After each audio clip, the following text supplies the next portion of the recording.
I live a few hours north of Phoenix, Arizona, but I drive into the city frequently for both business and personal errands.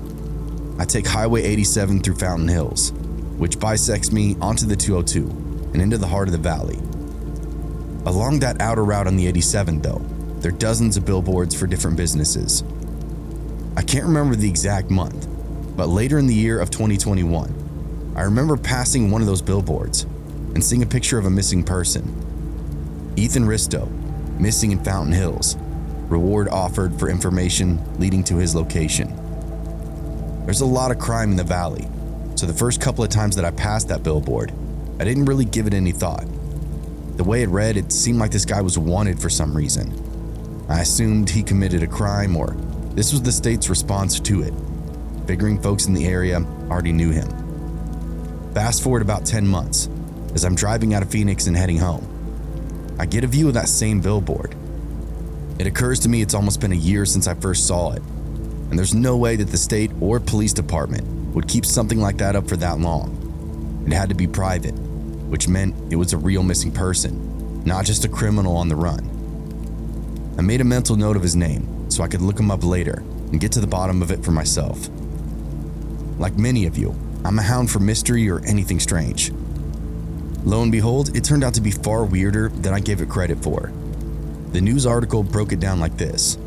Ethan Risto took his wife and his children out in the desert outside Fountain Hills.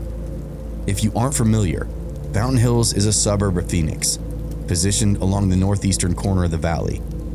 It's the first community you hit coming in on the 87. It starts as a super spread out subdivision. I'm talking houses that are miles, even tens of miles apart from one another. There's various state land in between them, and the further you go, it turns into total desert backcountry.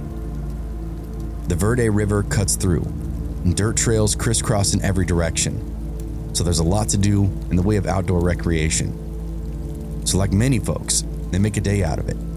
Ethan drove a Toyota Highlander, a decently capable vehicle, and went and bumped around the desert for a bit. From what I remember, they went to a splash pad, played for a while, and then grabbed some lunch. Everything was normal. Everyone was cool. Pretty average day for visiting Fountain Hills. I think they lived outside Fountain Hills on tribal land, which the rest of us would consider way north of Scottsdale. It's much like the spread out desert community that I explained before. While going home though, Ethan decided to take a dirt trail that may have been a cut above what his Highlander was capable of. The news article said he encountered some engine trouble. The vehicle stalled out, and the Risto family was suddenly stuck in the middle of nowhere. It would have been right around sunset, with the purple and red sky rippling into purple, then black. The desert gets unbelievably dark at night, especially if the moon isn't present. Ethan allegedly took to his feet, said he was going to go get help, to a town that was only a few miles away. Whereas he was correct, those few miles are winding dirt roads that take much longer to drive or walk than a regular road. Lots of switchbacking, moving up and down. I don't want to speculate, but this may have contributed to him getting lost. Perhaps he wanted to save time rather than cut back and forth, so he tried to push through certain swaths of desert wilderness and accidentally knocked himself off course. It would explain why he literally vanished into thin air. I was shocked to read the tragic story that I did. The poor guy's dad was all over the news that first year, pleading with the public to remember anything that they could from the day he disappeared. He was the one who put up that billboard that I'd seen for so long. It was up for a while longer, maybe 6 months or maybe a year. And one day, it was gone. Part of me was excited, like maybe he'd finally been found, but I knew it wasn't likely. I did a quick Google search for any updates and found that there weren't any. He was still missing. The family and search party was just scaling back efforts. It's all really sad, but I assume that's the nature of almost every case like this. The only weird new piece of information that I've seen is this. Some TikTok investigators went out to the location where Ethan's car failed to operate, and it showed the place to be pretty rugged, like rough Jeep trails. But that's not the interesting part. They had the official police reports from when the law discovered and collected the Highlander as evidence. In the report, it said absolutely nothing was wrong with the car, at all. In fact, the report stated they drove it out and back to the precinct. Very weird, all things considered. His wife and children were all fine. From what I remember reading, they waited at the car for a couple of hours, realized he'd been gone for a long time, and then decided to trek out on their own. The children were young, under 10 I think, and fortunately didn't have to walk far. A stranger picked them up within an hour and brought them into town. Another thing that I remember, Ethan didn't have his phone. I thought that was kind of strange to read, considering he was volunteering himself to go get help. You'd think he'd want his phone to be able to communicate if and when he found someone, or in the event he couldn't relocate his own car out there in the desert. Those two details really had me scratching my head. This is from a Fountain Hills resident who wanted to remain anonymous. My family has lived inside the Fountain Hills area for quite some time, and weird things have been known to go on out here. It isn't super uncommon for people to go missing in this area. Usually it's kids or older people. Older folks with dementia are sometimes last seen at one of the various gas stations on the outskirts of town. They fuel up and forget what they're doing, hit the highway with no idea on where they are. The next town isn't for 70 miles, and some of them never make it. They go off-road and get stuck or seriously lost, and by then, someone either reports them or they succumb to the heat. It's a brutal reality, but Phoenix is a huge metro, and we're one of the doorways in and out of it. You're gonna see some weird stuff. The kids that go missing are usually runaway. Again, last seen buying cigarettes or energy drinks on some kind of security camera before ghosting into the darkness of the deserts out here. They aren't found because some of them don't want to be, or at least not at first. I don't really follow up with many of these stories because frankly, there's too many of them, and either they turn out or they don't. When Ethan disappeared though, it was kind of different. He didn't vanish passing through, but he apparently vanished somewhere in town. You have to understand that there's no official stuff that you see on the news, and then all the local stuff that they don't report. I personally don't want to get too deep into it, but just think about the facts. This is still an open investigation, whether it's a cold case or not. There's some things on 3TV and Fox 10 that simply they don't report on. The biggest one for us locals was the fact that Ethan had supposedly made it into town. I'll disclose it here only because I've seen other people talk about it online too. What we all heard was that Ethan made it into one of these neighborhoods called the Fire Rock community on the south side of Shia. It's this ritzy neighborhood with houses well into the millions. It's upscale and private, but it does have empty lots for sale, which provides access to the desert outside of town. It's believed that Ethan wandered in through one of these vacant lots.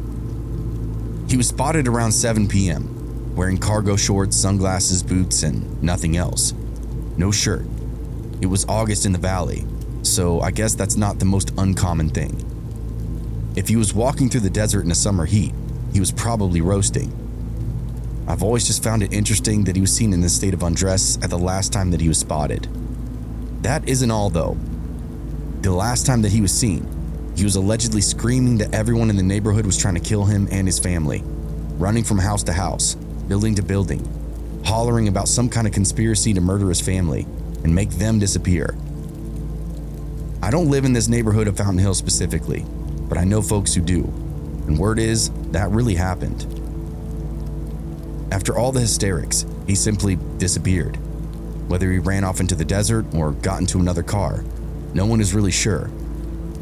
I've heard different versions of the story, but ultimately, I don't think there's any evidence to support either.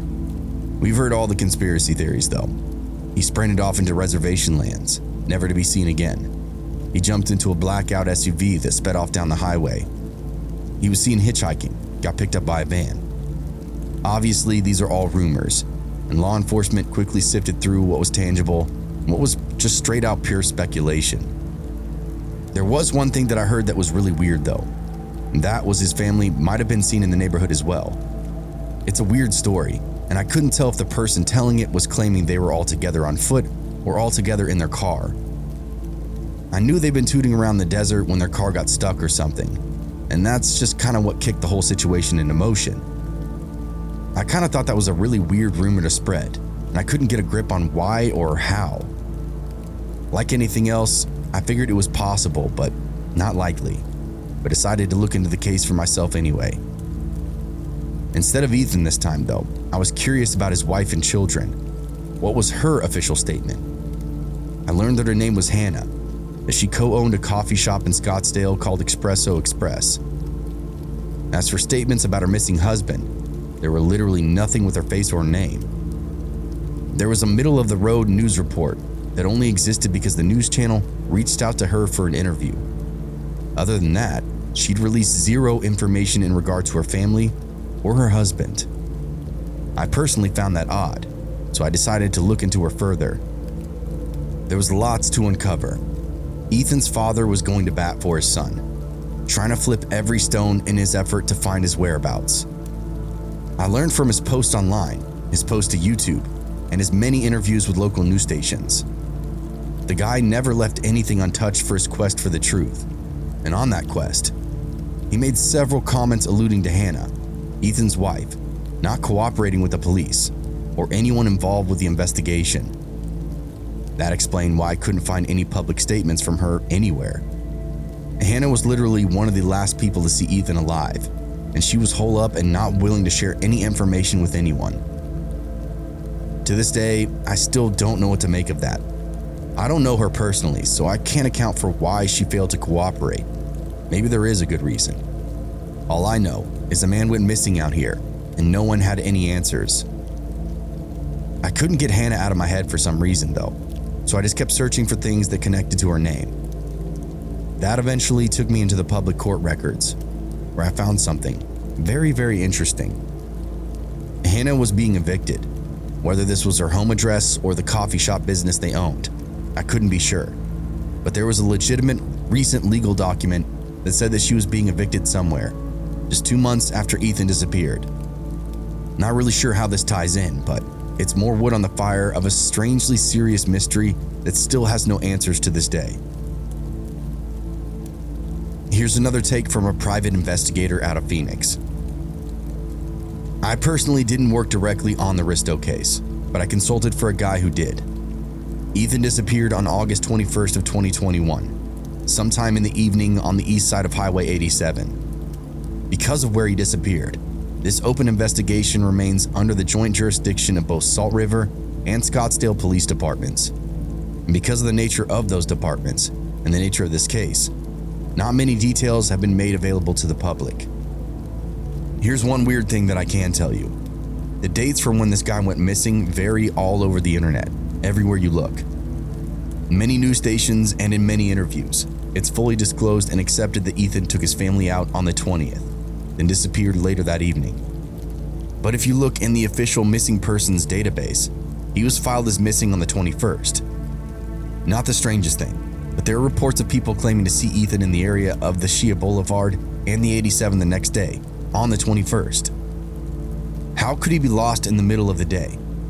Fountain Hills is spread out, but by and large, it's a dense little community on the doorstep of Phoenix. It would be incredible to be lost when you realize you're behind Fort McDowell Casino. And if that was really him people were spotting, it implies something else is going on, like perhaps some sort of mental break. Why would he linger in the area for so long when he was claiming to get help? Either way, it was mud in the water for people trying to investigate it. Another part that confused me had to do with his wife. She came out with a story when she first got picked up that went something like this. Her and Ethan were taking the kids camping when they ran into some engine trouble. So Ethan went off grid to go and get some help. When he didn't return, she took the kids to find help and was quickly picked up, which shows just how many people were out buzzing around out there. It also shows just how close they were to town. This is where it gets fuzzy again. When law enforcement found the car, it fired right up, and it even drove. There was absolutely nothing wrong with it. There also wasn't any camping gear. I mean, none, zero, and they had 2 kids with them. They would need a considerable amount of supplies to keep everyone comfortable out there in the desert heat. Another thing, it was the middle of August.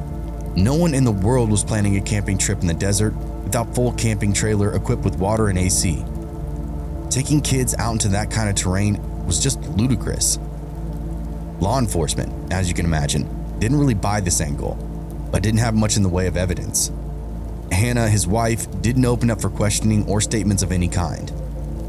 It's all very strange behavior, especially when you couple it with her story about camping, on reservation land no less. 2 years after Ethan disappeared, a student from NAU made an interesting report to lead detectives on the case. She was passing through the Fountain Hills area on her way back to Flagstaff when she passed a dusty box truck. There was some writing in the dust on the back, and one of the messages very clearly said, "Call 911." This caught her attention, so she stayed behind the vehicle to try to get a read on the situation. There looked to be a name written on the back panel, but the fading light made it very hard to read. After a couple of miles of squinting and working different angles, she saw that it read Ethan. She called her dad, who told her to call 911 and make a report for herself. He got online and found Ethan Risto in the Arizona database, so he knew that it could possibly be related. Again, I'm personally uninvolved in this situation, but from what I know, the detectives were able to follow up that box truck, who was confirmed to be uninvolved with the case. Ethan wasn't found in the truck, or related to it in any way. The writing on the back was either a misread on the student's part or just some kind of practical joke of some weird kind.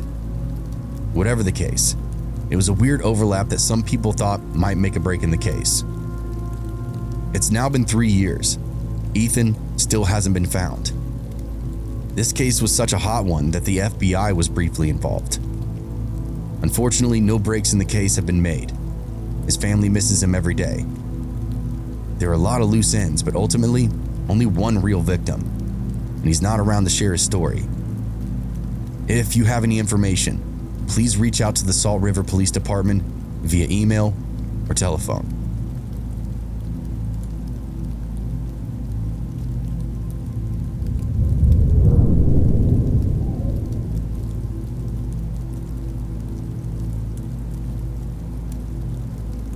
Have you ever heard of Septic Tank Sam? Let me enlighten you on one of the most heinous crimes to ever be solved in all of Canada. Tofield is a small town in Alberta, housing roughly 1,200 residents through the year. It's out east of Edmonton, a quaint little town all by itself. Back in 1977, a couple named Charlie and Mavis McLeod decided to replace the pump in a septic tank in their live-in home.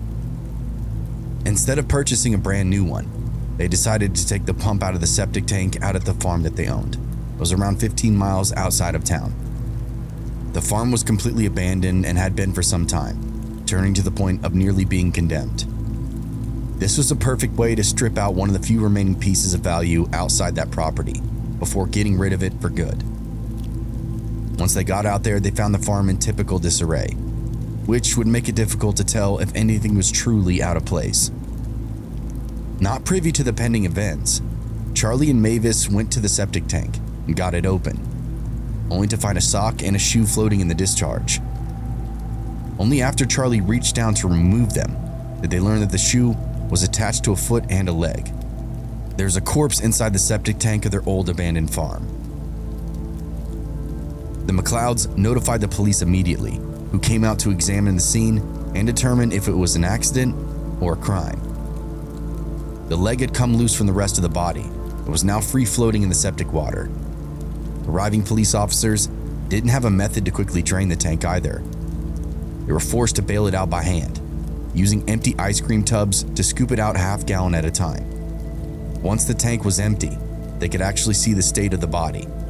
It had been wrapped up in a big yellow bed sheet, which was secured with several lengths of nylon rope. Out of the gate, this detail led both investigators and locals to know that foul play was definitely at hand. The person could have fallen into the septic tank, sure, but they couldn't have tied themselves up with a rope and a bed sheet. Someone used the septic tank as a method of disposal. After the body was out, the next step was to find out the gender and how they died. I was just a kid when all of this came out, barely even in grade 1. I remember some of what my parents were saying and the other adults that I knew. At first, everyone was very suspicious of the couple that discovered the body, the McLeods. I didn't know them. I've never met them or even heard of them, so I didn't understand why they were even being looked at. This was more of a local scrutiny, not so much by law enforcement. Some folks at Tofield just thought it was pretty suspect that this couple went to lurk around their own abandoned farm property outside of town, and just so happened to discover a body in their own septic tank. It almost sounded a little too perfect, and the residents whispered for a little while behind their backs. Fortunately, my parents kept most of the harsher details from me, as the nature of that crime was beyond brutal. It wasn't until I got a little older that I learned about the reality of it. This was during the mid-'80s, and the guy had never been identified, and no one had ever been charged with the crime. What I heard was that the person had been tortured, almost beyond human recognition. After being tied up, someone beat them with blunt objects, then used a sharp knife to slice and poke at his toes and his fingers. That was the light stuff though. Someone used a butane torch to really make him scream, even putting cigarettes out on the tender flesh around his face. Then they used a pair of farm shears to mutilate his genitals. So badly so, that it actually took medical examiners several months to positively identify the body as a male. That's how brutal this poor guy's killers were. Forget identity. They couldn't even tell this person's gender because there was so little left. Thank God that I didn't hear about any of this as a child, because I definitely wouldn't have taken it well. Lastly, the bullet holes. Whoever killed Septic Tank Sam ended it with 2 shots to the victim's head and chest. Doctors admitted there could have been more gunshot wounds, but only had evidence to support those 2 in the way of broken bones. The sheet that the body had been wrapped up in turned out to be totally saturated with quicklime, so whoever dumped the guy in there knew exactly what they were doing. Learning all this after I got a little older, I came back to the conversation with my parents and other people inside the community. I had some questions. They told me that the suspicion of the McLeods was kind of a knee-jerk reaction, and was put to rest within just a few days. What I was then told was even creepier. Tofield really tightened up after discovery of that body. Law enforcement didn't believe the victim was from the area. No one came forward, and there weren't any overlapping missing persons at the time. But the killer or killers was definitely from the area. Only a local would know about the abandoned farm just outside of town. Someone who'd lived there for a while, perhaps did a lot of driving of their own. Someone with knowledge of the area. Neighbors started locking their doors, keeping an eye on who did what and when they did it. Everyone was speculating on who it could have been. Everyone that had access went and checked their septic tanks for additional corpses. None were found. I mean it when I say that this murder turned an entire township on its head. The next reasonable suspicion came from his wounds. Slowly, the residents of Tofield started to hear about the extent of his mutilation, and that the body had been sexually assaulted in a variety of ways. My folks told me that most everyone believed the victim had committed a sexual crime of his own, and that's why he'd been so mutilated. Eye for an eye type justice. They believed he'd either sexually assaulted someone or cheated in a relationship or maybe slept with someone's spouse. Whatever the case, it didn't warrant for that kind of execution, so it had the people of Tofield much more on edge. Business owners were certain the killer was someone that they were serving from time to time. Septic Tank Sam was buried in an unmarked grave right in this community, but as the mystery of his murder went unsolved, the corpse was exhumed not once but twice. The first time was in 1979, when some professionals from the University of Oklahoma had heard about the case and decided to make a 3D facial reconstruction to see if maybe that would help. At the time, the doctors that examined Septic Tank Sam were fairly certain he was Caucasian and in his early 20s. That team in Oklahoma made some interesting revelations though. Off the top, they learned he was probably right-handed and almost certainly indigenous in his ethnicity. He also appeared to be older than they initially believed, more like around the age of 35. This contradicted nearly everything that the first medical examiner said and shed a whole new light on this case and who could potentially be involved. When I heard all of this, it gave me such a unique perspective. I got to hear the same story 3 different times, and each time it was different and dispelled whatever the truth of the last version claimed to hold. It's sick to think about, but what a weird experiment to have happen in a town. Like the game of telephone, except all the whispers are about who got killed and who did the killing. This next part is from the perspective of a Canadian journalist. I personally wasn't around for the original case, but I wrote articles for a mid-sized outlet in 2000, the same year that Septic Tank Sam got exhumed for the second time. There have been a lot of questions that pertain to this mysterious corpse, but there has to be a serious backlog to be exhumed twice. They wanted to reconstruct his face again, but they also wanted a DNA sample, as well as dental molds, to match records. You see, dozens and dozens of people had come out of the woodwork, people as far away as California, claiming that Septic Sam was some kind of family member or another. The guy was disposed of in a working shirt and denim jeans, so it was commonly accepted that he was a migrant laborer of some kind, either construction or agriculture. If these missing people didn't have a job or a lifestyle that lined up with that, they were flushed pretty quickly. Regardless, lots of people were claiming that Sam was their cousin or uncle or whatever. The dental records were a way to prove and disprove that, and were the biggest reasons for the second dig up. Law enforcement started shooting theories down left and right, as not a single dental match came through. There was one potential match that some web detectives were angling for. All of us in the press heard about it. A native man named Edward Archond disappeared in '75, and his car was actually found nearby in the area. The man was never seen again. So when it was corrected that Septic Sam was actually native, these web detectives postured that maybe they were one and the same.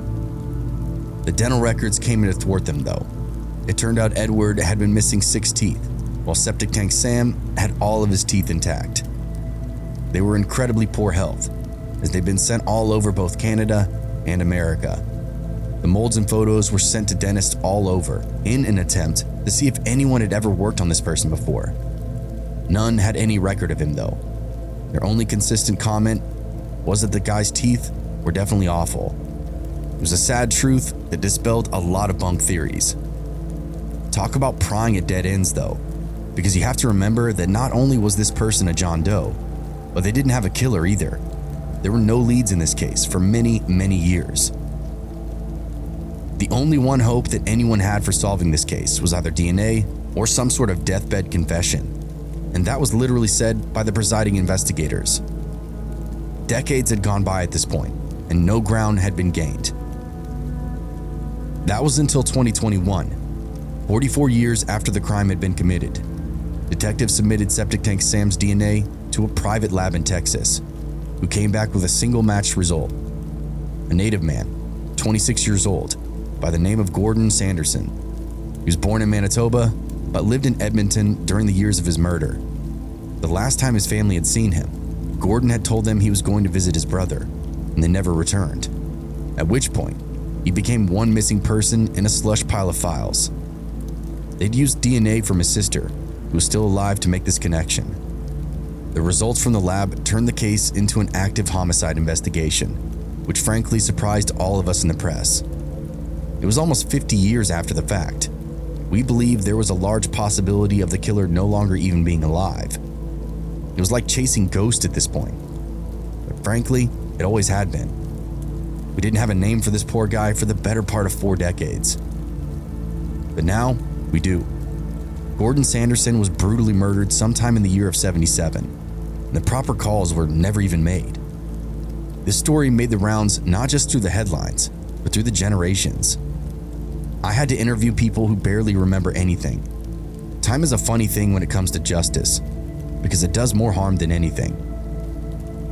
Learning his identity was helpful though. Police were able to backtrack and find that Gordon Sanderson was involved in various shades of crime. He frequented bars and had contacts that were known criminals, and could have even been connected to gangs in the city. The evidence isn't public, so it's unknown just how involved Gordon was in the criminal underworld. He could have simply just been a customer, or maybe even a middleman. Either way, that's the direction the current investigation went. Gordon Sanderson was murdered by a familiar associate who had ties to different criminal activities inside the area. The nature of the torture is still something investigators don't understand though. It seems very, very personal, to the point of a marked execution. What could Gordon have done to land him in such a position? The press doesn't know, and the investigators seem to only be speculating. I will say that identifying Gordon is a huge victory in itself. Almost everyone that's been involved in this case believed he'd never even be found. Now, there's just too much dead air to be able to give him some semblance of justice. But I've been wrong before.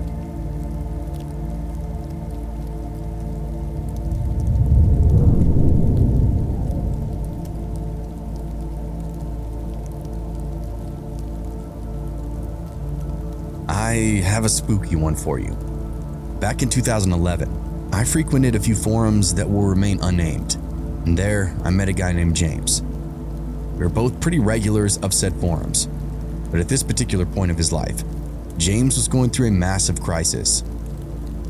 From what he explained to me and others inside that chat, he believed his wife and son had been kidnapped. He dropped his son Timothy off at school the morning prior, only to be told later in the day that his wife had gone back and checked him out of school not long after class had started. His son was only 6 years old, so he really couldn't be complicit in any kind of decision making. No one heard from them after that. This guy was left to his own devices trying to figure out where the hell his family went.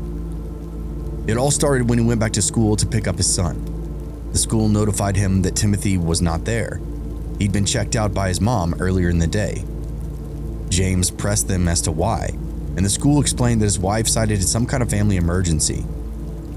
To his knowledge, no such emergency even existed. He called around just to be sure. Alas, the crisis was a lie, just so his wife could get Timothy on the road. What started as just a mind-blowing discussion on an internet forum quickly turned into national news. James, Timothy, and his wife, the whole thing was a massive scandal and a manhunt, as no one knew where they were. I had this weird front row seat to this guy's whole life coming apart at the seams, and it was heart-wrenching in every sense of it. We all felt supreme guilt every time we tried to offer any comfort. What can you say to someone who's lost so much so quickly? I think he spent his time online as some form of therapy, but also as a way to get the message out. Whatever the case, I was glad to be there for him and offer advice and an ear to vent to if need be. At the time though, I was working with very limited information. We all were, as it was a case unfolding in real time. I've since lost contact with James, but the details are so much more accessible. I'd like to share them with your listeners for Timothy's sake, and I guess James's too. We know what happened that morning. James dropped Timothy off at school, then went off to work. Amy swooped in 20 minutes later, checked their son out of school for a fake family emergency, and then hit the road. Kind of. She went from the school over to a mechanic shop, requested some maintenance be done to her car. While they worked on her vehicle, one of the shop workers agreed to take Amy and her son over to the city zoo, where they spent that afternoon looking at the animals and having lunch. They returned to the mechanic later that day, picked up the car, and then skipped town for real this time. At this point, James was just starting to figure out that something was wrong at the school. They drove to Gurney that first night and stayed at the Key Lime Resort. This was roughly 130 miles away, far enough to keep James and the police off their trail. Timothy at this point was very likely to have no idea what was going on, just eating up whatever lies Amy offered and explained the situation. They spent that following day, the 12th, at various amusement parks in the vicinity of Gurney. After spending the day having fun, they packed up and drove to the Kalahari Resort in Wisconsin Dells. By the next morning, word was starting to spread that both Amy and Timothy were missing. Not wanting to garner any extra attention, Amy reached out to various family members, assured them all that she was completely fine. She and Timothy were just on a little road trip, would be home soon. This got her immediate family to calm down, which likely took the heat off of her for just a little bit longer. The only person that she failed to reach out to was her husband James, who only had us in the forum to lean on. They spent the day going to more zoos and amusement parks, and generally just having a great time. They were last seen on security footage from the resort, checking out at 10 a.m. and hitting the road again. That footage is the last time Timothy is ever seen, at least to my knowledge now. Gurney, Wisconsin Dells, and these towns are east of Rockford. The next time Amy pops up, she's around Sterling or Winnebago, and those are west of Rockford. So she drove a full 130 miles back to Rockford and then almost the same distance on the other side. She was really going out of her way to throw people off of her track. This also tells me that she was driving at random, with no plan and no end goal, despite how this crazy story ends. When she appeared in Winnebago, she was alone.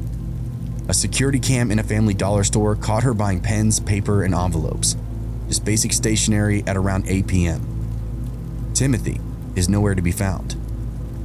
It's unclear if she lost contact with him prior to driving to Winnebago or if he had made the whole journey with her. Next, she's spotted in a grocery store, still unaccompanied by Timothy. It's unclear what she purchases, as she is not in the store for very long.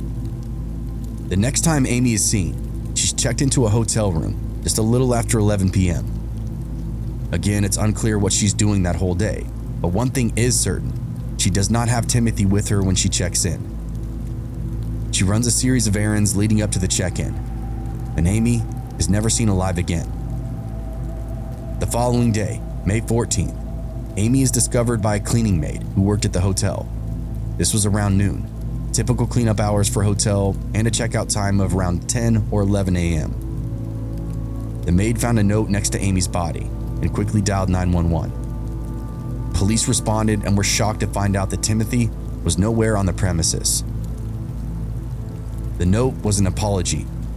She said she's very sorry for the mess that she made in the hotel room. She had taken massive doses of allergy and cold medicine before slashing her wrist and throat with a razor blade. It all came out in the press the following weeks. Amy had struggled with mental health related issues for quite some time now, and this was the last manifestation apparently. That wasn't what was all on the note though.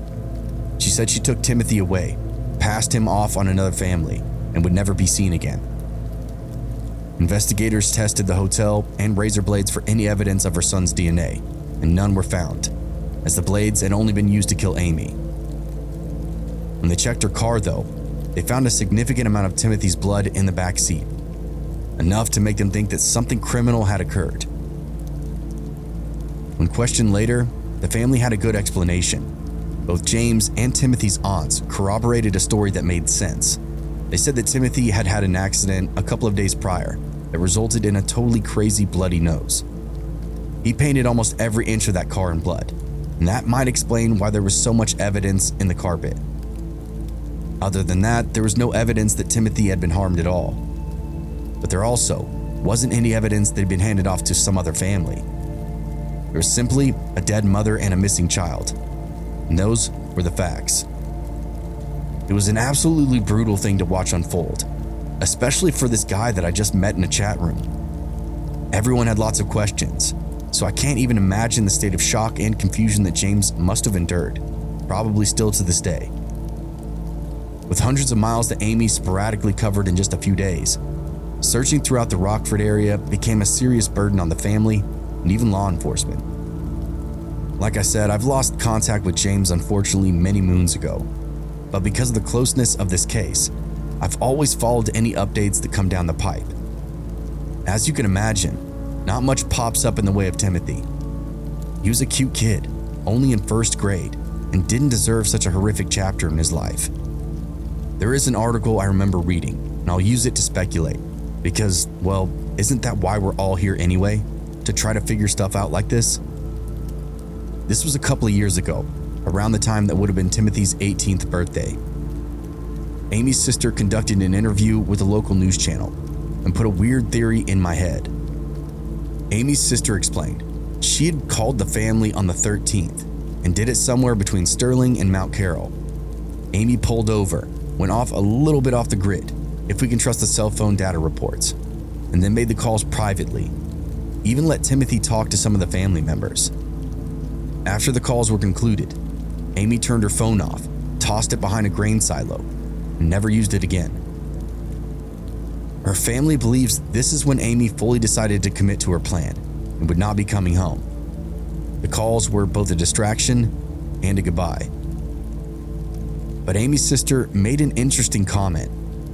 She said that between Sterling and Mount Carroll is an old country road that will take you into Iowa. Amy and her sister both grew up taking these old roadways into Iowa and all the little quaint communities throughout the area. Their grandparents had lived out there, and Amy even spent some time living out that way when she was younger. Dubuque was the only town mentioned.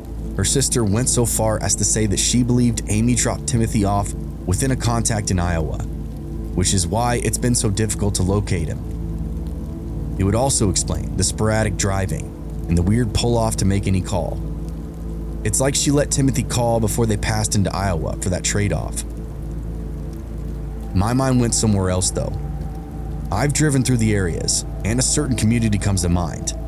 There's lots of Amish people in Iowa, and for some reason, that's where my mind wanders. I think it'd be hard for Amy to convince an average person to take her son in, especially after the suicide and manhunt. There's a lot of risk for a kid who isn't in danger. But what if she had a connection with a rural unplugged community? She simply dropped him off there. Amish people don't get the news the same way we do. It could be weeks, months, or even years before they get the story. And by then, you will be fully integrated into a new community. Obviously, I have zero evidence to back this up, but when I saw that article from Amy's sister those couple of years back, it was just the first place that my mind went. How easy would it be to disappear in a place where no one knows you're missing? Either way, I wish the absolute best for Timothy, and I hope this story sheds some light on a massively overlooked tragedy.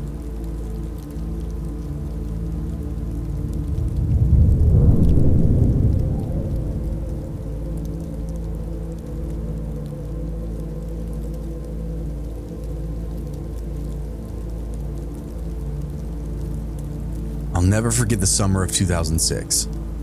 I was a drifter, always looking for a place to crash and a good time. What had started out as a great year quickly turned into misfortune.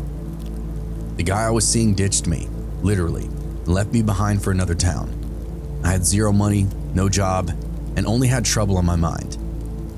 I couldn't tell you what brought me to that little town up north, but I can tell you what made me leave.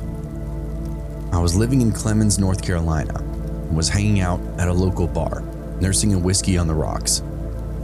There's this art retreat that I tried to get into. I failed, got denied, didn't even meet half the requirements.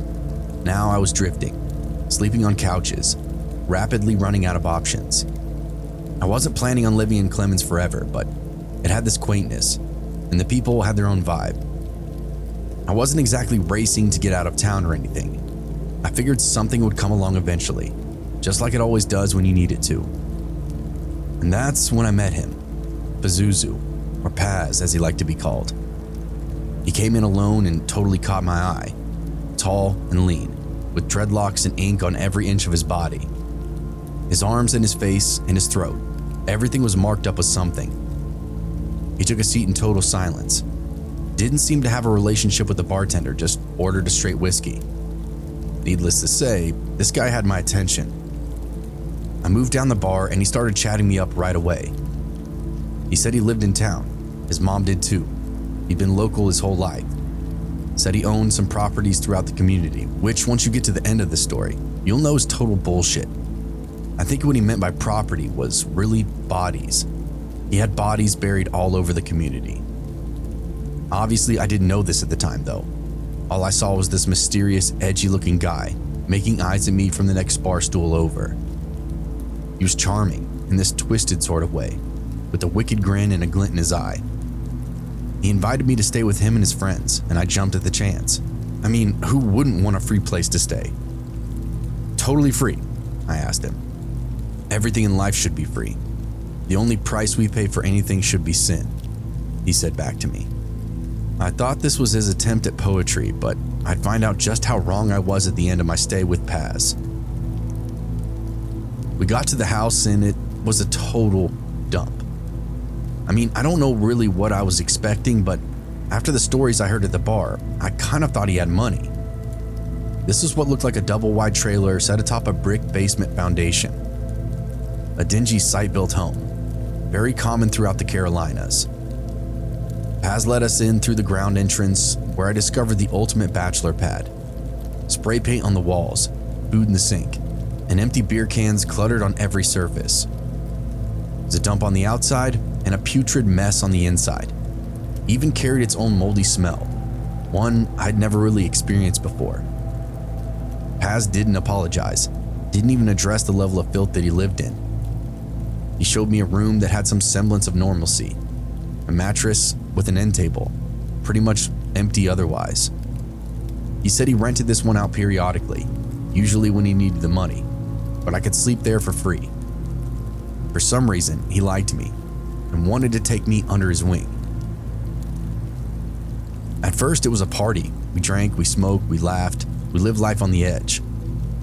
The first night that he threw a party, it was just for me. Literally painted a welcome message for me on the wall, adorned with this quote about how evil was the only way to live. His friends were nuts too, but nowhere near the level of depravity that Paz was on. They sat in circles and chanted, did rituals with their own blood, talked about the craziest shit that I've ever heard. Not just about the occult, but what they wanted to happen to the world. All the crazy messages painted on the wall started to make sense to me. These guys truly believed they were agents of evil, sent to bring hate to the earth. I'll admit Paz was fascinating though. His stories of Satanism and the occult, I was intrigued and a little intimidated, but I wanted to fit in. So I played along, pretending to be interested in his dark rituals and sacrifices. Honestly, it wasn't that hard. Like I said, he went out of his way to make me feel comfortable that first night, maybe even that whole first week. I was in a perpetual state of drunkenness, getting fed a steady dosage of pretty much whatever drug I wanted.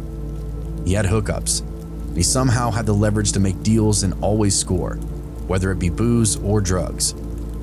He claimed it was the work he did for Satan. He said the darkness would never let him go without what he needed. That is a direct quote, and he meant it every time he said it. Paz truly believed there was an evil spirit that looked out for him, paved the path anywhere he went. Regardless, I paid it no mind, enjoyed the free couch and the nonstop party. But as the days went by, things began to get weird. The house was a mess, the dirty dishes piled up, unwashed clothes scattered everywhere, holes in the wall. It was like they didn't care about anything, least of all hygiene.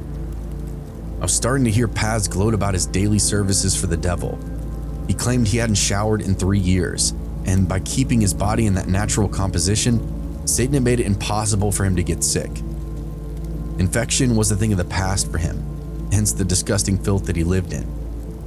Paz used the grime and grease as a method of warding away the normal, the good, the decent.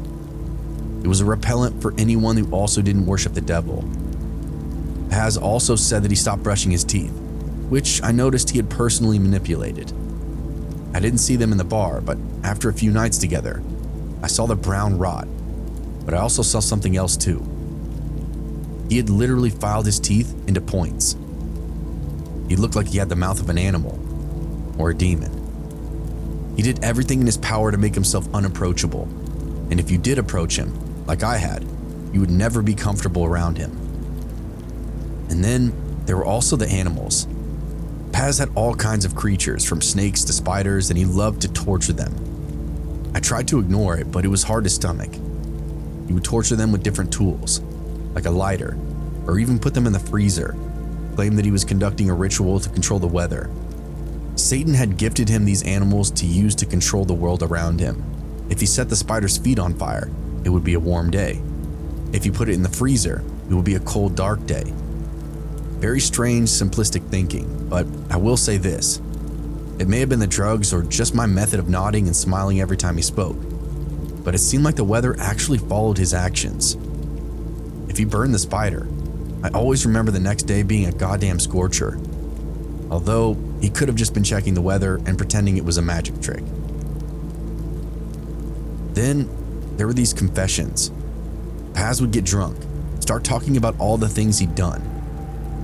At first I thought he was just bragging, trying to shock me, but as the stories went on, I quickly realized that he was telling the truth. He went on at length about the piles of animals he'd killed for rituals and sacrifices. Dogs, cats, rabbits, literally anything he could get his hands on. There's nothing like taking a bite out of a still beating heart, he said at the top of his lungs one night. It's better than sex. It's better than any drug on earth. It's pure ecstasy, straight to the bloodstream. And it's even better if the animal dies while you're eating it. Talk about a rush. It's hard to take something like that seriously when you hear it in real life, but it's even harder when you're living with the person. I think I was overwhelmed with denial that this guy couldn't be as crazy as he seemed. That second week really turned the tables, as he was in a constant state of blackout drunkenness, but then would randomly recover and seemed to be coherent, well-spoken. He said it was because demons were in and out of his body, would help him get things done. Those confessions got worse, to the point of being outright heinous. Paz said he killed a number of sex workers over the last couple of years. He said they were the easiest and no one was looking for them, ever. By society standards, they were already missing, so Paz just did the work of the darkness and brought them suffering of a different caliber. It wasn't just that he was claiming to be a murderer. Paz said that he ate their corpses, feasted on them for multiple days before burning their bodies and disposing the remains in the rivers and forest outside of town. Killing them brought terror to the world, and eating them brought power to the underworld. Opening the doorway for just a moment, as he said. I remember we exchanged a look, and I think Paz could tell that I didn't believe him. He just nodded and said, "You'll see. You'll see the fires." By the third week, things had really escalated. I woke up and it was like I was in a totally different house. The smell was worse. The wasteland of trash was worse. Everything was worse. I could see that Paz was getting more and more strung out on the drugs and alcohol, teetering on violent and manic. I found him one morning painting the walls with blood. I asked him what he was doing, and he answered as if it was the most normal thing in the world. He said he needed protection soon. I wanted to ask protection from what, but decided to ask where he got that blood from. He pointed to the backyard. He said he spent the morning butchering an animal and draining every drop of fluid from it. Killing animals in the backyard was one thing, but by the next day, there were literal pieces of these animals strung up on fishing line, dangling from the ceiling. Legs, paws, ears, eyes. What wasn't suspended from the ceiling was stored in a cooler by the fridge, and Paz would ritualistically eat the raw, rotting flesh. This was when the flies started to build up, and I'm talking hundreds, if not thousands. The house was disgusting when I arrived, but it turned into something else during that last week, and Paz did not care. He liked it, felt like it gave him power. It was a house of horrors, and for some reason, I was voluntarily living there. It was a hub for outcasts and misfits of all kinds, as was the company that Paz kept. With this spiral, though, it didn't feel safe anymore, especially not for women. I returned back to his house one night, as he'd left for the woods and I didn't want to go. When I got back, I heard weird sounds coming from the basement. When I entered, I found a group of strangers engaging in twisted sex rituals. Obviously, I recognized Paz and a couple of his friends, but the rest were unknown to me, half of them women. They were painted in what looked like blood, partaking in some of the strangest, scariest sex that I've ever seen. Masks, open wounds, and lots of drugs. Paz gave me this gross, distant, menacing stare before beckoning me over. I didn't go, simply turned and barreled back out into the cool air night. Better believe I kept running. I knew I would be leaving this house soon. I was living in a complete nightmare, and I didn't know how to wake up from it. I'd been so scared to leave before, but now I was too scared to stay. The hell have I gotten myself into? It occurred to me that everything he told me could be true, that I could end up with my throat cut deep in the Carolina wilderness, getting danced around and spit on by people using me for what they believed was magic. Finally, after weeks of living in terror, I found the courage to leave. I wish I could say it was more dramatic, but I simply bided my time until he was out of the house, then made my move. I packed my bag and slipped out of the house, unnoticed and unseen. I didn't stop running until I was out of that town, eventually out of the state, and far away from Pazuzu Algarad. I never looked back, and I never spoke about those weeks again, at least not until his case broke national headlines. It turned out a lot of us passing through Clemens had stayed with this lunatic. I was very fortunate to get out when I did, as I read he openly murdered more people later in life. Those memories haunt me still to this day, and I know I'll never be the same. I've seen some terrible things in my time as a detective, But the case of Pazuzu Algarad was something completely else. This guy has a rap sheet, quite a colorful history, and it's always bothered me a bit. I feel like we should have had a lot more data on this guy, but the reality is, he fucking terrified everyone that he came in contact with. The people that knew him and lived around him avoided that guy at all cost, and for good reason. Not only was he disgusting as a person, but he was very violent, very unpredictable. Everything about his persona screamed isolation, mental illness, and this open disdain for not just authority, but mankind in general. This guy was out to have a bad day every day, and he didn't make that a secret. It started from a tip from a local resident who reported a strange smell coming from the house in town, a house we all knew well. When we arrived, we found 2 bodies buried in the backyard. The house was literally covered in blood and filth. To this day, it goes down as the most disturbing case that I've ever been witness to. The home itself was a pigsty, an unbelievable amount of filth on every surface, including human waste. As we dug deeper, we discovered that Pazuzu was a self-proclaimed Satanist who had a fascination with the occult and a history of animal cruelty. He had a group of followers who were just as twisted as he was. And together, they had committed some of the most heinous crimes I've ever seen. Followers might be a strong word. A ragtag group of losers is more appropriate. But they were all loyal to Paz and never ratted on him. Didn't give up the game that they were playing, regardless of the rules or the stakes. They would just go along with whatever insane, deranged plans this guy made and laugh with him about it later. He even managed to keep girlfriends and a couple of fiancées throughout his stint. Honestly, he kind of reminded me of Charles Manson. Cunning, clever, but pure evil at his core. The difference though between Manson and Paz was that Paz was the one who wanted to do the stabbing and the killing. He didn't send in his followers. He was first in line to draw blood or drink it. He didn't want to just talk about it. His victims were mostly prostitutes and drifters, people who wouldn't be missed.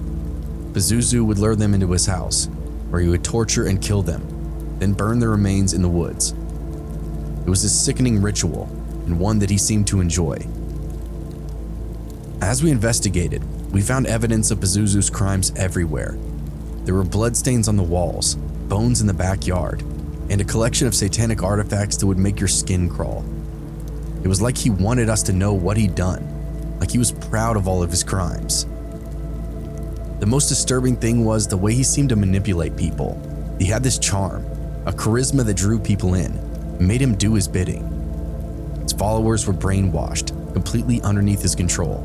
They would do anything that he asked. One of his close friends had this to say about him. He had this twisted sort of charisma. It's the kind of charisma that isn't going to appeal to everyone, but certain minds are going to be drawn in by it. The misfits, the outcasts, people living on the edge, or people who wanted to live on the edge. Here's the crazy part. We had reports from his friends that were beyond outlandish. We'd collect some of these people that were connected to Paz, jam them up pretty hard, just to get some info to help build the case. They told us about crazy sex orgies, animal killing, but they also told us something that we hadn't heard yet. Paz would throw parties wherein all the attendees would use the same knife to cut themselves open. Then Paz would drink everything that came out. We're talking quarts of blood in this guy's stomach. Absolutely disgusting, next level stuff. Like I said before, this guy had been on our radar for a long time, but it wasn't until 2010 that it all started to close in around him. He took in a friend who had shot and killed a man in the woodland outside of town, and when his body was discovered the next day, authorities had pieced the crime together pretty quickly. By that, I mean we were looking for a named suspect. When we approached Paz, he lied, misdirected us, muddied the waters of the investigation. Only later did we realize the suspect was being harbored at Paz's house. So we arrested him as an accessory, gifted him some charges that would be on his record forever. Once he was on the radar, it wasn't long before we had a warrant for his property. The neighbors were already calling in for the smells, strange sightings, threats, all kinds of stuff. On top of that, authorities had their own pile of questions and evidence that could only be answered by taking Paz and walking his property. When the officers arrived, one half moved inside to situate the Satanist, make sure he couldn't run or grab a weapon or conceal anything else. The other half of the officers patrolled the front and backyards, quickly found what we were looking for. 2 shallow graves, very near one another, housing the brutalized remains of 2 different people, Tommy Welsh and Josh Weltzer, both of whom had been missing since 2009. The handcuffs came out and we arrested both Paz and his fiancée at the time, a woman named Amber Birch, who was complicit in essentially everything. Both men had been shot and killed, but there was evidence of further desecration of their corpses, as well as possible cannibalism. We locked them up, as well as a few other accomplices, and the rest is pretty much history.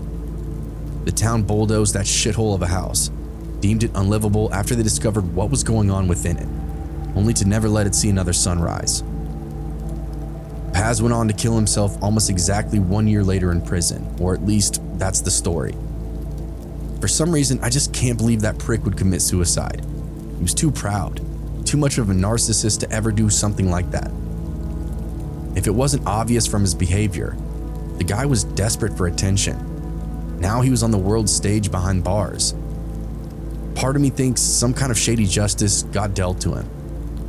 North Carolina is a heavily Christian state, especially Clemens. It wouldn't surprise me if a couple of correction officers or even someone higher up made sure Paz stopped breathing that night. I can't even imagine how much he annoyed the guards in prison. This guy was constantly talking shit and giving any kind of attitude. But even now, I can't shake that feeling of unease that this case has left me with. Pazuzu Algarad was a monster, true evil, and I'm just glad that he's dead and can't harm anyone else. I've lived in this neighborhood for over 20 years, and I've seen a lot of things, but nothing could have ever prepared me for the terror that was Pazuzu Algarad. That was the name that came later, though. I originally knew him as a boy named John Lawson and his mother Cynthia. They moved in when John was still a boy, but that didn't mean he wasn't normal or anything like that. He was just about the angriest kid on the block, always blowing up and yelling threats at people. We'd see him or hear him screaming insults at his mother at least once a week, either inside the house or even in the front yard. She seemed to be a woman at her wit's end, and I could see why. John made everything difficult, and honestly, he seemed like he enjoyed doing it. It was absolutely no surprise when we would later learn he called himself a Satanist. All the clothes, piercings, tattoos, it all started to add up. Whenever we saw a pentagram painted on a sign or a brick wall, we assumed it was him and his stupid friends. At first, he was just a kid, always getting into trouble. I'd see the cops bringing him home or stop by for a chat at odd hours. His mom always apologizing, always making excuses for his behavior. But I knew there was something off about him, even back then. As he got older, things only would get worse. Starts hanging out with a rough crowd. I'd see them gathered around his house, smoking and drinking. I'd hear strange noises coming from inside, like chanting and screaming. I tried my best to stay out of it, but it was hard to ignore. We lived right there. This was right around the time that he actually changed his name. We started hearing Pazuzu up and down the block. Now, I myself, I'm a God-fearing man. I've gone to church every week for 40 years. I recognize the name that he gave himself from the movie The Exorcist. Again, I'm a Christian, but I enjoy a good scare. I remember hearing that name in the flick, so I decided to look it up for myself. It turned out that the name Pazuzu was a real demon in Mesopotamian culture. He was kind of considered the king of all demons. His surname, in the full writing, means the Lord of the Locust in Arabic. A truly frightening title for a kid who lives up the street from you. But at this point, he was starting to turn into a man. He was a legal adult. He could change his name. I only know his surname because it was spray painted in the parks. The guy was a problem throughout the community, but no one had the brass to approach him. The cops had been involved in his life since he moved to the neighborhood, but for whatever reason, nothing ever really stuck. They'd come, ask questions, then leave, then do it all again the next month. The same song and dance. I'm sure Paz and his followers said it was due to Satan and their sacrifices. Satan was protecting them from recourse, and who knows, that could have been true. It didn't last very long, as I'll never forget the afternoon the cops flooded our neighborhood. Patrols up and down the block, and a group going to knock on the door. The patrols were just in case he tried to flee, I suspect. But running never really seemed his style. Paz liked conflict, liked confrontation, and anyone in our neighborhood would definitely agree with me. But again, after a bit of questioning, they left again, this time only for a week or so. The police would later come back, much more subtle this time, and ran what was going to be a full raid on his house. He ended up stepping out and giving himself up. I'm almost positive they were prepared to kick in his door and everything. Paz caught his charge as an accessory to murder and served a short stint, as I remember him appearing back just a few months later, maybe a year at most. At this point, there was a girl with him all the time, always in and out of the house.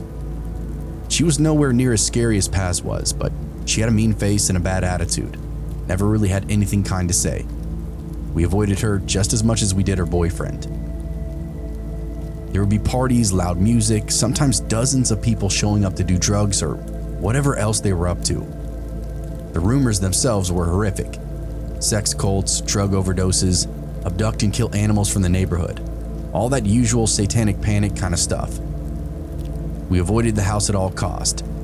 But even if there was any kind of racket, no one ever left their house. Music blasting, people screaming, all that going on at 2 in the morning, what do? Go over to the psychotic Satanist house and risk being murdered? Not a chance. We'd call the police and then they usually wouldn't even bother showing up. Paz controlled the neighborhood back in those days. It's a mark of shame for all of us who lived there. But then 2014 came along. The real story broke. It was much the same though, cops crawling up and down the street. But this time, they actually went in the house, lots of them. The rest paraded into the front and backyards, outfitted with metal detectors and cadaver dogs. It wasn't long until we heard barking and a whole lot of shouting. Then we heard it again. 2 hits, I suspected, and later confirmed by a voice shouting by the others. "Get the commander on the line. We've got bodies back here." It was a gruesome thing. 2 men had been buried back there for as long as 5 years. They'd been missing since 2009, local boys. They'd likely ran with groups somehow affiliated with Pazuzu. Either someone spoke out of line, a drug deal went bad, or something occurred for Paz to kill them. Until we learned that his girlfriend had actually killed the second. A real duo made in hell, if you will. It was a huge relief to the community when both he and her were arrested and never seen in town again. By April of the next year, after the case closed and all the charges were properly filed, the city came in to demolish the house. It's a bittersweet day. Many of us were happy to see it go, especially after the police went through it. The building itself was full of blood, carcasses, and human excrement. The amount of work required to make it livable again would have been ungodly, and after so many crimes throughout so many years, it was just time to bury it, literally. The whole block came out to watch it get pushed over and loaded up into the back of a big dump truck. By the second day, there was nothing left but the rubble of the foundation. It was relieving. It still is to this day. Paz and his cronies disappeared, and apparently the guy killed himself not long after being arrested. So much for the Lord of the Locust. Although, I must confess, part of me was still drawn to the whole thing. I couldn't believe how close to my life all of this had gone down. I found myself thinking about the evil that lurked just across the street. I wondered if it would linger. And one night, I found myself curious enough to walk over to the empty lot and just look at it. I needed to see that there weren't ghosts dancing under the moonlight or corpses crawling up out of the dirt. I got over there and found nothing, just random leftover debris from the demo. The only thing unpleasant that lingered was a smell, and honestly, it took a couple of weeks to dissipate. That level of death and decay doesn't just go away, even if you destroy every scrap of the home. It's literally in the earth at that point. The only other thing that remained was just a heavy presence, as it's when I crossed the street I felt a weight just come down on my shoulders. Like I didn't want to be over there, but I needed to see it for myself. It was nothing. I turned back after 10 or 15 minutes of studying the area. And when I did, I heard something. A voice. I don't know what it said, but it was unmistakable. It sounded like Paz. I'd heard that kid yelling up and down the street for more than a decade at that point. So I knew his voice from any others. It sounded like a laugh, but also sounded like words. Dumbass old man, is what my brain pieced together. But here I am 10 years later, still unsure to this day. But I can tell you, there's nobody over there. I think it was just a fragment of my imagination. Years of terror have been put to rest, but my brain still thought he could be around. He wasn't. He died in a cell not long after that night. I don't hear him anymore. And the air on my streets smells better than it ever has.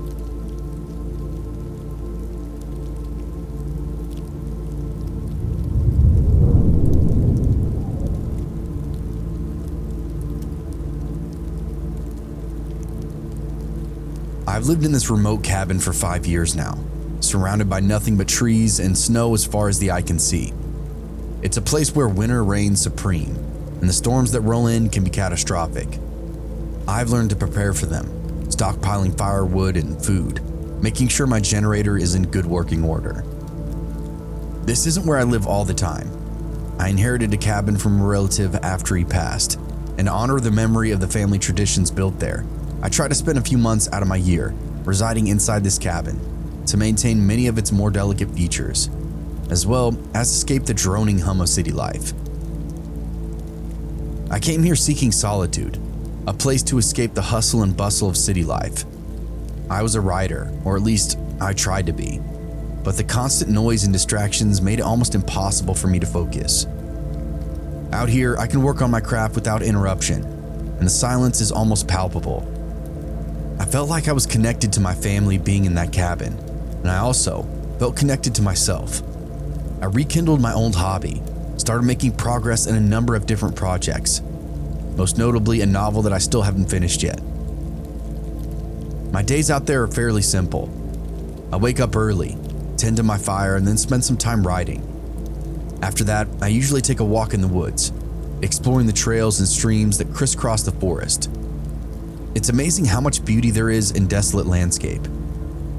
When I'm not doing the fun stuff, I spend an incredible amount of time splitting wood, firewizing the property, fixing the multitude of creaky stepboards, or splitting windowsills. The back and forth of extreme seasons is really hard on the cabin exterior, and if it isn't addressed each year, it becomes a bigger problem very quickly. My uncle left the roof unattended for 2 years and had a leak not long after.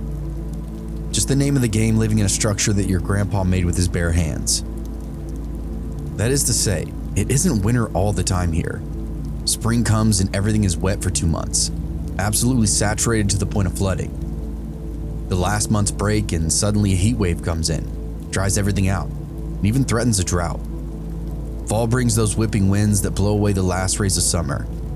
Then it's dark, dreary, and snow-packed once again. Winter changes everything. The storms can last for days, and the snow drifts can reach up to the windows of my cabin, sometimes well beyond that. It's a time of quiet and contemplation, and the only sound is the howling wind and the creaking of the trees. Sometimes, the wolves will call up to the moon, but things like that don't really frighten me.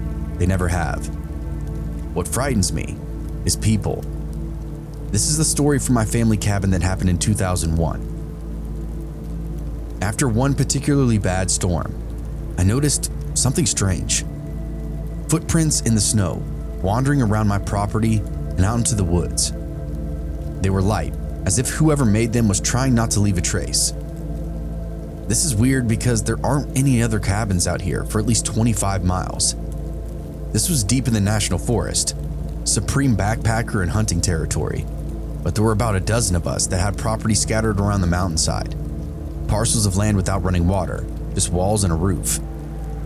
Footprints in my area might not be the strangest thing, as there was a lake further up the mountain, but for the most part, the cabin properties were tucked away and done so on purpose. Usually if someone accidentally came upon my property, they would quickly turn around, perhaps wave if we saw each other, then go back the way they came. These footprints, however, seemed to circle around the outskirts of my property over and over again. I counted at least 5 laps, which took me nearly 30 minutes to complete. Whoever was walking around out there had some sort of agenda. I kept an eye out for anyone hanging around the woods, but as the snow melted, the prints slowly disappeared too. I never saw anyone. I just assumed it was a distant hiker passing through. The laps around my cabin were weird, but I chalked it up to being something logical, like maybe he was looking for service or something. Thought maybe my cabin would have better luck getting a signal. I looked to see what direction he may have gone after wandering off, but the overlapping nature of the tracks made it really hard to tell. 3 or 4 days went by and I didn't see anyone else, but periodically there would be fresh prints in the snow. There were these little dustings coming through, replenishing the melted snowfall on the ground. Every single time it snowed, there would be a new set of tracks somewhere outside, that same weird boot print. By the end of the week, I was getting uncomfortable with this situation, as I was totally alone out there, and there wasn't a quick way for the sheriffs to get to me. Then one morning, I actually saw him. I was fixing a cup of coffee and stoking the fire when I caught sight of something outside the window. A figure lurking at the edge of the forest, dressed in these tattered clothing, with these hyper-erratic movements. My gut immediately told me that something is off. This person should not be here. I tried to get a better look, but they vanished into the trees before I even could. This shook me up so much that I didn't know what to do. Obviously, I wanted to barrel out of the door and chase after him, but something in my gut told me I would never find him. He was poking around, but doing everything in his power not to be discovered. I realized I'd been thinking about this person and situation nonstop for the better part of 6 days. Then it came to me. This was a perfect thing to write about. The following is a real piece that I wrote the morning after seeing that stranger. I've seen him now, getting closer and closer to my cabin and barn. I know it's him, the stranger from the woods. I don't know what he wants, but I know I don't want him here. Why would he walk around here for so long, and in the middle of the night, no less? The light is fading now. The shadows are growing sinister. I can feel a presence out there, watching me, waiting for its moment to strike. I'll keep my rifle close and my eyes open, but I know I'm still unprepared. What could he want? What has he seen? The days blend together in a haze of snow and darkness. I've taken to keeping my rifle by my side at all times now, even when I'm inside the cabin. I've seen the stranger's footprints every day now, always getting closer, always circling around my property, like some sort of predator stalking its prey. I feel like a rabbit before a wolf, trembling and desperate. I should go outside and empty the clip of my rifle in the air, just to remind both him and me that I'm not a rabbit but a man. I've tried to stay alert to keep watch for any sign of him. The isolation is starting to get to me. I'm jumpy. Every little creak and groan of the cabin makes me spin around, expecting to see him just standing there, his eyes fixed on me, lips poised to speak. I wonder what he would say to me in that moment. A threat? What would the last words I'd ever hear be? I've tried to distract myself with my writing, but the words won't come. My mind is a jumble of fear and paranoia. I can't focus on anything except the stranger and his intentions. I've taken to pacing back and forth in front of the windows, scanning the trees for any signs of movement. The snow is deep and untouched, a pristine expanse of white that stretches out to the horizon. But I know he's out there, watching me, waiting for his moment to strike. And then, one night I see him. He's standing at the edge of the forest, his eyes fixed on me with an unblinking stare. I raise my rifle with my heart racing and take aim. He doesn't move, doesn't even flinch, just keeps staring, his eyes boring into my soul like a cold, dead weight. I hold my breath, my finger trembling on the trigger. Then suddenly, he's gone, vanished into thin air, leaving me shaken and confused. I try to tell myself it was just a hallucination, a trick of the light and the shadows, but deep down, I know it was him, and I know he'll be back. The next day I saw his footprints again, closer than ever before. They were right up against the cabin as if he was trying to taunt me this time, show me that he can come and go as he pleases. I knew I had to do something, but I didn't know what. I was literally trapped here, alone and vulnerable, with no way to call for help. All I could do was wait and watch and hope he didn't come for me. I made a vow that if I spotted him again, I would go straight to my neighbors and tell them what was going on. As the days passed, the snow began to melt, and the footprints vanished as well. I breathed a sigh of relief, thinking the stranger had finally moved on. It was possible that he was a backpacker, lost between cabins, maybe a friend on the mountainside. The woods were treacherous and very easy to get turned around in. I was telling myself all manner of stories to keep the denial going. A day went by, then another. Soon, I was coasting back to normalcy. But my peace was very short-lived. One morning, I woke up to find a fresh pair of boot prints leading straight into my property. My heart sank as I followed them around my home and barn, watching as they circled each window, as if the stranger was searching for something. This was the exact kind of shit that I didn't want to find, and I knew I was no longer safe. Whoever this is was a complete whack job. All my denial went down the drain.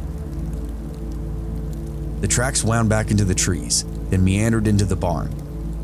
I can't tell you how nauseating it was seeing them stomp into the darkness of that old building, one step at a time. There wasn't even any electricity in there, so I couldn't just peek in and see what was going on. I'd need a flashlight, and I need to actually enter the structure. I did a full circle of the building and paused. There's no exit tracks. Whoever entered my barn was still inside there. Despite the chill in the air, my body turned to absolute ice when I realized he was probably looking out at me through the boards. I grabbed my rifle and flashlight, mind racing with the worst case scenario. As I entered the barn, I followed the muddy, snowy tracks through the stalls and bales, my heart pounding in my chest. Whoever this was, they did a pretty thorough job exploring. I followed the tracks all over and saw all the stuff they had touched. This was a pretty decent-sized barn, a few hundred square feet. Grandpa kept animals on the property during his day, so this is where they stayed throughout the winter. Now it just housed extra equipment, stuff to make repairs, and apparently some drifting lunatic hiding somewhere inside the dark. Then I saw him, a dingy homeless man with fire-red hair, hiding behind the boards and hoses in the back.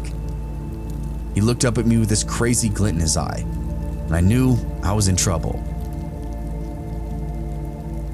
"Hey, Mr. Shoutout," he said in this monotone voice.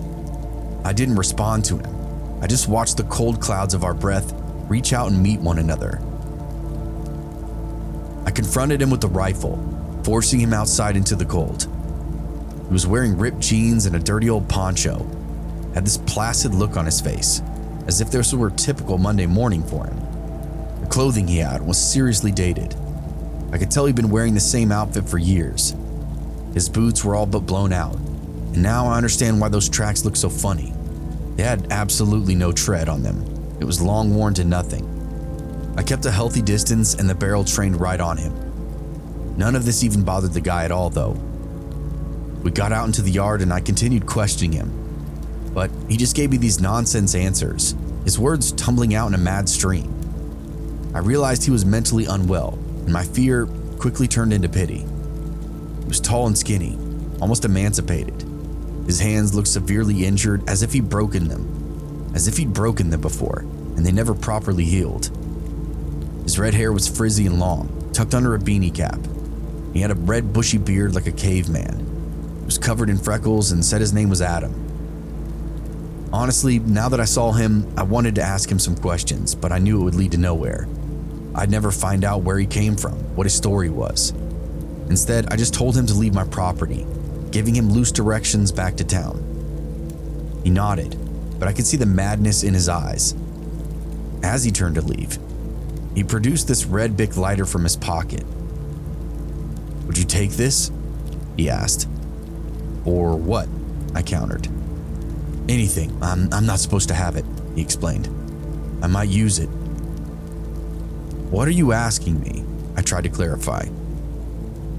"A drink, anything," he said. I eyed the lighter warily, but refused. "Just leave," I said, with my voice firm. I didn't want to get tied up with this guy any more than I already was.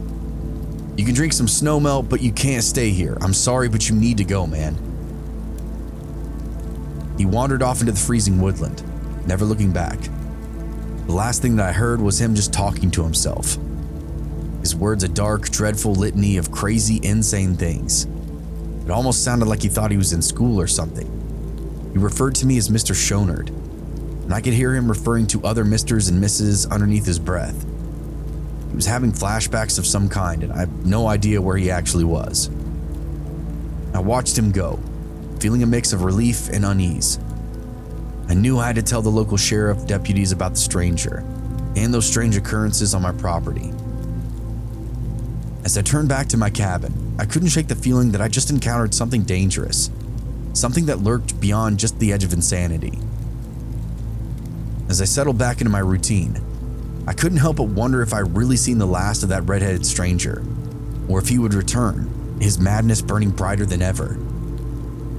I wondered a lot about that lighter and what he was trying to communicate to me. He wasn't allowed to have it. What does that mean? Weird stuff, but I guess that guy was crazy after all. 2 days of calm had passed since that red-headed stranger's departure. I almost convinced myself that the encounter was just a strange anomaly, a blip in the radar of my isolated life.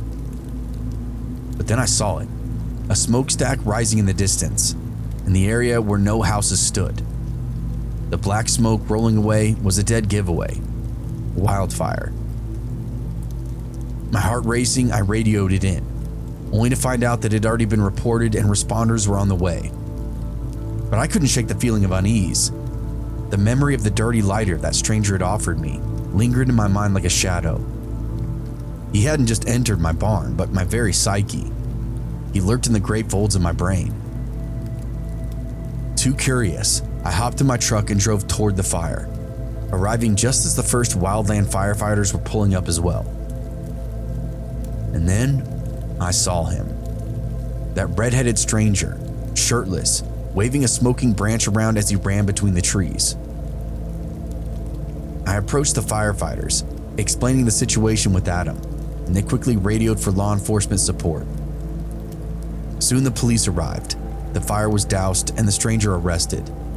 I watched gratefully as the chaos was brought under control. Adam didn't try to resist at all, simply surrendered to the law the moment they asked him to. As I drove back to my cabin, I couldn't help but wonder if the stranger's madness had been the spark that set that fire. I also knew I'd come very close to disaster. My property almost burned to the ground by the whims of a madman. He turned out to be a wackadoo from the next state over, had quite the reputation for getting himself into trouble, usually in the depths of winter. He was a roadside drifter, heavily addicted to hard drugs, which further exacerbated whatever underlying mental illness he already struggled with. Deputies got him to a clinic for treatment and evaluation, and I didn't hear really much more after that. What I do know is this: I think I'm very fortunate not to have fallen victim to that guy. I don't think he was actually capable of killing me, but he definitely could have set my house on fire and my barn. That was definitely a year I'll never forget.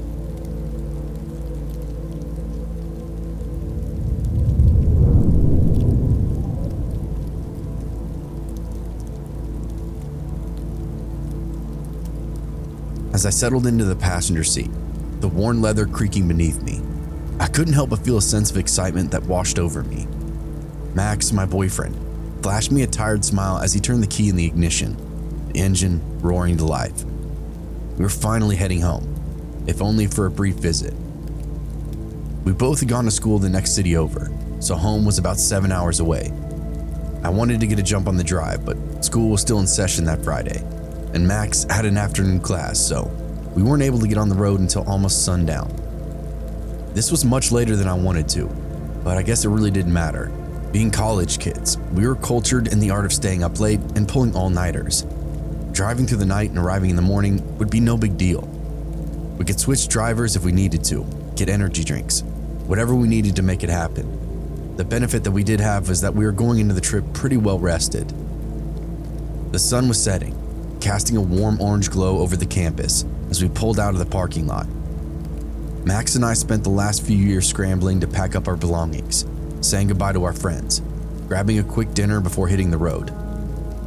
We were both pretty fried, but the prospect of surprising our families for the holiday weekend just kept us going. They didn't know we were coming, and in retrospect, that withholding of information almost contributed to our very deaths.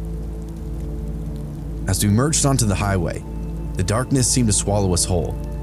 The only sound was the hum of the engine and the soft murmur of the radio, playing some obscure indie station that Max was obsessed with. I leaned back and closed my eyes, and let the rhythmic thrum of the wheels on the pavement lull me into a state of relaxation. "Don't die on me now," Max said as he grabbed my thigh. "I'm just resting my eyes," I said. "Fuck you," Max chuckled, then tickled the inside of my leg. I jerked upright and laughed.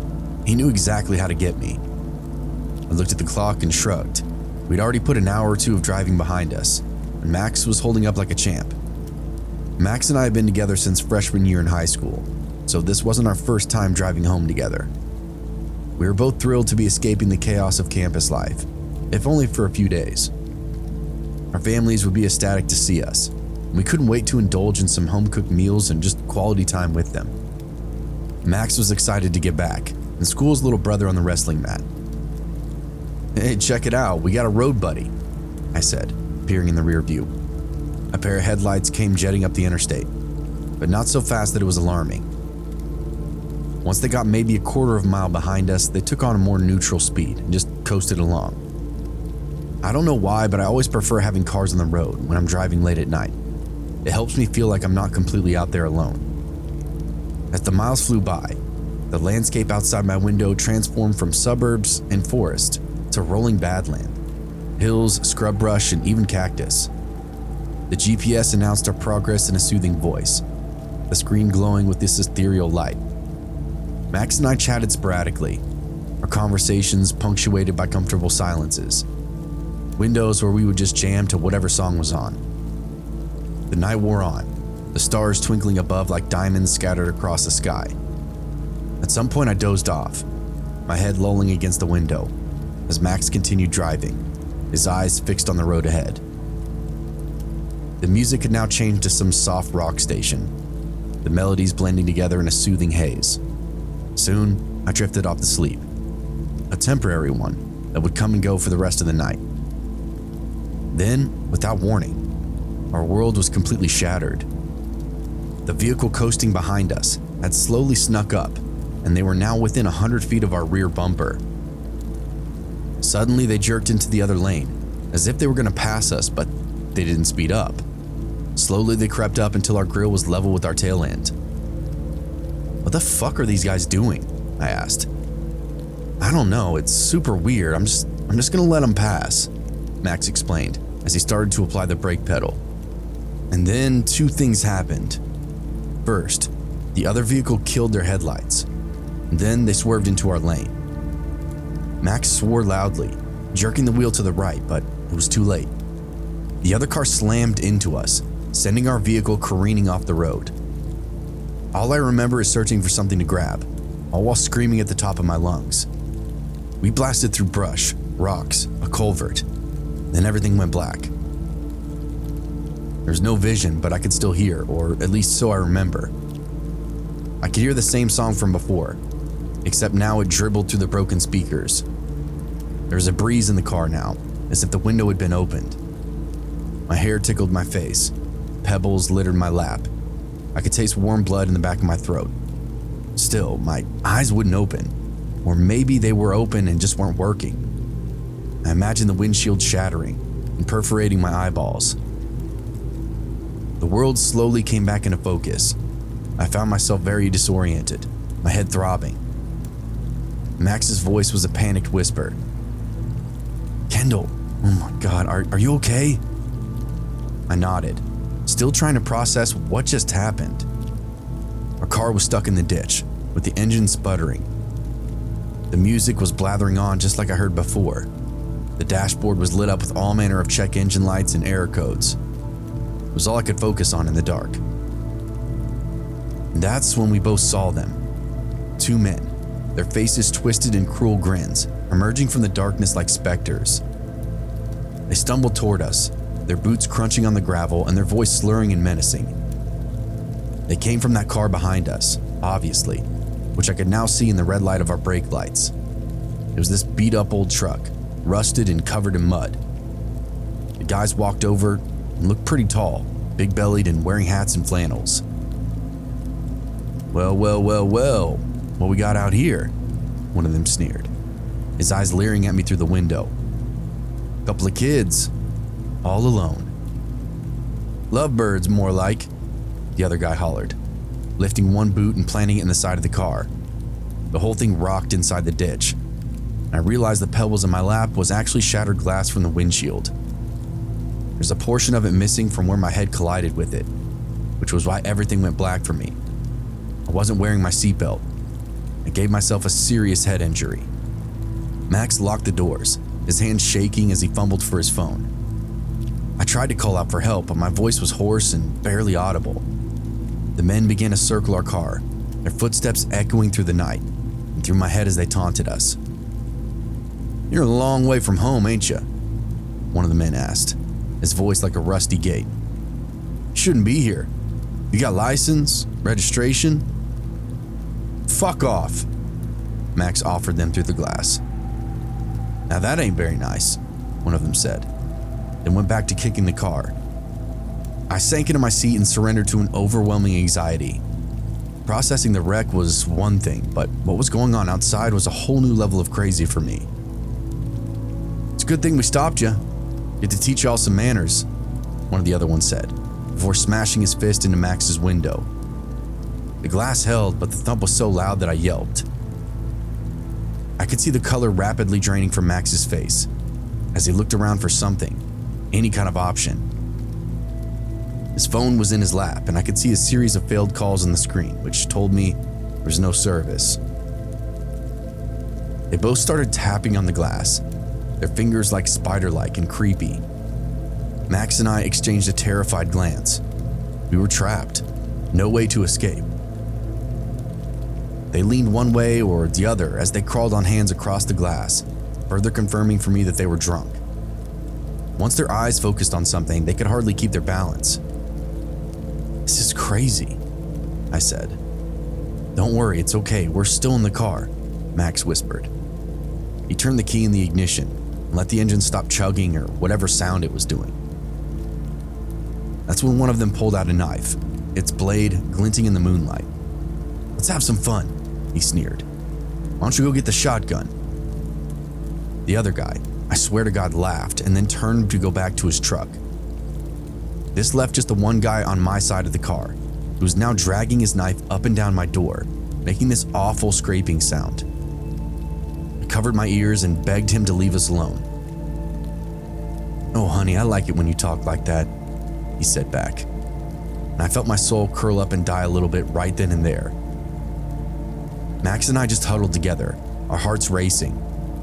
We knew we had to think of something fast or we'd be doomed. The men outside were drunk, but they were also vicious and unpredictable. We heard the double slam of the cab door as the other guy fetched that shotgun and began his drunken stumble back to our car. "Come get him out of the car. I want to see what this girl's ass looks like," the guy with the knife said. Suddenly, the knife was pressed against the window, its tip scratching against the glass like a fingernail on a chalkboard. I felt a scream rising up in my throat, but I bit it back, knowing it would only egg them on. Max's voice was now a whisper. "I've had about enough," he said. I could feel his muscles tensing up and his hands pulling out of mine, turning one into a fist. The other went to the driver's side door, where he slowly and quietly popped the door open. Our overhead light had been broken for a couple of months prior to this wreck, so Max knew it wouldn't turn on when he cracked the door. He stared out through the glass and waited. "Don't," I said, but I could tell he already had some kind of plan made up in his mind. I had no idea what his plan was, but clearly it involved getting out of the car. I felt like he was putting both of us at risk. These guys outside were literally armed and dangerous. So how? The men had us surrounded, their truck blocking our only escape route. We were trapped at their mercy. The approaching footfalls brought certain death with it as well, and they were rapidly approaching Max's door, "This is it. We can't sit in here if they have a gun," he said breathlessly. So fast I didn't understand him. If he was gonna die, he wanted to at least try and fight. And he was right. The thought of getting hosed with that shotgun through the window was just an atrocious thought. Just sitting there for it, looking down the barrel of some greasy cousin fucking psycho who had one too many beers with his brother uncle, that was a fate worse than death. The guy with the shotgun lurched up to the door, but turned. He had the gun over his shoulder, barrel up in the air, and he was starting to move to the front of the car. I looked out and realized he was going to shoot us both at the same time, right through the windshield. Max quickly scrambled backward, leaned against the center console and threw both feet into his open door, which shot open so hard and fast, it clapped the guy in the back and sent his drunk ass into the dirt. Max jumped out, fell down because of the sandy dirt and downward angle, but got back to his feet and on top of the guy with the gun. "Oh fuck," the other guy said, as he began to stumble around to help his buddy. Hey! I practically crawled up onto the dashboard to get a better look. To my surprise, Max was getting the better of the guy on the ground. He wasn't punching him out or anything, but seemed to have him subdued against the earth. The guy was face down, and the shotgun was pinned beneath him, as were his arms, which Max had further secured at the wrist. They wrestled back and forth as the guy tried to turn over. I slammed a fist on the horn to alert Max, and also scared the approaching guy with the knife, who jumped at the horn blast. "He's coming!" I screamed. Max looked up and made a mistake. Let a little pressure off the guy beneath him, who somehow managed to get a finger on that shotgun. The next thing I know, there is an afterburner tracing across the left side of my eyes. My head is ringing beyond belief. I realized the shotgun had just gone off. My stomach is now doing front flips. I'm expecting there to be blood and guts everywhere, but it's hard to see because of the barrel flash. I don't see anything. All I can really see is 3 men have just paused, stopped moving. They're all checking themselves for wounds, and I can hear panic breathing. "Tim, you alright?" the guy standing up asked. "Fuck, I don't know. Yeah, I think so," he says way too loud. His ears were probably fireworks after that. Max's too.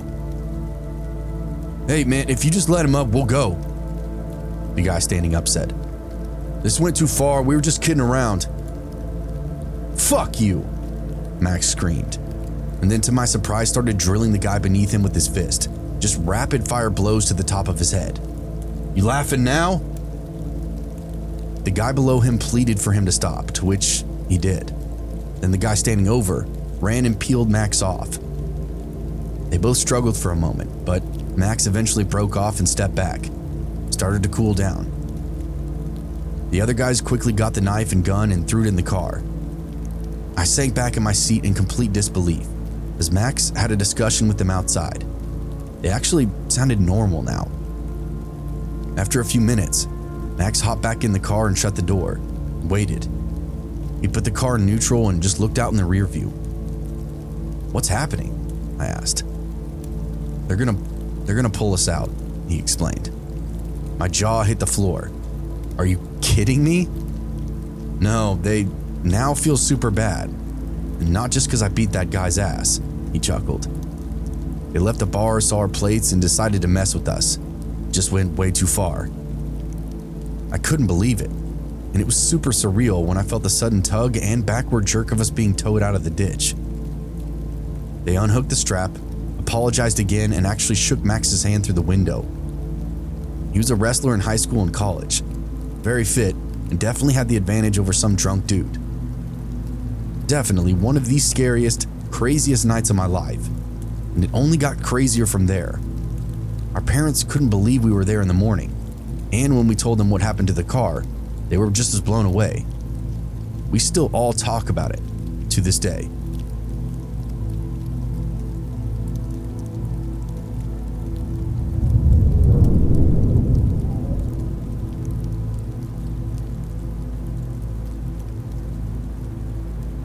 The moon cast its silver glow over the desolate road, making those towering oak trees seem like skeletons. The wind rustled through the leaves, creating this eerie whisper that sent shivers down my spine. I glanced over at Greg, who was walking with his confident stride, his eyes gleaming with excitement. Taylor, on the other hand, trailed behind us, her eyes fixed on the ground, face pale in the moonlight. "Dude, this is gonna be epic," Greg said. "I mean, who doesn't love a good graveyard run at night?" Taylor spoke up then too, her voice barely above a whisper. "I don't know, guys. This feels really wrong. We shouldn't be going here." I chuckled myself, trying to reassure her. "Come on, Tay, it's just a little fun. We're not going to find any ghost or anything." Greg snorted. "I have no idea what you're talking about. This was literally your idea, dude." He was right. Taylor had been bugging us to make a jaunt through the cemetery. She was a little wishy-washy with stuff like that, but it was always a good time when the fun started. We just needed to get to the actual graveyard. Then she would snap right back to it. Taylor quickly shot him a worried glance. "You're not taking this seriously, Greg. We're trespassing in a graveyard at night. It's not something to mess with." Greg just grinned back at her. "Oh, come on. It's just a little adventure. We'll be fine." As we walked, the trees seemed to close in around us, their branches creaking ominously in the wind. The moonlight cast long, sinister shadows on the ground, making it seem like we were being watched by unseen eyes. I shivered, despite myself. This was all fun and games to me. We lived in a bit of a small town, so there wasn't really much to do. The three of us had been doing late night exploring as a pastime for the last 3 years at this point. "Hey, what do you say we make it a little more interesting?" Greg said. "Let's turn off our phones. No distractions, no way to call for help. Just us and the dead." Taylor hesitated, her eyes darting between us. "I don't know." But Greg was already pulling out his phone, his thumb hovering over the power button. "Come on, it'll be fun. Who's with me?" I shrugged, feeling a thrill of excitement. "Sure, why not?" Taylor sighed, but eventually nodded herself. "Fine, but if we get killed, I'm blaming you two." We all turned off our phones, the sudden silence feeling like a physical presence itself. The only sound was the wind rustling through the trees, soft crunch of the gravel beneath our feet. As we entered the graveyard, the headstones loomed before us like sentinels, their names and dates worn by time and weather. The moon cast an eerie glow over the scene, making it seem like we were walking into some kind of nightmare, which I guess in a way we were. We just didn't know it yet. Greg naturally took the lead as we began to explore the various rows of corpses, just a few feet underground. And then we saw it, a mausoleum in the distance, its doors hanging open like a great big smile. "Welcome to our destination," Greg said, this low, dramatic voice. "Shut up, dude," I said as I punched him in the shoulder. Greg pressed on toward the heart of the graveyard, followed by myself and then Taylor a solid 10 feet behind us. It wasn't until some sudden noise broke the silence that she hightailed it to catch back up with us. "Welcome back," I chuckled. We wandered through the rows of headstones, the silence between us growing thicker than the grass on the ground. Taylor clung to my arm, her eyes darting around like she expected something to jump out from every tombstone. Greg, on the other hand, seemed to be enjoying himself, his eyes gleaming with this morbid excitement. "These are all dead people," he said. "Isn't that nuts?" "Yeah, it's pretty crazy," Taylor said. "Which do you think is the oldest?" I asked. "Oh shit, we should check them all out. I would love to know that," Greg shouted. Then we heard it, this low, guttural moan that seemed to come from all around us. We froze, our hearts pounding in unison. I think we were waiting for it to come again, but we just stood there and nothing happened for a really long time. "What was that?" Taylor whispered, her voice barely audible. Greg's grin had faltered for a moment before he regained his composure. Maybe an owl," he said. But his voice was laced with all kinds of doubt now. I was one of the few that could tell when Greg was totally full of shit. We started to walk down one of the paths between the graves, in the direction that we thought that sound was coming from. We moved on and our senses were heightened, our eyes scanning the darkness for any sign of movement. And then we saw it, a specter lurking among the tombstones, its presence seeming to draw the very life in the air around us. I could hear all of us collectively stop breathing as we stared in horror. I was certain that it was a ghost, but the longer we looked, the more it looked like a pretty normal guy. We looked at one another. Taylor silently mouthed, "What the hell?" to both of us as she pointed. Greg, the ever thrill seeker, took a step forward, staring down the apparition. He was the blockhead, the brave one, so I just let him go investigate. He quietly crept toward the figure, while Taylor and I started to take steps backward, hiding amongst the taller tombstones. Then there was a noise, and one I didn't really like. Greg had yelped or something, turned on his heel, and started sprinting back the way he came. The figure out there in the darkness started to trip over himself, desperately trying to run in the other direction. We ripped after Greg, who was clearly bolting for the exit. Taylor and I followed closely behind, our hearts racing just as fast as our feet. We didn't stop until we cleared the fields of the dead, emerging into the moonlight night like we escaped some kind of living nightmare.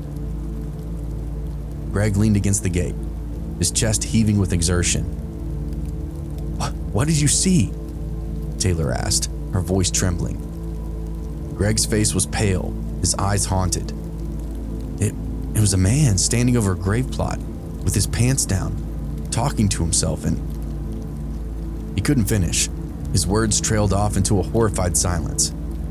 Taylor and I just exchanged a glance, and our minds reeling with the implications. Now that Greg said what he said, yeah, the figure was doing something weird, some kind of back and forth motion. Greg walked up on someone pleasuring themselves over the soil of a grave. We all felt a tremendous anxiety and made for home as quickly as we could. We never spoke about that night again, and for good reason. We also don't visit the cemetery anymore, although Greg has mentioned wanting to find out who that person was. He thinks maybe there could be a mystery at hand or something, but then again, he thinks like a hardy boy. Oh yeah, and to that midnight masturbator, super glad that we didn't meet.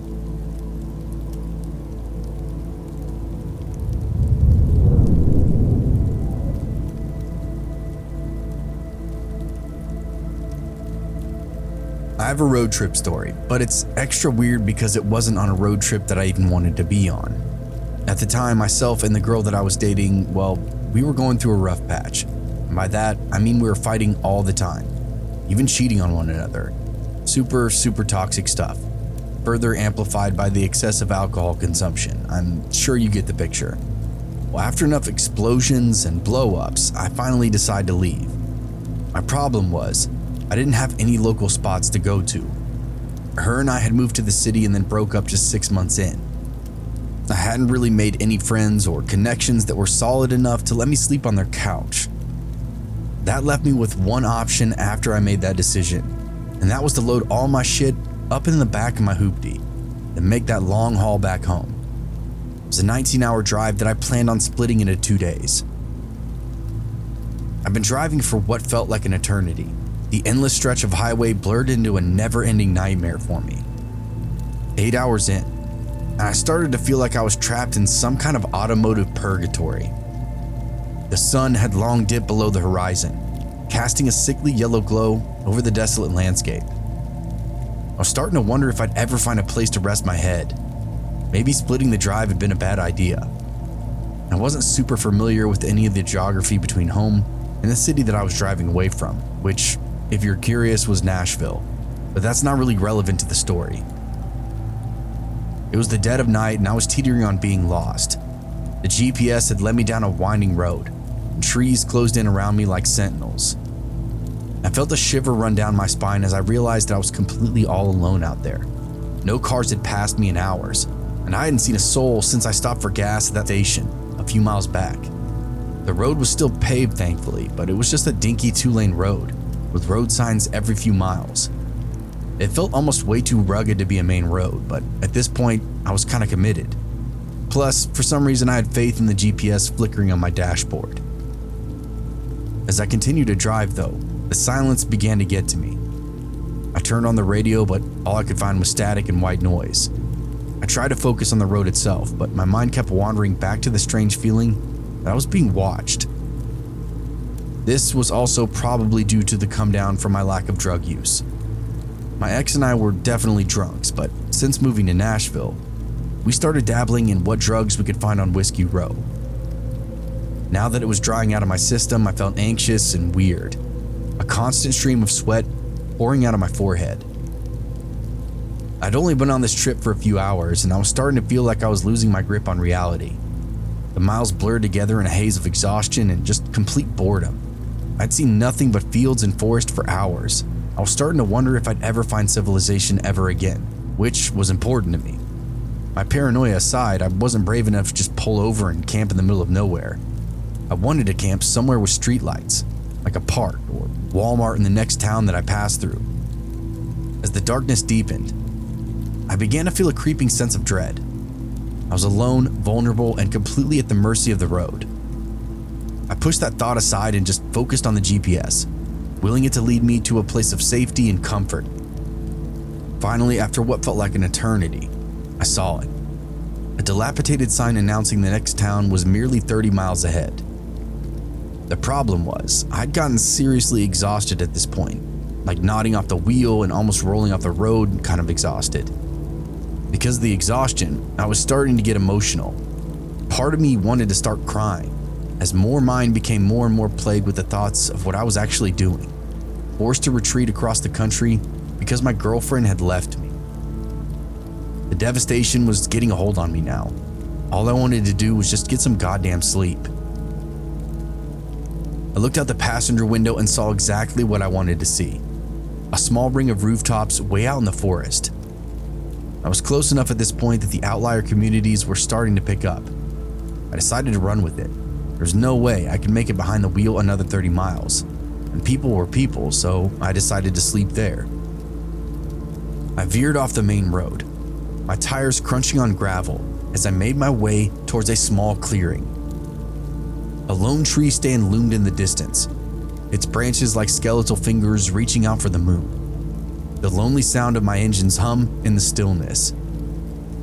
I was just happy to have a little moonlight, as well as some space away from the houses.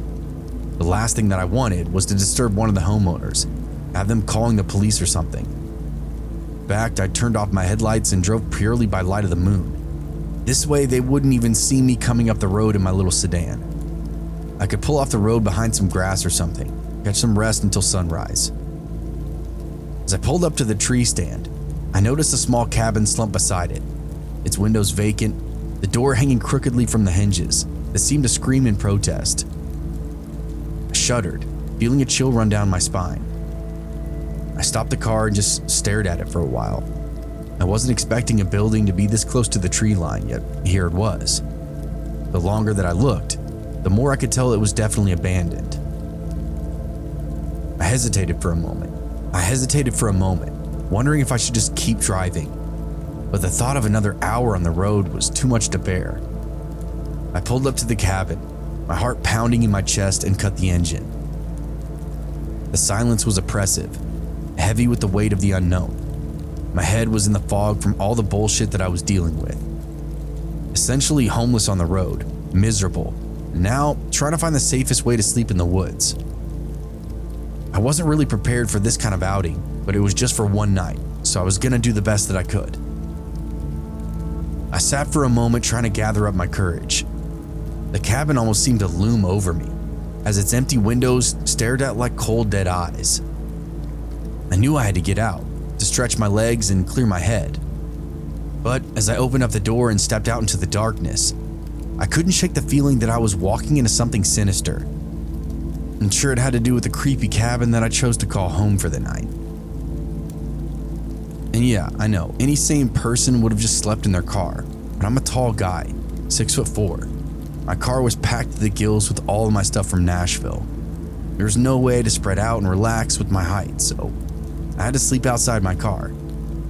Fortunately, I'd packed my little hammock, one I'd had for many years. One of the nylon pouch things that you can drape almost anywhere. I lashed it up to a tree up the hill from the cabin. That way I had a view of the area. Then started filling it out with my bedding and a battery pack, water bottle, all the random stuff that I might need throughout the night. I scarfed down a couple of PB&Js, and did my best to just relax. Food did wonders for my nerves, as I remember literally shaking as I climbed up into that hammock. After licking my fingers clean and gaining the courage to turn off my flashlight, I accepted the darkness and enjoyed the twinkling stars up above me. As I settled in for the night, trying to shake off the feeling of unease that had settled over me, I started to hear these strange noises. At first, I thought it was just the wind rustling throughout the trees, but then I heard it again, the sound of raccoons chattering and scuttling through the underbrush. We had them in droves back in the town that I lived in before. They'd come out of culverts and all kinds of weird places to get into trash cans, even come into people's houses through doggy doors. I grew up around them, so I didn't really feel any fear, more irritation that these raccoons probably were gonna bother me all night. I plugged in some headphones and did my best to just ignore them. The noise changed, however. I started hearing thumping around the inside of that cabin that I thought was abandoned. I was stricken with horror at the sound, but after a few breaths, I told myself it was more of those raccoons or just some other nocturnal animal banging around on the inside. I mean, it didn't have doors or windows. Literally anything could be inside there. Again, I tried to ignore it, telling myself it was just my imagination playing more tricks on me. But then I saw her, an old woman, her face a topography of wrinkles, her eyes aglow with an otherworldly intensity. She limped up to one of the vacant windows and just stared out through the glassless portal. For a split second, I thought she was staring at me, but then I realized she was just staring down at the ground. Then she doubled over and disappeared in the cabin for a moment. When she returned, she was dragging a heavy bag through the doorway and across the rickety wooden deck, the sound echoing throughout the clearing like a death rattle. I was literally petrified. I couldn't have moved if my life depended on it. I hung there in my hammock, peeking over the nylon like a child as I swung between the trees. I was so glad that I hid my car and partially hid where I was sleeping. My subtleness was keeping me out of view. As I watched, completely transfixed, she scattered handfuls of dog food at a breakneck pace. The raccoons converged upon her, their eyes rolling around in the dark like little droplets of water. For every one raccoon that I saw, there were a dozen eyes around it, following it through the woodland. I tried to call out to warn her of the danger coming for her, but my voice was caught in my throat. Then they were everywhere. To my horror, I looked at the trees that my hammock was tied to. The raccoons were pouring down the trunks and over my straps in full stampede. Some of them even stopped to look over at me, curious the new decoration in the woods. They didn't look long though, just long enough to see that I didn't have any food, then continued to the bizarre gathering around that old woman's feet. The old woman's ritual was a twisted one, a dark midnight errand of total weirdo. I say this because she wasn't overly nice to the animals. Sure, she was feeding them, but any raccoon that crawled too close to her feet was rapped on the head or kicked across the yard. She outright abused them as she fed them. It was the craziest shit that I could ever imagine. The raccoons seemed to be drawn to her though, their eyes gleaming with an unnatural hunger. As I watched completely frozen in horror, she began to speak. Her voice was low and husky. Her words were a maddening chant that seemed to draw the very life out of the air. It was total gibberish. Some of the words sounded English, but most of it sounded foreign. If it was a language at all, it sounded harsh. I want to say German, but I know a handful of German words, and none were even close to that. Maybe Russian, I don't know, but definitely wasn't anything I could understand. The raccoons had zero reaction to her speaking, but by the cadence and tone, you'd think she was casting a spell or something. It was creepy as hell, and I regretted not driving into town immediately. Then I did the dumbest thing that I could do. For some stupid reason, I whistled over to this crazy old bat. Between encroaching on her property and literally spying on her abusing animals, I think my subconscious wanted to at least make an effort to let her know that I was there. That I was an accidental bystander and I just wanted to leave. She had no reaction to my whistle, as it wasn't super loud, Nope, not even the raccoons looked up from their dog food eating frenzy. I just continued to lay there, like the weirdest voyeur I could ever imagine. And then it was over. She hollered at the raccoons and started kicking and swatting at them. Dragged the food back inside the house. The animals continued to crawl around the yard for a while, but the old woman vanished just as quickly as she appeared. After the bag slid back into the doorway of the cabin, it went silent again and I couldn't see her. After 20 minutes or so, even the raccoons started to peel off, slink back into their trees. This seemed like to be my time to escape, but I couldn't do it. I couldn't move. You might be catching a theme that I'm a huge coward, and you'd be correct. I laid there, told myself some stupid story about how I'd leave the second the sun came up, because there's no way in hell I was going to try to break down my meager camp in the dark. Not with some creepy-ass lady a mere 40 feet away from me, doing God knows what inside the darkness of an abandoned cabin. Although I guess clearly it wasn't abandoned. She had to have lived there, as she had a massive bag of dog food that she kept inside. I imagined some crazy old hippie lady living off the grid and slowly losing her shit. Whatever the case, I was counting the minutes until sunrise. By my calculation, I had about 4 hours to kill. During that time, I just laid there. I think I fell asleep a few times.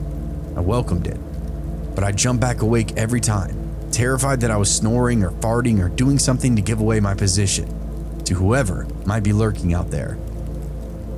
I found it was the most comforting to just be awake and alert for whatever might be going down. I even set a timer for the moment that I'd pop up and start breaking stuff down, just before the few rays of sunlight would hit. That never came to fruition though. I woke up again, just as the first sparks of light were coming over the mountain. But that wasn't what woke me. It was that same dragging sound through the house. I looked and sure enough, the old woman was hauling the dog food back out onto the porch. The raccoons came scuttling out, now to a lighter forest. I could see that there were even more of them now. It sounded like something out of a movie, dozens and dozens converging on this strange old lady. She'd throw out handfuls as fast as she could, the shit out of the raccoons that got too close. This went on for the same amount of time, 15 minutes maybe, but the sunlight was killing me. It went from black to dawn relatively quickly, and I knew if she were outside for much longer, she would definitely see me in my hammock in the trees. Sure enough, as she was swatting the animals and speaking in that weird language, she suddenly stood upright and turned her whole body in the direction of my hammock. I froze, sunk into the nylon, and just did my best to pretend to be asleep. I had to look harmless, right? Then she did the creepiest thing ever. This old lady whistled that same tune back to me, the one that I whistled earlier. In the moment, I knew she did hear that whistle. She had likely been aware of my presence these last few hours and just hid inside the cabin. It took everything in me not to piss my pants or even throw up. The anxiety was boiling over into a massive panic attack now. Whatever problems I thought I had earlier quickly dissolved under the weight of that current situation. She did the same thing though, simply dragged the dog food back into the house and disappeared. Although this time I could make out portions of the inside.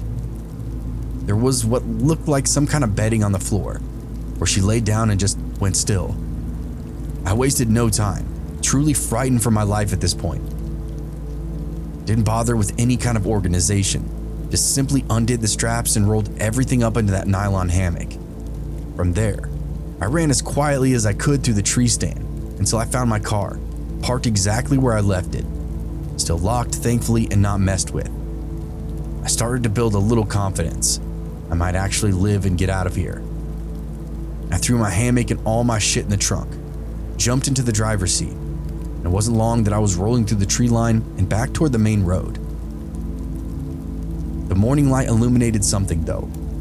It wasn't just one little crappy cabin, they were all over, dotting the woody hillside. Smoke even drifted out of the chimneys of a couple of them. I could see candles flickering in some of the back windows. As I drove by the nearest cabin, the one that I slept by, I could see that old woman, She crawled out through the open back door and across the deck, howling at me like a dog. It was insane to watch, but I was glad that that was all she did. I continued to bump down my slow descent away from madness, and as I did, I cast long looks in the rearview mirror behind me.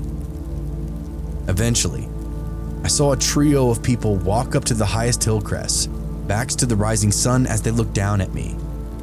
They had that same disheveled kind of clothing, wild hair. They pointed at my car, but never chased me. I figured they were part of whatever commune that I accidentally disturbed, and that's what they had to be, right? Too creepy to be Amish, too established to be homeless. Just gave off this weird cult vibe. And that's what I left it as in my memory. If you're ever driving northwest outside of Nashville, keep an eye out for the dog food raccoon cult.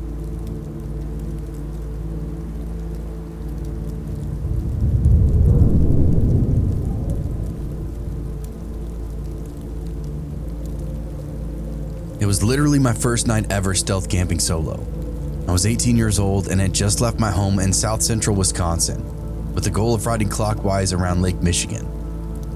As dusk approached, I found myself riding a gravel bike trail through the farm country, occasionally passing through some small towns. I start looking for a place to pitch my tent, unsure of what exactly that would really look like. I was on a bicycle, so my supplies were pretty meager, just enough to keep me going between towns.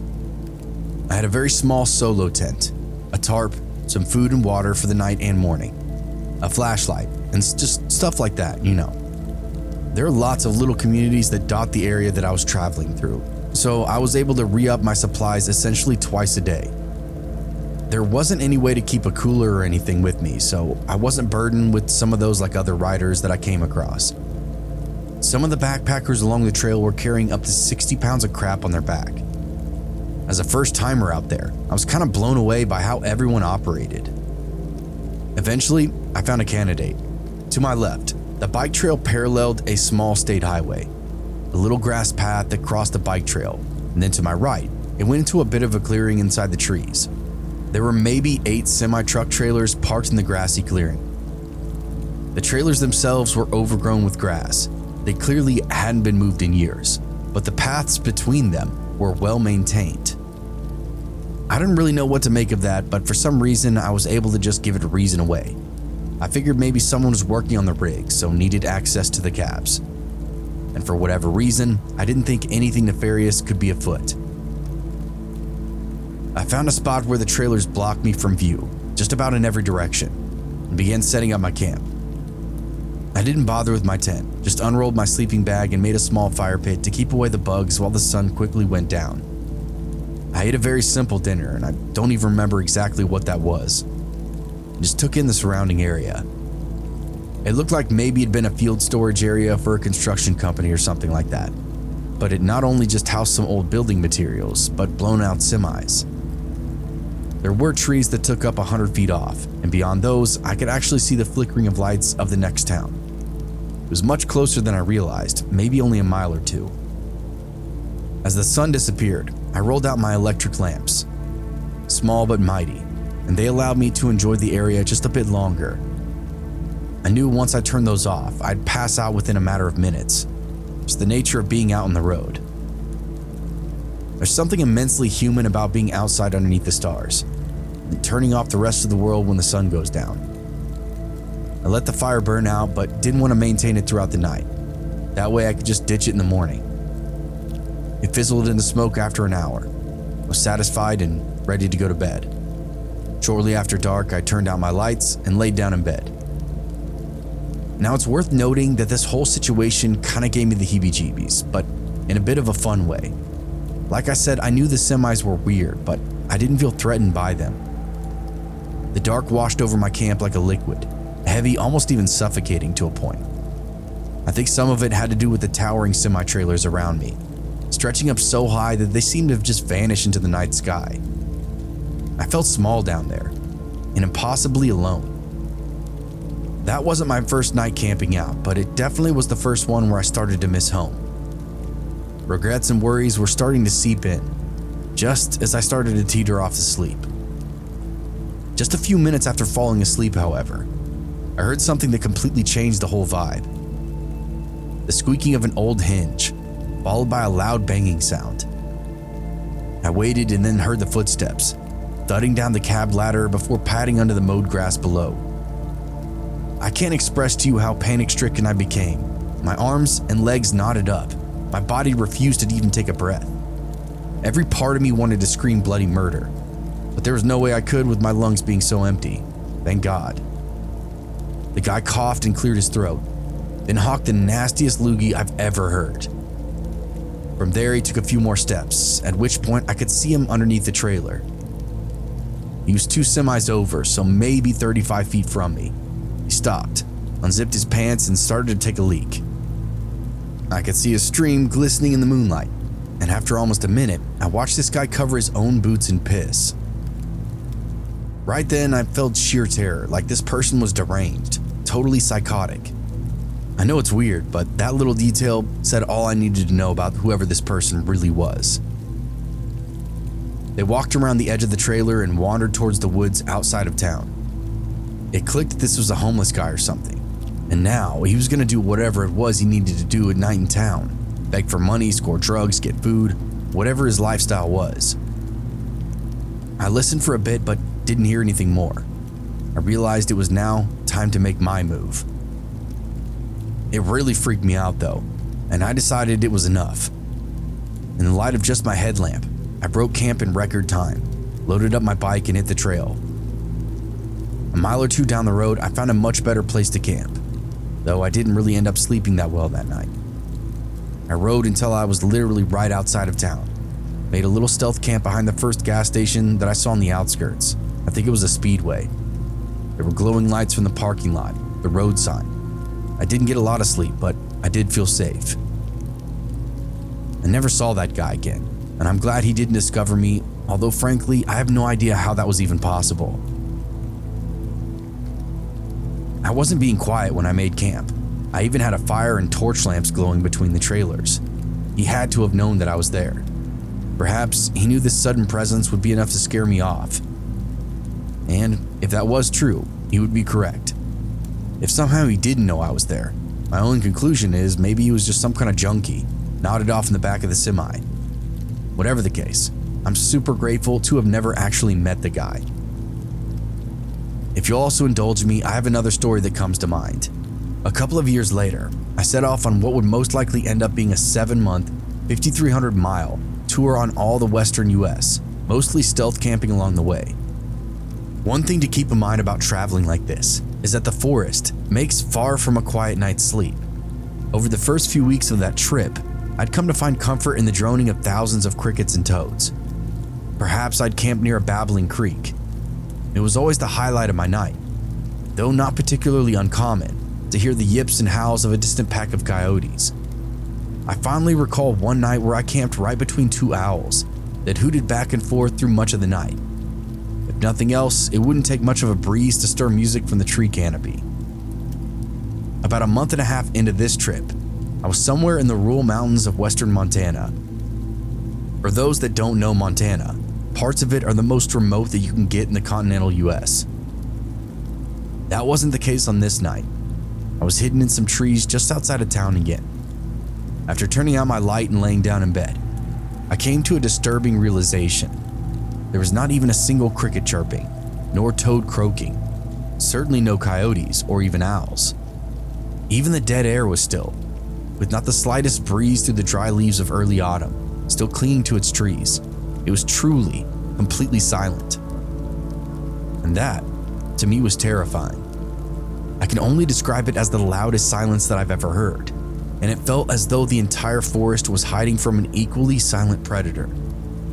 The occasional snapping of a twig, a common sound normally lost in the cacophony, and on this night, rang out like a gunshot, thoroughly crushing any half-sleepiness that I might have been feeling. And then there was this massive silhouette of a grizzly bear. It shambled up out of the meadow, puffing and scraping at the earth.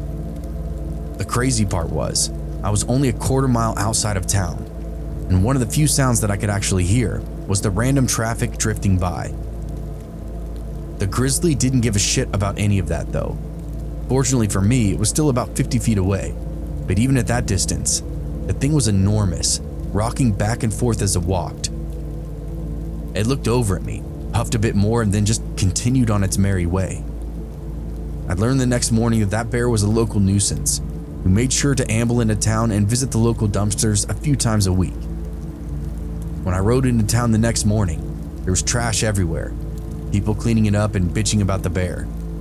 I couldn't help but laugh. No wonder it didn't even bother with me. It had a full buffet just down the road.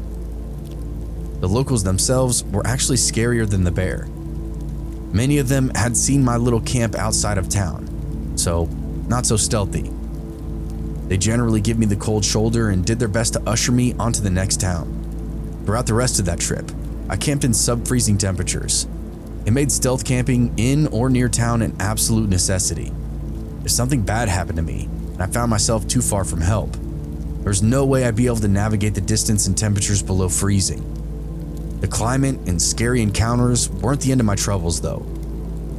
One night, I had a hostile bunkmate above me who talked in his sleep. The guy in the bed next to me loudly snored. This sounds pretty typical, but because it was a hostel, these dudes were both strangers to me and each other. I couldn't just shake one of them up and hope for the best. I had all kinds of images in my head of gently shaking one of them, only for him to attack me in his confusion or something like that. The guy above me would go from nonsense to some pretty cryptic shit. Start saying a girl's name over and over and over again, then apologize. Then a visceral depiction of violence. Some of the most eerie and weird stuff I've ever heard, like bashing your brains in with a mailbox post. Honestly, in that moment, I would have preferred the grizzlies stomping around my camp again. The craziest part was in the morning when the guy woke. He was the most chipper dude you could imagine. You'd never even think he was the one talking through these hyper-violent nightmares. I actually stopped bunking with strangers after that specific experience. I've seen a lot of strange stuff on the outskirts of town, where I spent many nights not getting any sleep. I guess you can call me a thrill seeker, as I continue to practice this stuff to this day.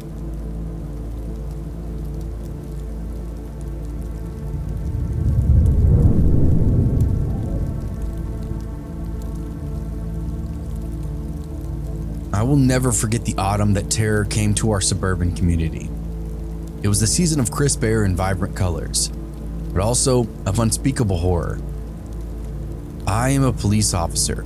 I've seen my fair share of crime scenes, but nothing could have prepared me for what we found behind that cluster of mom and pop shops. This happened to be the same year that my daughter won All-State as a pitcher for the softball team, but that memory takes the back seat, unfortunately.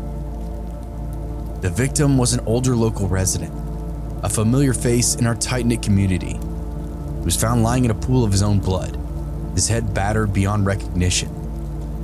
This guy was just a regular Joe around town, known for walking his dog in the morning and hanging out around the post office, that kind of thing. For someone to brutalize him in this manner was just insane, off the charts for our district.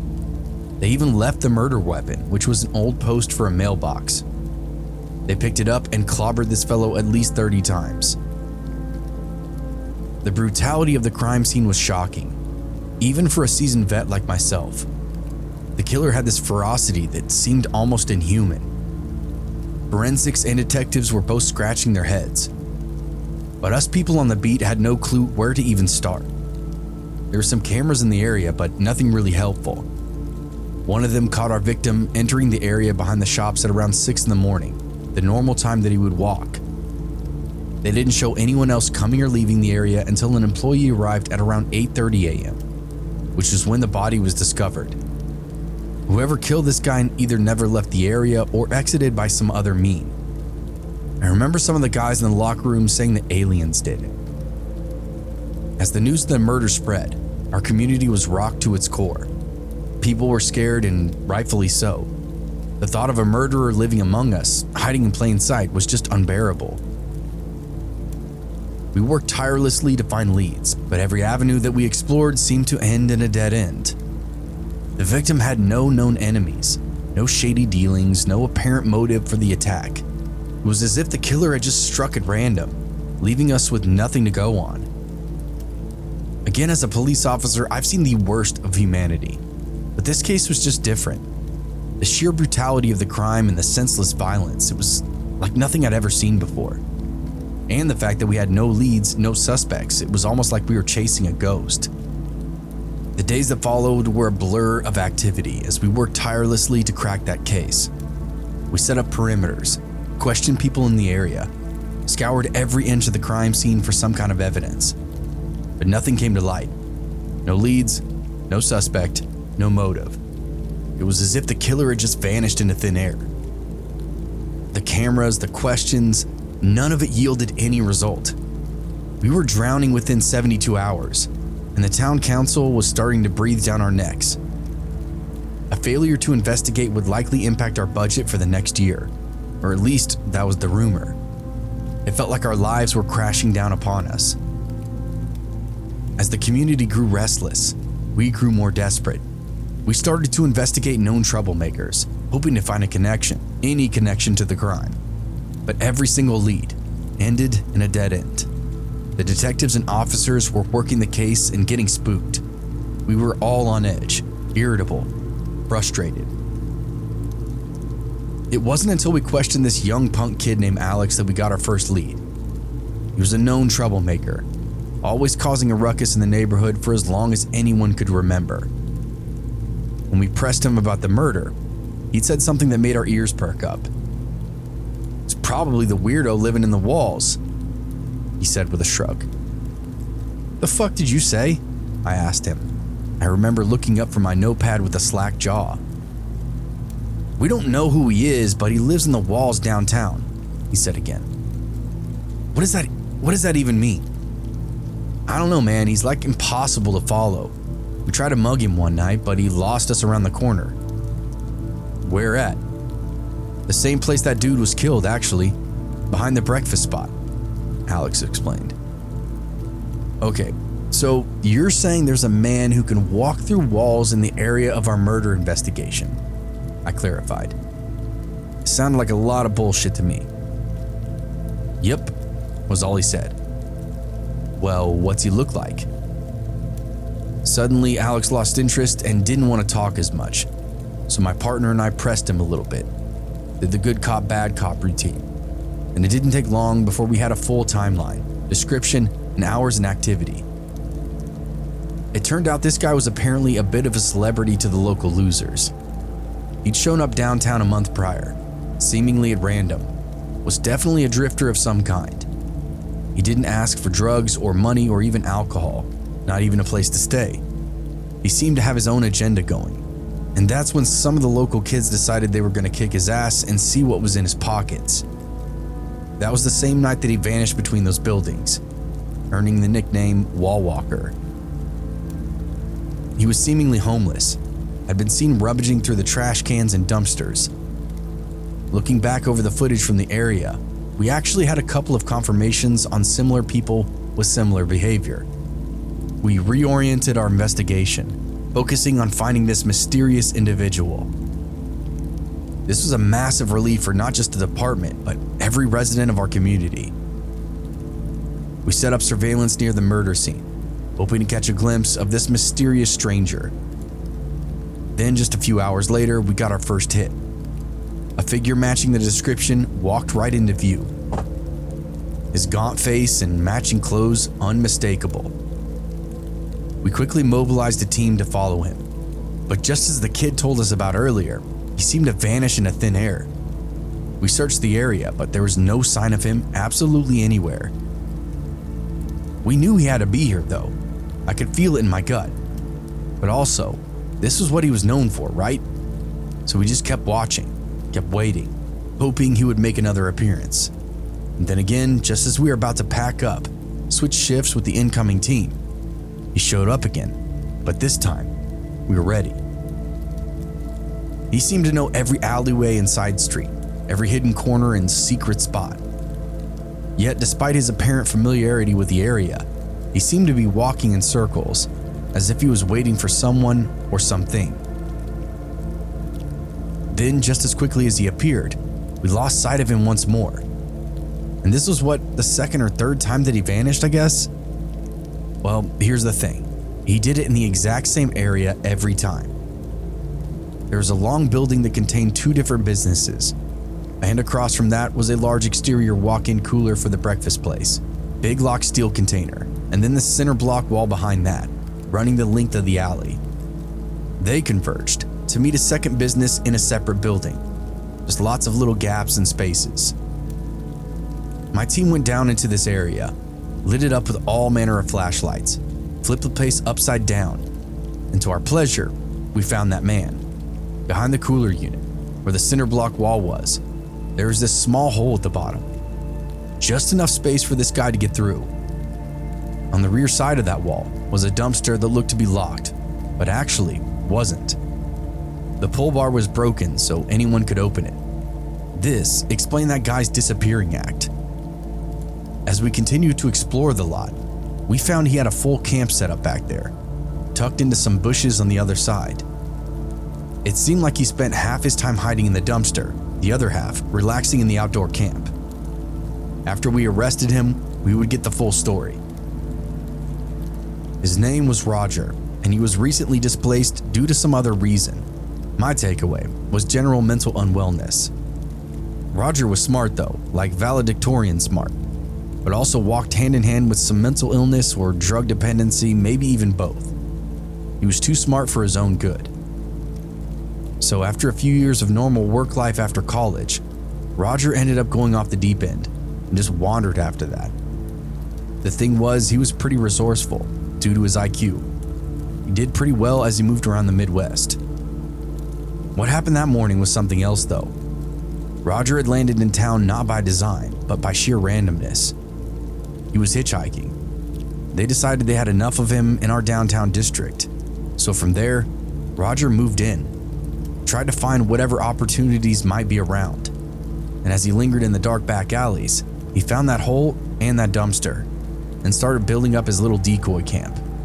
He would use the secret pass to tail locals and try to pickpocket them, then disappear through that little hole he had, so long as they didn't see him go behind the cooling unit.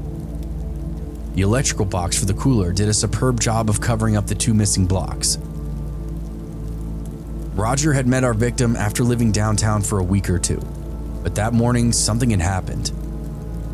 The victim had brought a scratcher ticket from a 24-hour gas station, and it turned out had won $5,000.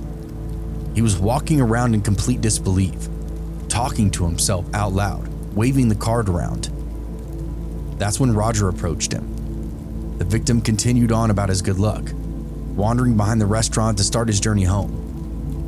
Roger's quick thinking had him snatch the post up and brain the victim, all so he could get his hands on that lottery ticket.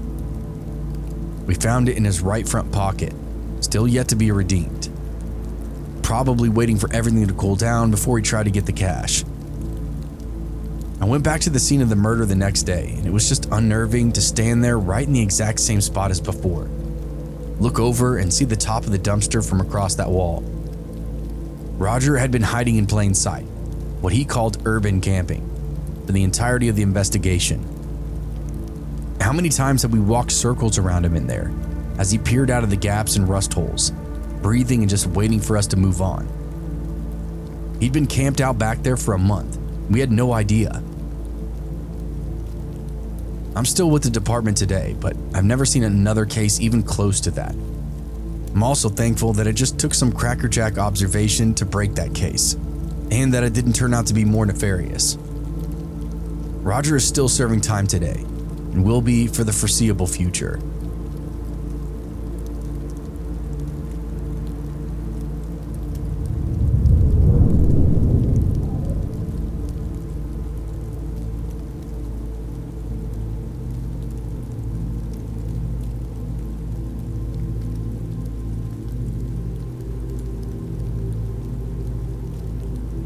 Okay, so this happened to me earlier, and I definitely don't think I'll be sleeping tonight. I'm currently staying in a remote part of the United Kingdom and having a break from working, which means more time to pursue my hobbies, one of them being photography. I had scoped out this creepy looking tree formation in a nearby forest, set my camera and tripod up as the sun was coming down, for that extra creepy vibe. As I'm happily taking photos, I see a woman pass the entrance to the arched trees. This woman had parked her car next to mine when I arrived. She passed me a couple of times, looking at me for prolonged periods each time that she did pass.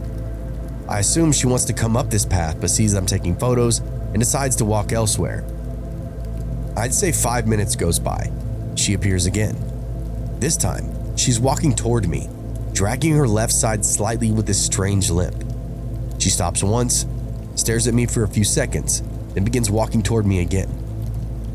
I ask her if she's okay, and I'm starting to put my camera away at this point, readying my tripod to use for any type of self-defense if necessary, because the vibe that I'm getting is way off. She just starts grunting at me, then stops and stares again. It's at this point that this woman is close enough for me to realize she's actually a man in woman's clothing with a wig on. An uncomfortable moment passes. She starts grunting again, walks towards the edge of the path, grabs a pile of leaves, and starts throwing them around, grunts some more, and then walks off aimlessly into the forest. I call my friend to tell her what's going on and ask that she stay on the phone with me, just in case this person comes back. I'm gonna take a couple of more pictures and then I'm out. For a good 10 minutes, I hear crunching of leaves circling me in the forest. I convince myself it's just a wildlife. Then, nothing but silence. I take more photos. I haven't seen or heard the person around for 15 minutes now, so I assume I'm safe. I leave the path and see that the car is now gone. Thank fuck. However, I quickly notice that there's a man walking toward me from the entrance. It's that same fucking guy. He's now changed into men's attire as he walks past me and shoots me this grin that sends shivers down my spine. I don't scare easily, but this guy just gave off all the wrong signals, causing this overwhelming feeling of dread to completely wash over me. I'm still on the phone at this point, holding my tripod over my shoulder just in case. I quickened my pace and got back to my car. As I did so, I saw him come out of the lane that I'd just been down, stop and look around, then start walking towards my car with intent. This part is all on video. I video for a while, then haul the fuck out of there, driving past his car that he just moved down the road, thinking, what in the gray beard fuck just happened? Limping, leaf-throwing forest stalker. I hope I never see you again.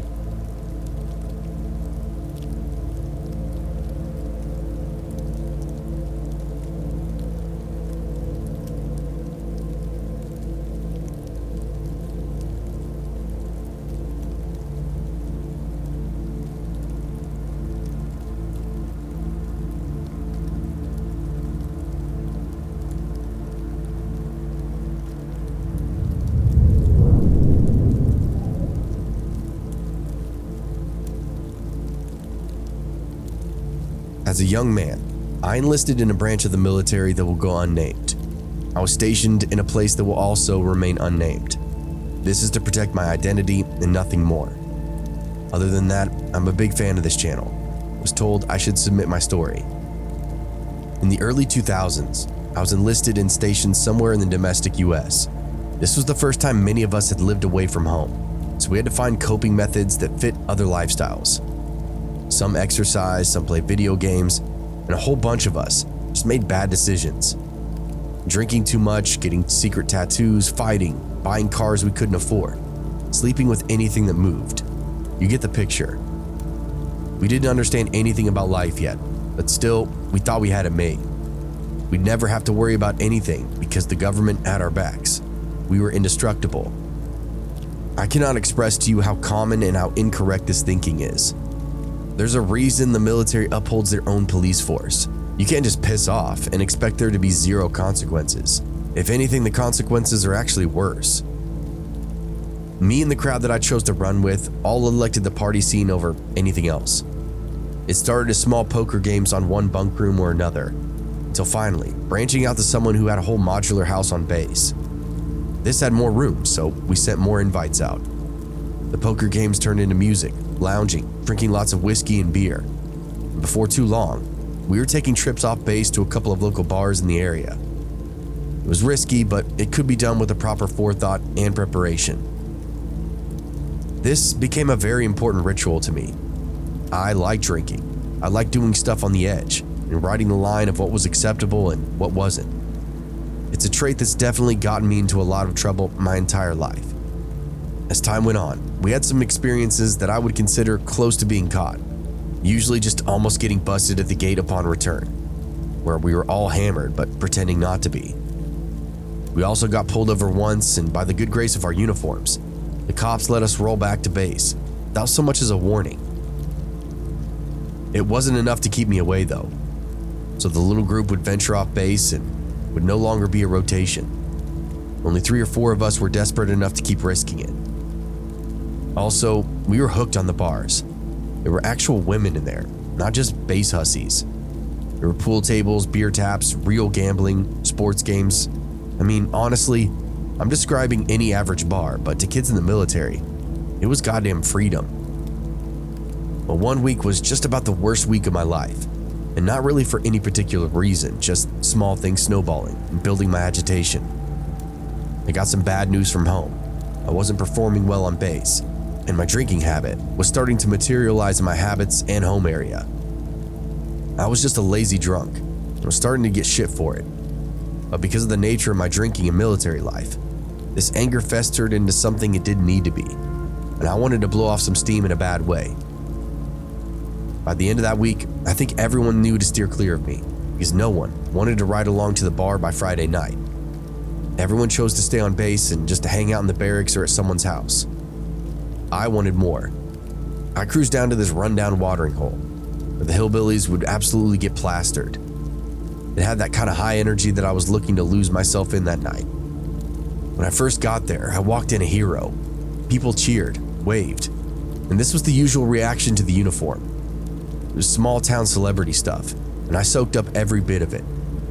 I took a stool at the bar and ordered a beer and a shot, and let my evening begin. Everything was friendly for the first couple of hours, wherein we took turns buying songs on the jukebox, slamming shots, and draining beers. I was tanked within 90 minutes, but it was only 10:30, and I figured I'd be closing the place down. There was a lot more drinking to be done. By 11 p.m., things were starting to take a bit of a turn. I pissed the bartender off, plus he was already noticing how drunk I was, so the drinks were coming my way less and less. This set me on a tirade where I just started blasting the guy with all kinds of insults, which turned half the bar in my direction, turned the praises into backhanded comments for me to shut my mouth. I obliged, at least at first, even offered an apology. Anything to get back on the drinking side of things. Within a half an hour, they were serving me a beer again, and I had a brand new shit-eating grin on my face. I distinctly remember looking around and thinking, where can I find the most trouble? I was surprised to find it right next to me. A cute little blonde had snuck up beside me to order from the bartender. I looked her up and down and immediately started hitting on her. She entertained me in a polite way, but wasn't hitting back in the way I wanted. I pressed harder and got loud, then did the douchiest thing ever. I put my hand on her hip. She pushed me off and threw a drink in my face and told me exactly what I should do with myself. I didn't take this well. Kind of started to walk after her, but the guys around me yanked me back and struck me on the bar stool. They patted me on the back, said encouraging things like, better luck next time, just to kind of pacify me, I think. Either way, the rest of the night in the bar is pretty much a blur to me. I know I was there for at least another half an hour, nursing my head and still drinking beers. I don't remember talking to anyone, doing anything, just a total blank. What I can remember next is exiting the bar and stepping out into the darkest shade of night that I've ever seen. I'm talking total darkness. The parking lot was a long curved dirt lane. My car was halfway down it. I remember the cool air, the familiar drunken stagger, one stiff leg in front of the other, looking up into the night sky with drool and spit along my cheek. Then I remember a hand coming down on my shoulder to spin me around. "Hey, Army man," a gruff voice said to me. I didn't even get to speak. Whoever was standing in front of me cold clocked me so hard that I saw stars, and I'm not talking about the ones above me. The nerves in my brain went haywire, and I was briefly in another dimension entirely. When I hit the dirt and racked my head against the ground was when I came back to the parking lot and vaguely remembered what was going on. I tried to crawl away, but my motor skills were shot. Looking back, I drank something like 10 beers, a couple of cocktails, and just as many shots.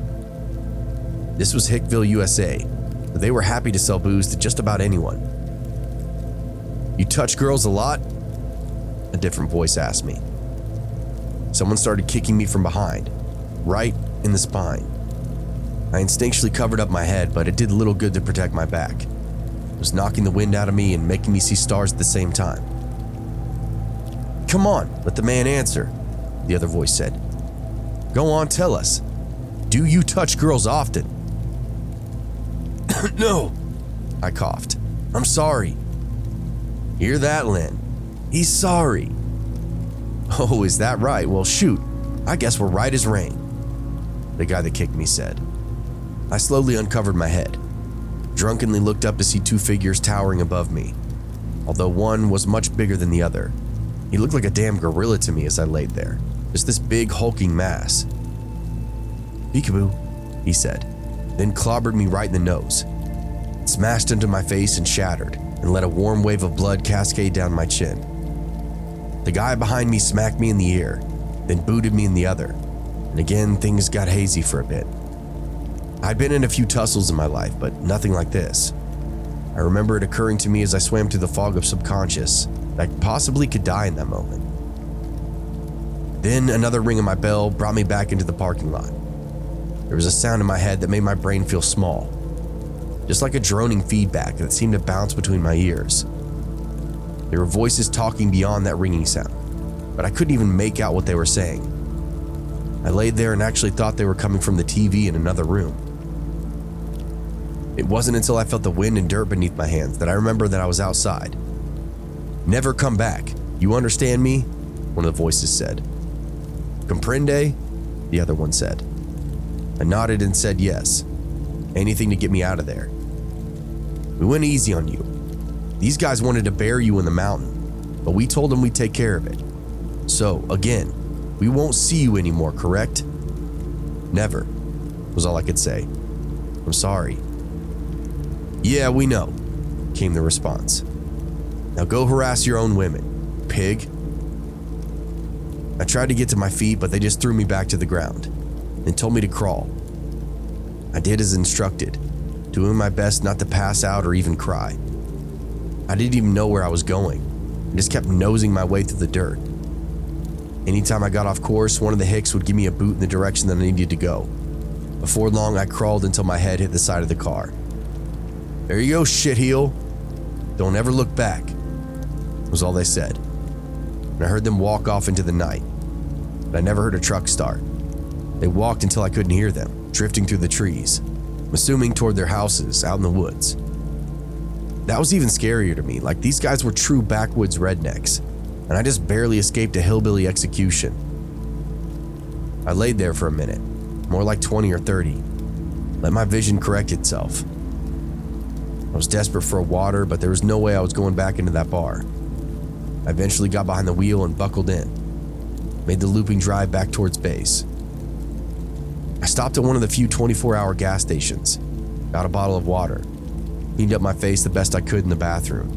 I needed to look mildly presentable if I was going to get back on base. It worked, but by morning there were officers coming to ask me questions. The gate guards reported me not long after I drove to the checkpoint, as I was obviously drunk and didn't control the car well as I drove off. They found I had a broken nose, a severe hangover, and even a cracked tooth. I won't go into the consequences of that night, but I was stripped of rank and demoted as it were, and then put on dog shit duties for 3 months, cleaning bathrooms and manual labor, anything they could find for me. It was a hugely humbling experience, and one that I was in desperate need of. I was on a hot streak of bad decisions, and making those guys beating me up was the wake-up call that I needed. The discipline received from my superiors was just the icing on the cake, the structure and direction that I needed to succeed. I became much more aware of my actions after that whole experience. And also, it was the most terrifying thing in my life. I developed some PTSD after getting beat up and had regular nightmares for quite some time. I'd get random paranoia and insomnia too. I was at the total mercy of those strangers, and they knew it, planned on it. It wouldn't surprise me if those guys have bodies on their records. I count myself lucky to not be one of them. I figured the only thing that saved my skin was the military uniform that I was wearing that night. Life lesson definitely learned.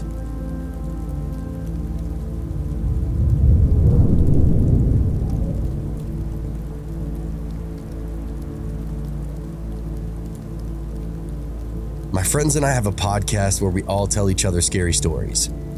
This is the one that's infamous in my family. I grew up hearing and telling over and over.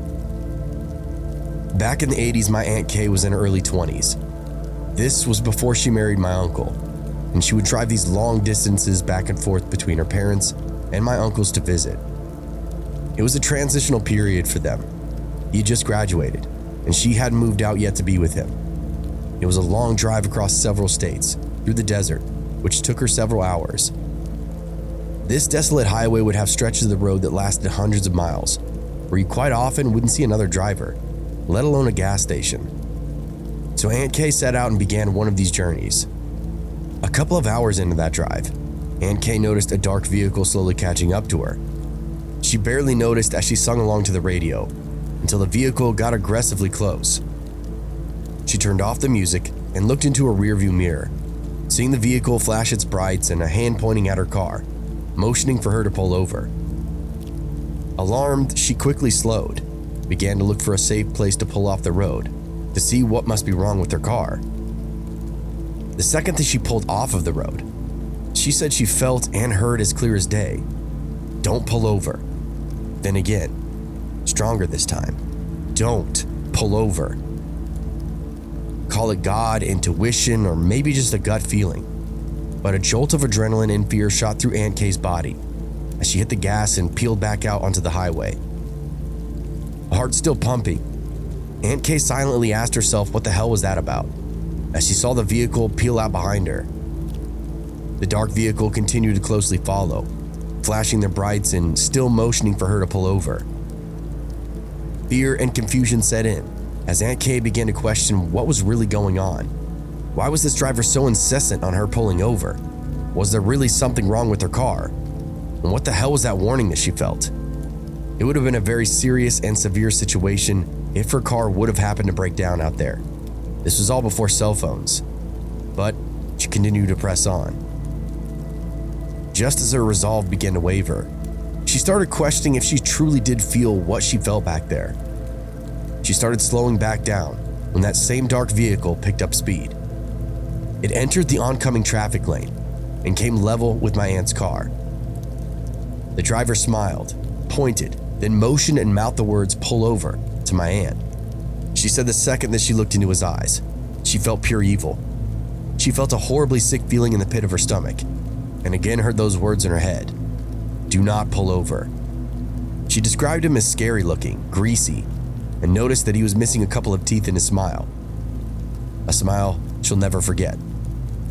That sent chills throughout her, and this quickly dispelled any thoughts she had of pulling over and put the pedal to the metal to try and lose this man. He chased after her. She slowed down, he would slow down.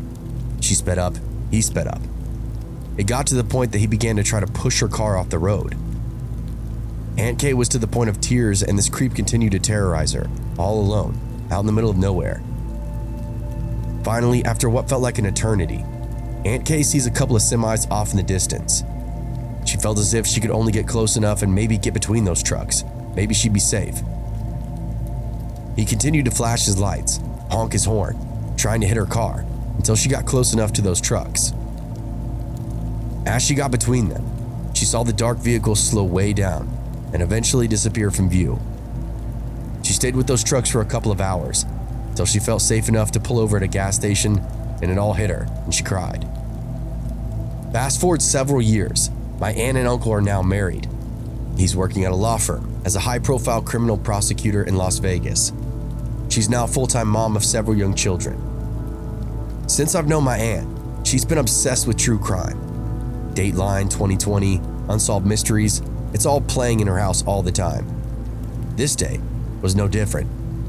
She was folding laundry in the kitchen while listening to the TV in the other room. The interviewer was talking about a man who was being interviewed on death row. As she paired another match of socks, she heard the man describe one of his tactics for procuring victims. According to him, he would wait along the side of a highway. A car would go by with the family, and he'd wait. Another car with the male driver would go by. He'd wait. But every so often, a car would go by with a pretty woman driving alone. So I'd pull out behind them and follow them. I'd flash my brights, honk, and motion for them to pull over. Aunt Kay was now paralyzed as she continued to listen. When they would eventually pull over, I'd tell them to pop the hood. I'd be able to tell them what was wrong with their car. They would, and I'd yank a couple of wires. When the car wouldn't start, I'd tell them no problem. My buddy has a shop in the next town. I can give you a ride and he'll give you a fair deal. My aunt slowly moved to the living room. They'd get in. I'd rape and kill them, bury them anywhere out in the desert. When asked how many times he did this, he responded, "They'll never find all the bodies. I can't even count." And how many got away? 2, maybe 3. My aunt stood alone, staring into the same toothless grin that she saw on the highway that day. It was Henry Lee Lucas.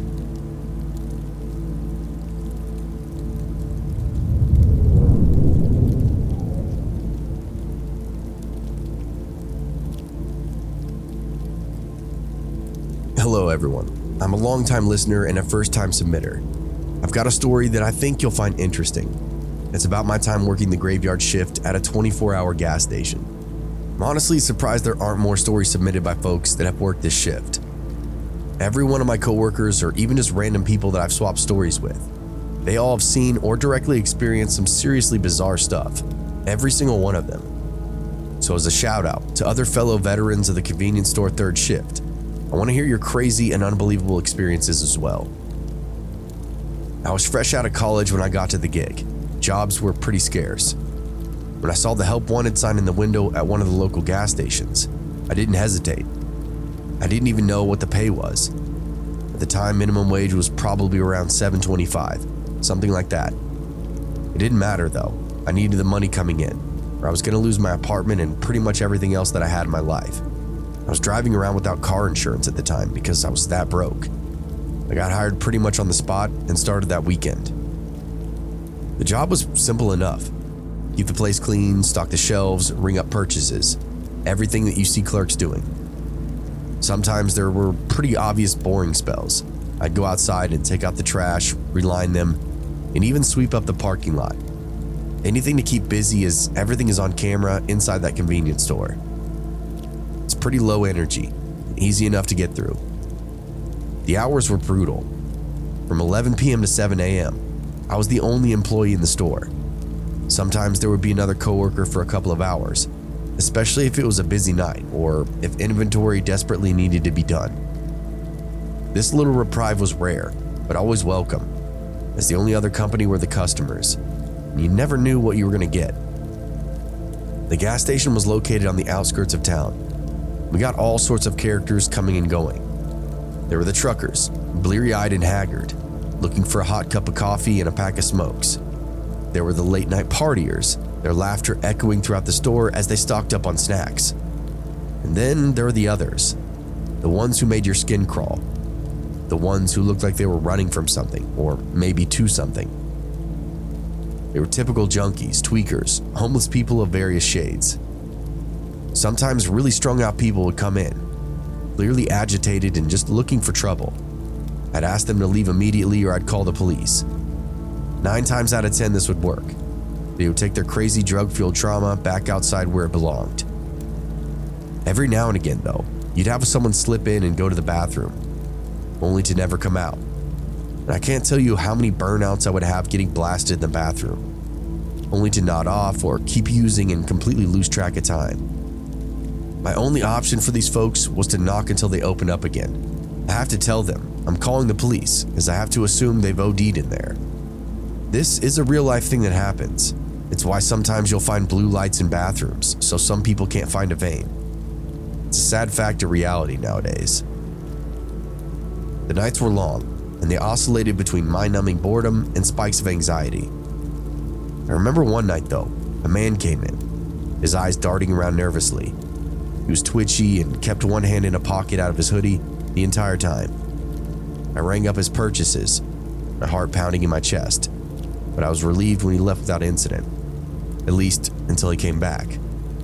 He slipped through the door about 40 minutes later, perused the exact same aisles that he had before. This time he looked even more nervous. I mean, really bugging out. I suspect he had a plan earlier, but wasn't quite high enough to go through with it. So he went and got jacked up, and now he was back. "Hey man, you already bought all that stuff," I said to him. "You don't look good either. I'm about to hit the call button. The cops will be here in 3 minutes." It was a stone cold bluff, probably more like 10 or more, but this clown didn't know that. I watched as his eyes peeled wide and he started stepping towards the door. "Wasn't gonna do nothing," he explained. I could smell the alcohol wafting off of him now. Earlier he just smelled bad, like BO. I made a motion towards the button underneath the counter, and the guy bolted towards the door. It was a bit of a confidence booster, honestly. Work was more or less stressful after that night. I would just start checking some of these folks at the door, especially if I could tell they weren't gonna buy anything. I know it sounds weird, but sometimes with these people, it's very, very obvious. But the night that really stands out, the night that still gives me nightmares to this day, was the night of the robbery. It was around 3 a.m. I was restocking the cooler when I heard the bell above the door jingle. I turned and saw a pretty average dude coming in. I said hello and went back to restocking. I was almost done and wanted to finish the cooler before I went back to the register. "Hey, over here," the guy said.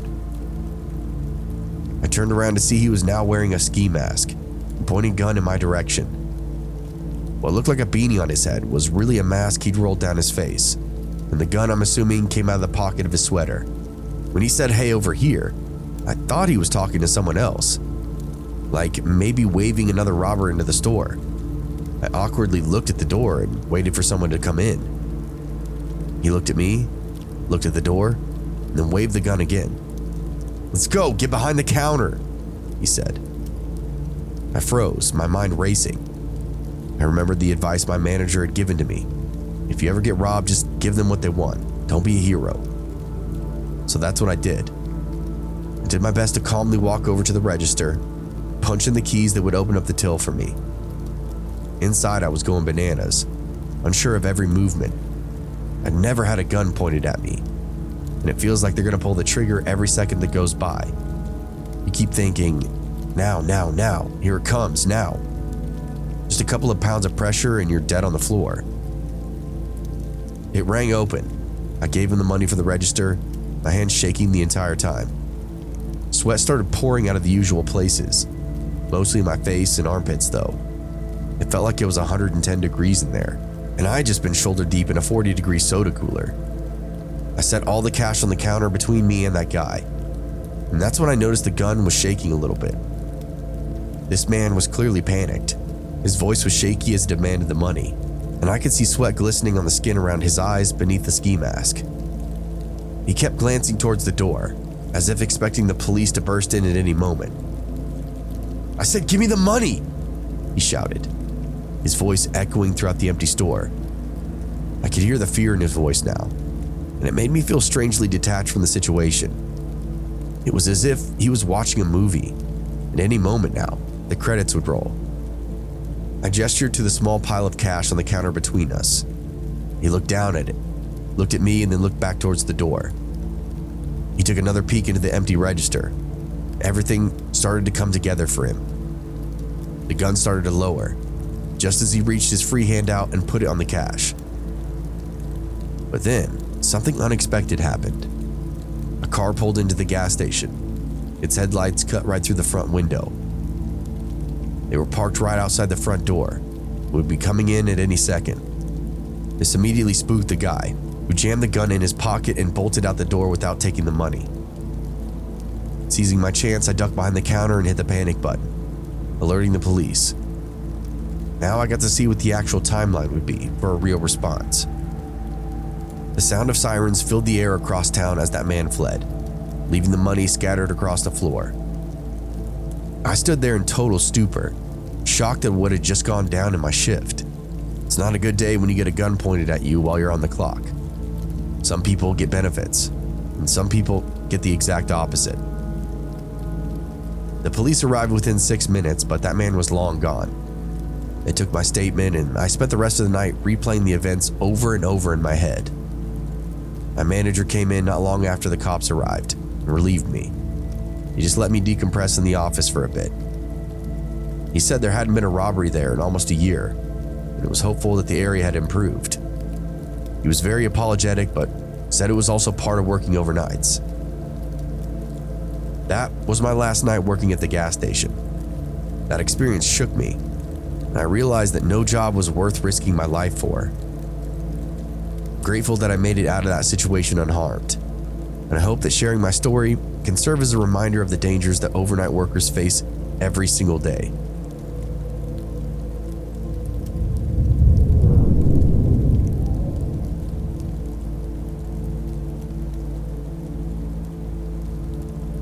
Back years ago, when I was like 12 or 13, me and a bunch of my buddies used to run wild in the parks throughout our community. We lived in the suburbs, so there really wasn't a whole lot to do. These were family hangout spots, places that we'd grown up playing frisbee and soccer, so naturally, there are places to congregate when we turned a certain age.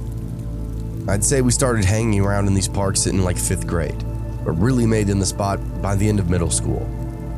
We'd hang out past curfew and into the night, seeing cops patrol the area, all that usual stuff. It was cool, fun, edgy, and a little dangerous. Things got way more fun the older we got though, like playing hide and seek with the cops that would come through, messing with the overnight maintenance workers, stuff like that. The real danger though came from my freshman year of high school. We weren't the only kids patrolling the parks at night, and sometimes we'd run into the upperclassmen, or kids that we just plain didn't get along with. The seniors would just tease us, nothing major, as they usually had their own agenda going on. The kids that we didn't get along with though, we'd go to war. We'd mess with each other back and forth, non-stop, until ultimately it started to get a little serious. First, it was just shouting matches, hurling insults at one another through the dark. Eventually, it progressed to strafing runs, where one group would try to sneak up on the other, blast them with water balloons, pine cones, whatever we came up with to throw. And yes, they would do the same to us. This turned into shoving, getting more physical, before finally we were outright threatening each other at school. You know, the typical edgy middle school kids. If I see you in the park tonight, you're dead. Those kind of things that we'd hear in the hallways. Forget the flagpole, forget the parking lot. Going to the park in the middle of the night was rapidly becoming something like a fight club situation. Nothing quite as structured and scary, but definitely rowdy and dramatic. It became something of a hobby to get as many buds together, so we had a big group roaming around. The more numbers we had, the less likely it would be that someone would actually try and jump us. At the time, it seemed like serious gang warfare, but looking back, it was just a lot of hot air. It was a way for dumb suburban white kids to pass the time. By the end of my freshman year, I was a seasoned vet to the antics that we're getting up to. Some of them even called me security. But in all seriousness and realness, I wasn't a tough kid. I was just big for my age and grew up with my roughhousing uncles. I knew how to throw someone on their back or grab the pressure point along the ridge of their shoulder, little stuff that my uncles would use on me. If it actually came down to a real knockdown fight, I wasn't your guy, but I fronted with the best of them. The park was no longer a power vacuum. Only a couple of groups really ran the show. If they showed up, everyone else pretty much scattered. The group that I ran with were pretty serious delinquents, troublemakers. Most of us were metalheads and skater types. We weren't outfitted enough to be one of the power groups, which were largely composed of upperclassmen. Although I think I remember one group having members that weren't even students, like 19 or 20-year-olds with nothing else to do. They went and drank beer at the park and just picked on high schoolers. Still, our groups had 10 or 12 people on a good day. We had skateboards and larger kids, so in the shadows, people usually didn't roll up on us, not until they knew who we were. Still, we showed up pretty much every night. It was the only thing to do. And there were actually 2 parks that we could drift between. If we got ran out of one, chances were pretty good we could hang out at the other. Also, being a bunch of punks, we loved getting into trouble, into danger. We loved fighting. It's not healthy, but whatever, we were just kids. Things got dicey a time or two. Usually when the insults went too far, suddenly a fight would break out and we usually find ourselves getting our asses kicked. We would quickly correct after that and make sure that we had as many kids with us as possible, not tangle with anyone we thought might get the better of us. We started targeting who we wanted to engage with. All of this long talk and background so I can tell you about one night. We rolled out into the main drag, a park that was centered around a big reclaimed water lake in town. It was stinky, but it was the biggest park, so naturally, the one that everyone wanted to claim. We showed up early, like 6 p.m., and just hung out, skateboarded and whatever. By 8 or 9, the other crowds were starting to show up, mostly small groups, half outfitted with girls. They were the socialite kids that stuck to the parking lots, usually didn't even leave the vicinity of their cars. Once shit got real, they would just take off without even getting involved. We roamed the outskirts, this big grassy hill on the north side, that let us see who was coming and going. While we were up there kicking around and talking and surveying the park, we suddenly hear all this commotion behind us. Thinking a group of kids were about to cut up from the backside, where there was a little cluster of trees, we started to walk at an angle so we could flank them and catch them off guard. All of a sudden, we were lit up with flashlights, and it wasn't kids, it was a pair of police officers sneaking up on the park from the far side to scare all the kids and start writing tickets. The park, I guess, technically closed at 9 p.m., and it was unlawful to be there any longer. Obviously, old folks walking their dogs didn't get in trouble, or joggers, but kids fighting definitely wasn't allowed. We just happened to be the first ones to get caught, and this was off for us, as we were usually pretty vigilant, really watching our backs. We got busted that night and everyone scattered. I'm talking in 10 different directions. The cops hustled after us for maybe 1 minute, but we knew they'd give up chase like they always did. And that's why they came out in teams with flashlights. It was mostly just scare tactics to keep us out.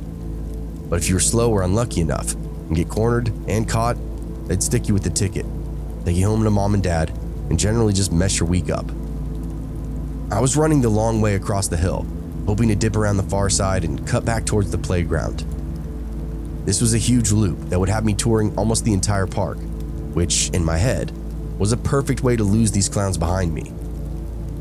I figured they weren't chasing me, but in the event that they were, this would take me well out of their way of their eyes and flashlights.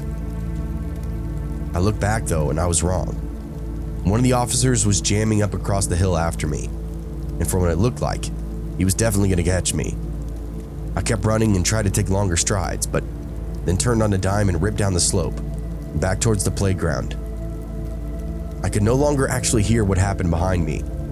The officer tried to run, slipped on the grass, and fully ate shit over the hillside. I ran for 10 more seconds before I looked back, just in time to see that cop getting to his feet again, straightening out his belt and radio. I kept going, and throughout the darkness of the park, I could see some of my buddies also disappearing into the night. The other cop was chasing a couple of them, but wasn't gaining any ground. It looked like we all avoided trouble, but became scattered to the wind. Some of us did have cell phones and some of us didn't, so regrouping would be a bit of a hassle. All I could think about was the cop behind me, so I just continued to run. After blasting through the playground, I turned left and snaked my way the other direction. This took me between a pair of brick bathroom buildings. These were lit up on the outside, so I had to be careful. I slipped between them, took a peek around the other side, and then just kept huffing it towards the lake. My plan was to jog to the furthest side where there was another bathroom and an empty parking lot, and start looking for others from there. It was a long, dark, and sweaty jog, but I did finally make it. But I didn't see another soul the entire time. I kept my eyes peeled as I moved, but didn't see anyone. I didn't want another cop sneaking up on me either, because if he was fresh, he would definitely catch me in about 2 seconds. I was gassed, and I really needed to catch my breath. Once I made it into the parking lot, I picked the darkest corner and put my hands on my head. That old trick they teach you in gym class to help open up your airways. I walked in circles before spotting a drinking fountain over by the bathroom. I surveyed the area and saw that I was still alone. Hustled over to get a drink. That was what I really needed. And then I'd complete the rest of my lap around the lake, ultimately circling back to the hillside where we first scattered, and hopefully find all my friends. I could actually hear a short whistle coming from my right. And that was the way some of my buddies would find each other in the night. Just one small whistle, like a tracker. Well, I'm getting my drink and it's like God's own nectar. I actually zoned out for a second as I'm chugging away. That sweet, lukewarm park water in the middle of a breezy summer night, damn. Thinking about it actually takes me back, but it's only good for a second. As I'm getting my drink though, I hear a step behind me. Well, who do we have here? They said. Shit, it's the cops, and I was not ready to run. I whirled around to see if I even had a chance, and to my horror, it's not the cops behind me, but a group of upperclassmen. 9 or 10 seniors come stepping out of the dark. They're in a half circle and there's nowhere to go. I remember the bathroom building behind me and decided to try the door, only to find it locked. I nestled in the brick corner of the building and tried to decide what to do. What are you doing out here, dipshit? Don't you know curfew's at 9? One of them said. A kid that I actually recognized from school. Yeah, man. You shouldn't be out here, another guy said, who was definitely older. I responded with a few choice words. The group just laughed at me and continued to close in. My hands literally started to shake. Even if all my friends appeared out of nowhere, we're still gonna get our asses kicked. But I was one of the big ones in my group. I was even one of the big ones in my group, but these guys were towering over me. I balled my fists and got ready for the ass whooping of a lifetime. For whatever reason, with my back against the wall, I suddenly remembered a conversation that I had with my older sister when I was younger.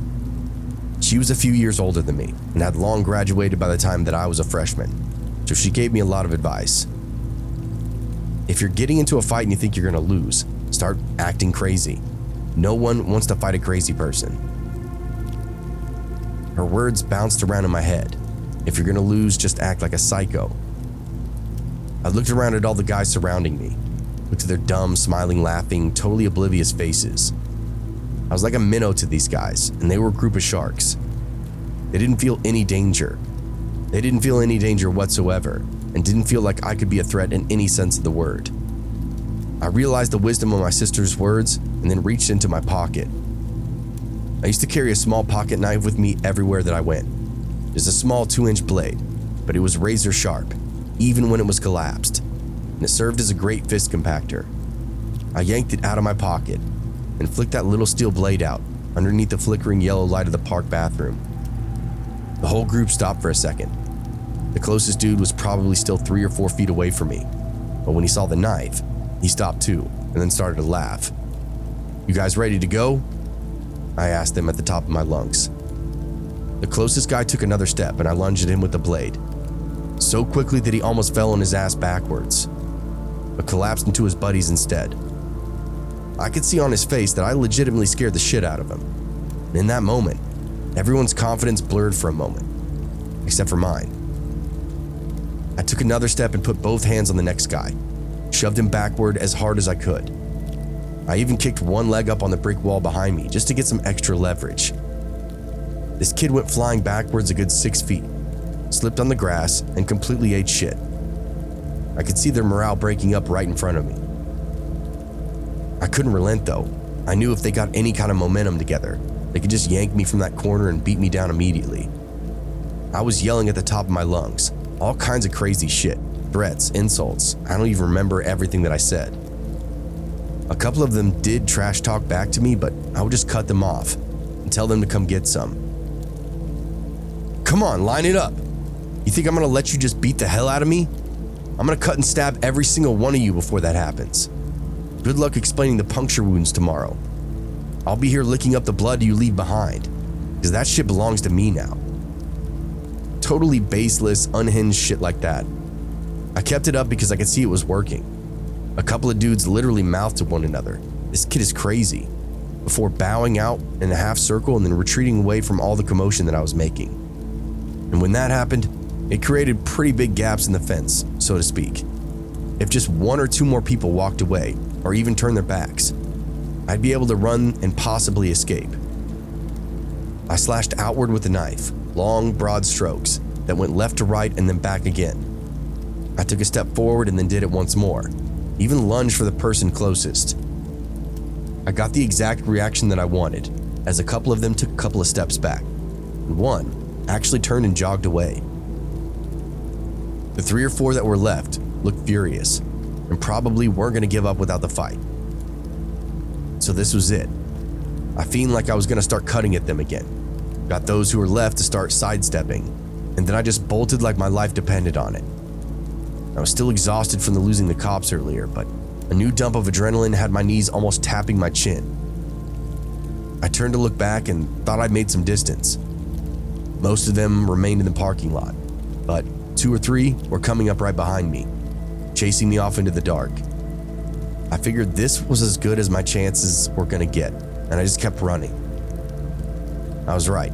After a solid quarter mile behind me, I started to curve around the lake and come back around the other side. I saw one of the guys chasing me give up and go back to the parking lot. Now there were only 2 guys behind me, but they were definitely gaining. I was confident though that I'd be able to lose them on the far side. I did all manner of zigzagging, crisscrossing, trying to hide, all that kind of stuff. These guys were like bird dogs, they just wouldn't give up. Finally, I snaked back over to the playground from before, and then the coolest thing happened. All of my buddies had found each other and just happened to be near the playground, hiding out behind the bathrooms. They saw me hightailing it across the park, and then I just happened to dart through the area. I turned around and saw 8 or 9 of my buddies come out of nowhere and circle these 2 pricks exactly like they'd done to me on the far side of the lake. "Good evening. You guys chasing Brett over there?" they asked, pointing to me. "How old are you guys? Shouldn't you be at work, losers?" my friends pressed. The rest was history. I went and joined them after I caught my breath, shoving these guys back and forth, punching them in the ribs, slapping them in the face. They were easily 22 and 23 years old, pissed drunk, and had been chasing me through the woods like a psycho. Who knows what they would have done had I not pulled that knife. We ended up spending a few minutes tormenting them before the cops reappeared. A third one with them now, flashlights everywhere.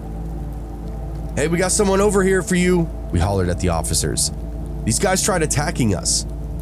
Then we added some more lies, tried to kidnap us. Said stuff in pretty poor taste, I'll admit, but hey, we were kids. They were the ones that wanted to mess with us, but we got the last laugh.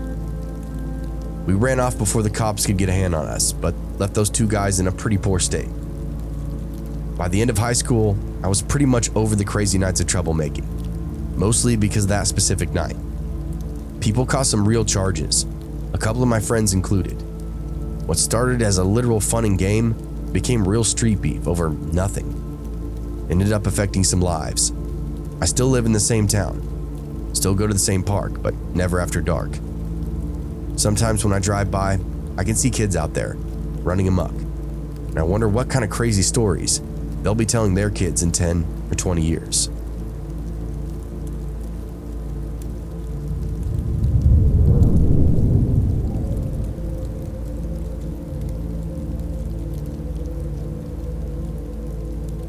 I'm a 22-year-old female, and I grew up in this small, reserved community in Lake George, New York.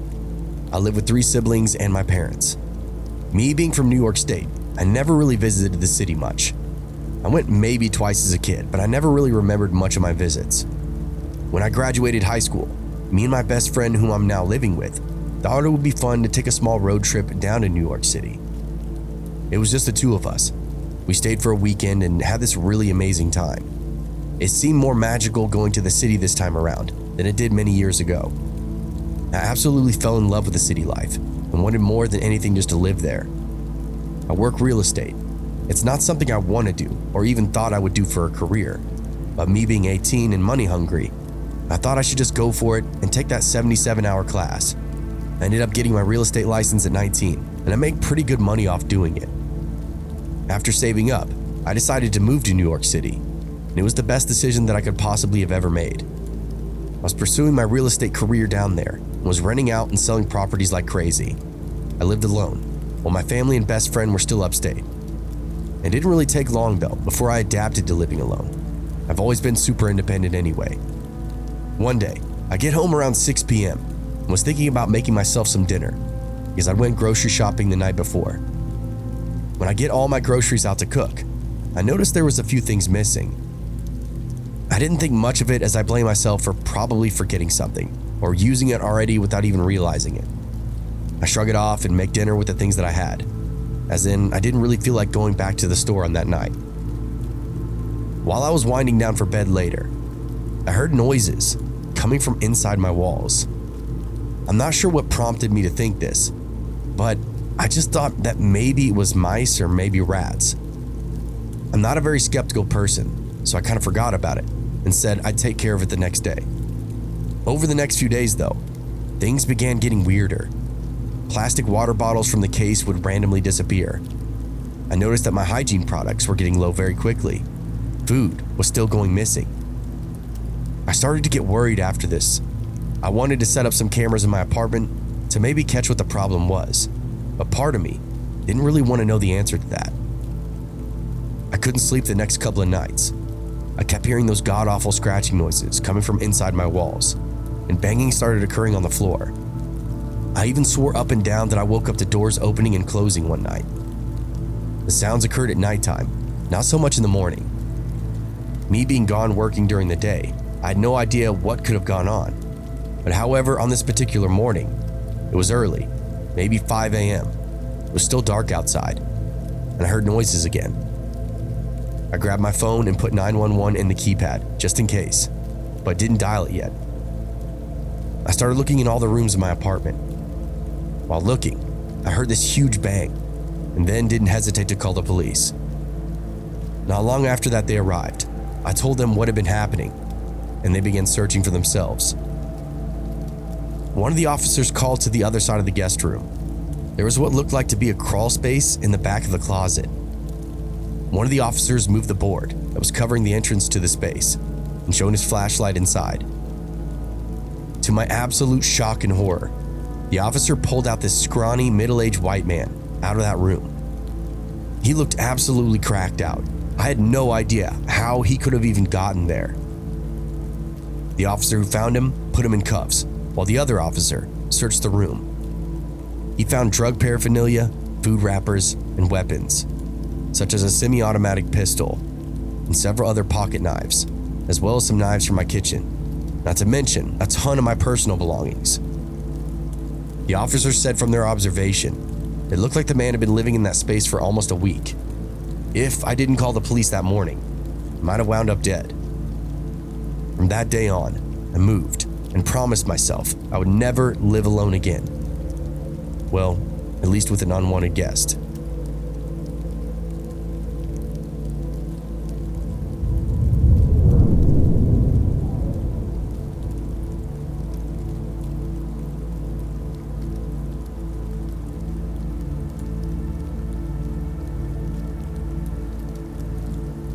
I pulled the mask over my nose, pausing my music as the car pulled alongside the curb outside my apartment, kicking up a spray of filthy snow the plows had piled along the street.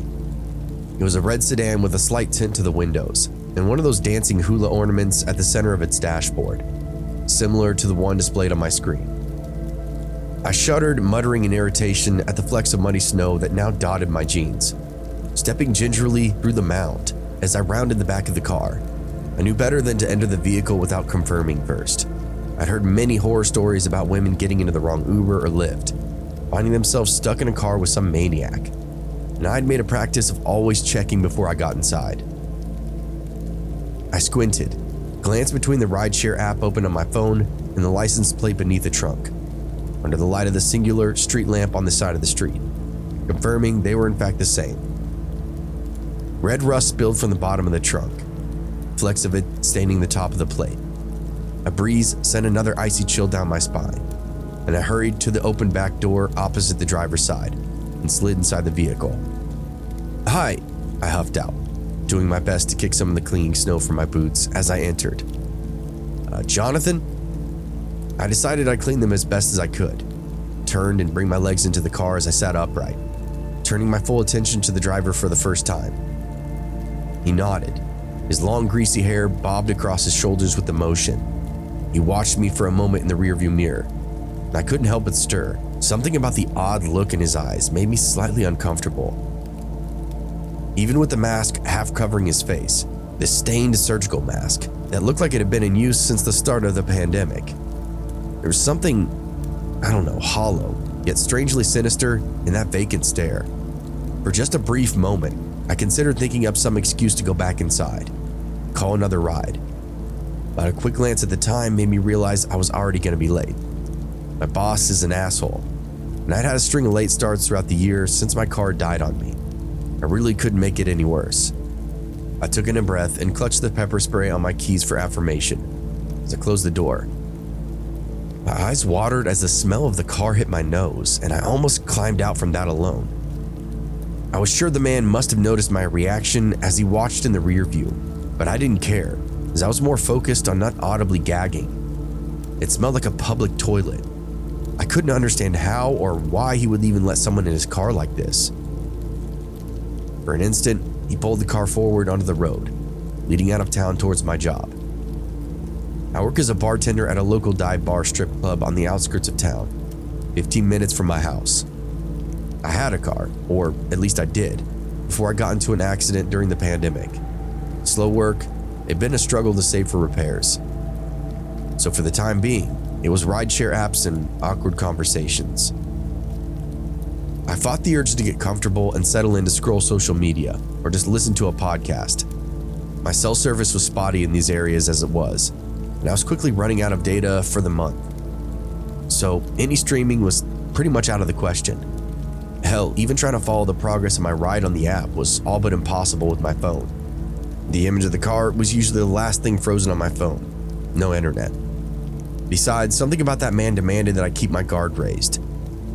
A strange sense of disquiet seeded in me at the sight of him. I prayed for the seconds to tick by faster. I continued watching his phone, trying my best, likely falling short of stealth, as I tried to make sure he didn't veer from the path he was supposed to go.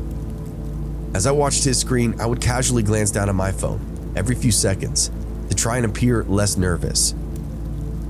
Every so often, though, I'd get that odd pins and needles sensation at the back of my neck, that feeling that I was being watched. I was certain that I could see him watching me intently through the rearview mirror, only for me to glance up and find his attention focused on the road ahead.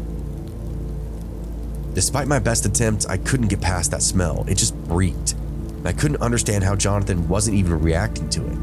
I was trying to work up the courage to ask him to roll down a window without coming off as rude when he suddenly spoke up. His voice was low and raspy as he read the name of the bar aloud. "Where are you going somewhere like that at a time like this?" he asked, the question devoid of any semblance of genuine worry. "It's late, almost midnight." He tapped at the time on the dashboard. "Someone waiting for you?" The question sent a chill down my back, and I could feel my hackles raise at his probing nature. "Yes, my boyfriend," I answered, far too quickly. I thanked God for the mask, certain that without it, he could see the lie on my face. Even with it, I wasn't sure he couldn't as he peered through the rearview mirror. I glanced out the window to my side. We were on the freeway nearing my job, maybe 10 minutes away. Empty road and trees speeding past us. I guess I could ask him to let me out, but that was its own frightening prospect, and the fact that the road was all but empty at this hour made the idea even more uncomfortable. I held back a sigh. We were getting closer to my job, and he seemed to be sticking to the GPS. I clutched my pepper spray for assurance and resolved that I might make it through the rest of this drive. It's not like I've never had a creepy driver or two before, but I'd always make it to my destination safely. There hadn't been anything yet to tell me Jonathan wasn't anything more than your average run-of-the-mill creep. I was sure I could handle 10 more minutes of uneasiness, rather than being stranded on the side of the road at night. Still, his question and my sudden answer had put me on edge. This idea came to me. I scrolled throughout my contacts until I found my coworker, Tyrell, and the nighttime security at the bar. He was the closest thing to a friend that I had, a very tall, imposing veteran. A phone rang once, twice, and several times as I pleaded mentally for an answer. "Hey, this is Tyrell."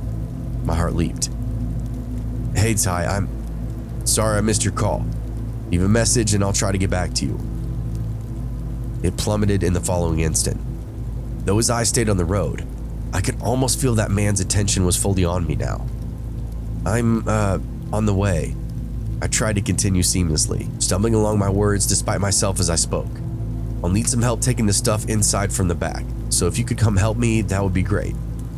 I paused, my heart in my throat as we watched each other in the mirror. The air buzzed with palpable tension. It suddenly felt very suffocating under the mask. I tried to breathe normally. That stench, God, where was it coming from? It clung to the air, assaulting my senses with every breath. Even my eyes were watering. Oh, okay, bye, I muttered in the phone, realizing I was supposed to be on a call. I'd been so distracted, my attention had strayed both from the road and Jonathan's phone. I'd hardly realized that we'd veered off my recognized path at some point, apparently turning down one of the many off-roads along the way. I could see the icon on the screen freeze as the app recalculated the route, finding a new path to my job, which he ignored, continuing forward. I think you should have stayed on the interstate. It's the quickest way and my boyfriend's already expecting me, so... Jonathan chuckled to himself. Shortcut, he murmured. Then with a click, he turned off the screen of his phone, grabbing it off the mount at the center of the dashboard, sliding it into his coat pocket beneath something else. My heart plummeted as though I were in a free fall. He laughed to himself, as though he told himself some kind of inside joke, and with a feigned, odd sort of leisure, began drumming along the steering wheel with his fingers, humming off-key proudly. My head spun, a sense of surrealism buzzing in the air as my stomach dropped watching the screen off his phone go black. I could check our progress from the app. I knew that much, but something told me it wasn't even necessary.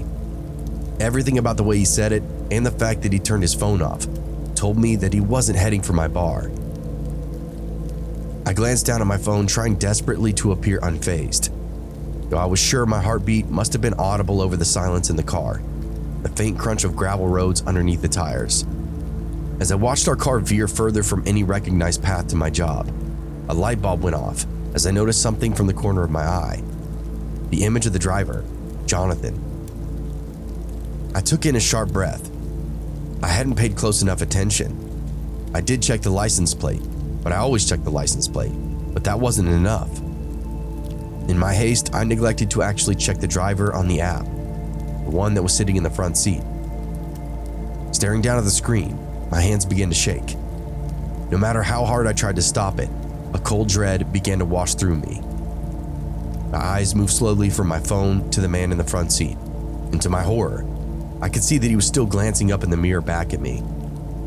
It wasn't the right driver. The man on my screen, Jonathan, was a kindly-looking older gentleman, old enough to clearly be my grandfather, with tan skin and short gray hair, cut neatly. A far cry from the shifty, strange character I was now alone with in the car. My mind raced as my heartbeat painfully thudded against the inside of my chest. I wanted to call the police, but the idea scared me for the same reason asking him to stop earlier had: escalation. I got the distinct feeling the man was unwell and very likely dangerous. He could respond to my attempts to call with more immediate violence. Fuck, I wanted to throw up. I've listened to a true crime podcast or two in my day, and it was beginning to feel more and more like I was being featured in one. I could almost hear them narrating my demise, describing with a practiced spooky voice how I'd been distracted, wandered into a nightmarish last ride. My thoughts were plagued by all the things I hadn't done, whether it was because I put them off till some nebulous future date or just couldn't because of life. There was so much left I wanted to do. I was so caught up in this horrible fantasy, I was slow to realize that the car was slowing down, pulling near the side of this unmarked road. The thudding in my chest now intensified violently as I saw his eyes in the mirror. I found a look of predatory, glistening in them. Where are we? I bit my tongue furiously at how feeble I sounded in the moment, the fear audible in my voice as I stumbled over my words. The silence in the car felt suffocating, paired with that smell. God, what was that? Between the sheer terror I felt and the disgust that horrid stench brewed inside me, I wasn't sure if I was going to vomit or pass out first. It was like the reek of feces and blood, and I don't know how I missed it before. The smell of blood, clear as day now that I noticed it, was present amongst that unfamiliar stench. Animal panic lurched forth in me, a foreboding sense of something bad had happened in this car, likely very recently, twisting my stomach into knots. "Why are you stopping?" I asked, doing my best to sound firm in my question. He laughed, trying to conceal it by halfway stifling it into a fake coughing fit. There's something I gotta show you, look." He ushered for me to move nearer, pointing in the distance at something that I couldn't see from the back seat, trying to get me to lean into the front of the car with him. "It's right there, I'm just showing people, just look. Come over here so you can actually see it." A nauseating shudder raised the hairs along my back. He motioned again for me to move closer, indicating the space on the console beside him, right within arm's reach. I can see it from here," I lied, unable to make out whatever in the trees that he was pointing to, unwilling to take my eyes off of him for very long. He sighed, muttered something, and then giggled to himself again, like he was telling himself some kind of wonderful joke. "Come look, it'll be quick, then I'll get you back to work." I didn't really know what to do. Something made me feel like outright rejecting his invitation might lead to spiral something even quicker, but I was not about to leave the little safety of the car that it offered at his request to follow this creep deep into the woods. Any doubt that he intended something awful had all but disappeared with his unwillingness to listen, and I was clearly freaked out. This sick fuck was enjoying this. I think I see it. Fine, here, really," I said, working my seatbelt with one hand, opening up the phone app to dial 911 with the other. Thankfully, he was continuing to giggle to himself, staring out at the dark road ahead. "Nah, I think you should really step outside. I can help if you like." He turned to face me. In his eyes, I saw nothing but venom and glee, that predatory and snake-like. I could have passed out from the sheer tidal wave of emotions that struck me, dread and adrenaline battling for dominance as they seared through my veins. My eyes watered. God, I wanted them not to, but I couldn't help it. And then I saw, beneath that filthy mask, his smile widened, eyes thinning with humor. He turned back around, sliding a hand into the pocket of his large jacket. He placed the other on the handle of his door. In my head, I could see myself dying 1,000 awful ways, dragged out to live the quick, violent end of my life in some fucking forest. I could almost see myself laying out there, the life gone from my eyes as I grew frigid with the night, and at the mercy of the elements of nature and decay, till some poor asshole found me. From the murky fog of horror clinging to me, perhaps spurred by that thought, came an idea. It probably wasn't a good one, and I could immediately picture the many ways that it would only expedite my death. But it was an idea nonetheless. I could fight. I doubt I would win. I could use that pepper spray, but then what? Unless I could overpower him enough to get him out of the car, I'd be running down some empty road waiting for the police. I was pretty sure he could recover and get to me long before they could. It was risky, but if it worked, it could offer me escape from this waking nightmare that I was in. Yeah, okay, sounds cool. I tried to sound convincingly interested, failing even to myself, as I grabbed the handle of my own door. I swallowed, feeling almost nauseous from anxiety as he watched me through the mirror. His eyes narrowed. Still, it appeared my answer was enough for him. I guess whether it was genuine or not, we both knew I had no other choice. Muttering a silent prayer for the first time in years, I pulled open the door and stepped out of the car.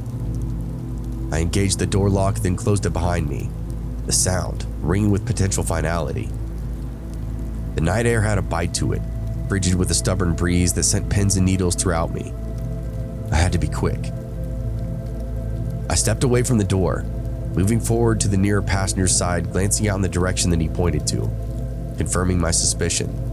There's nothing out there, nothing but trees and more trees. I heard the driver's side door open, then shut behind me, and turned to see him rounding the car. He was tall, taller than I expected from his sitting position, his legs casting long shadows as he passed the car's headlights. My heart pounded, and for a moment, my body seemed to lag before some animal part of me screamed to move, adrenaline spurring me forth. I gripped the handle of the door, pulling it open as quickly as I could, throwing myself inside. I shot a quick glance out the windshield and saw him freeze, then stop, slamming both hands on the hood of the car with a thud, and a look of fury in his eyes, that made worse by the shadow that the headlights cast. As he did, something in his hand caught the light, casting a glint. He had a knife, a long blade fit for some sort of butcher, already used by the looks of it. "Get the fuck out of the car, you fucking bitch. I'm gonna fucking gut you if you don't open up this door," he cried out, a sound much like a furious animal, and hurried to the passenger side door. I locked the door as quickly as I could move, recoiling quickly away from the window as he slammed his fist against the glass, which cracked slightly, where the hilt of the blade made contact. I screamed, a sound almost unfamiliar from my own mouth as he slammed his fist into the window again in a rage. He stared at me, eyes almost bugging out of his head with anger, veins visible on his pale neck, then glanced at the door that I'd just come out of quickly, tearing at the handle. I'd locked it, and the feeling of relief at my foresight felt incredible, only to be replaced as I watched him round the back of the car. I hadn't locked that other door. "Fuck, no," I cried, my voice raw with pure panic and defiance. I crawled over the center console, slammed my leg painfully against it in the process as I dove desperately for the power door lock on the driver's side. Our hands made contact at the same time, his on the handle, mine on the button. The split-second difference in the time it takes to pull a handle versus push a button is the difference between life and death. The door locked with a satisfying click, and I turned to see the man who wasn't Jonathan, eyes widened with a look of fury, shock, and worry. He reared back and kicked the driver's side window with enough force that his leg made it through. The bottom of his foot barely an inch from my face, but it didn't manage to fully shatter it.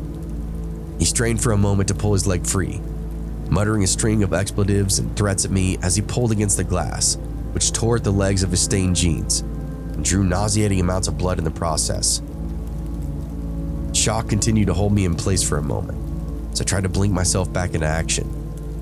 My eyes fell on the keys, still in the ignition.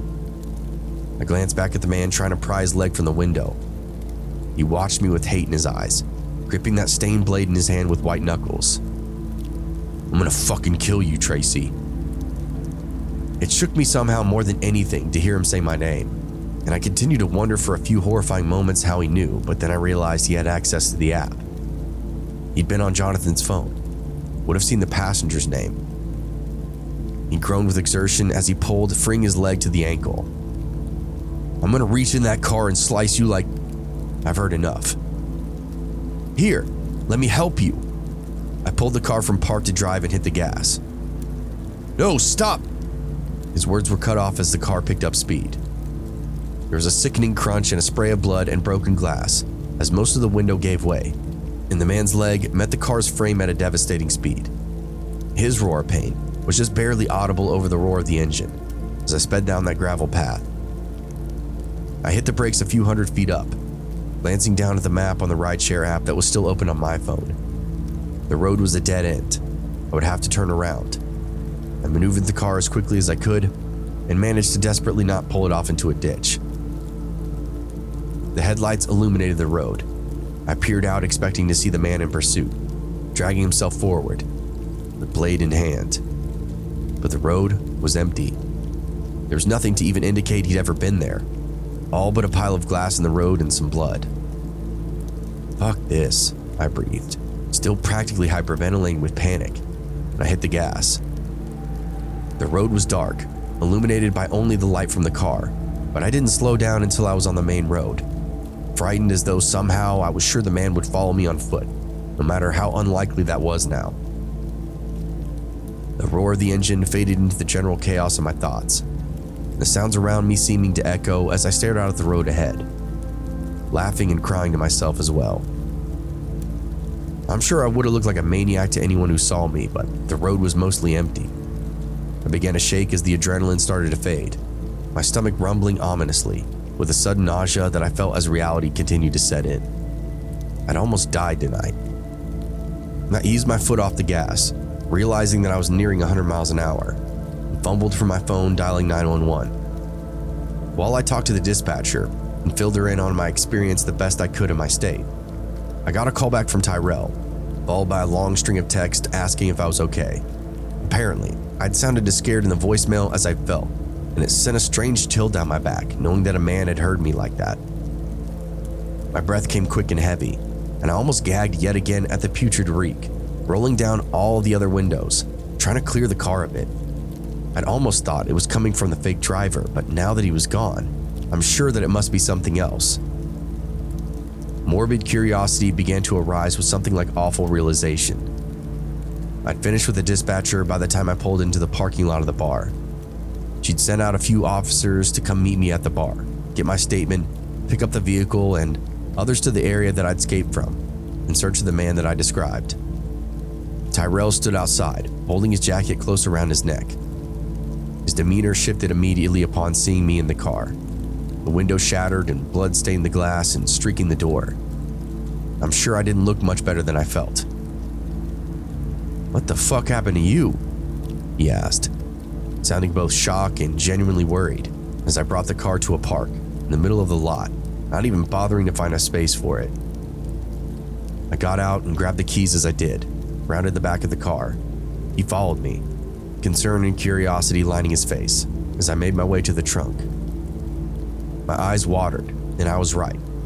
The smell hit me the strongest standing right outside the trunk, and I saw Tyrell's face screw in disgust. "What the fuck is in there?"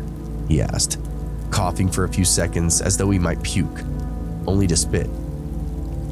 "Something bad, I think, but I'm pretty sure I know what's going to be in there." He gave me a look that was unreadable. I didn't offer any explanation, a new set of horror bubbling within me with realization. I slid the key into the lock of the old car's trunk, turning it with a click. Swallowing hard against the lump in my rising throat, I opened up the trunk. The air that rushed forth was warm and moist and rancid, like an oven filled with decaying meat. I staggered back, blinking wildly against the watering in my eyes. "Oh my God," Tyrell breathed. "Oh my fucking God." I wiped the moisture from my eyes and looked into the trunk. My mouth fell open and my stomach flipped.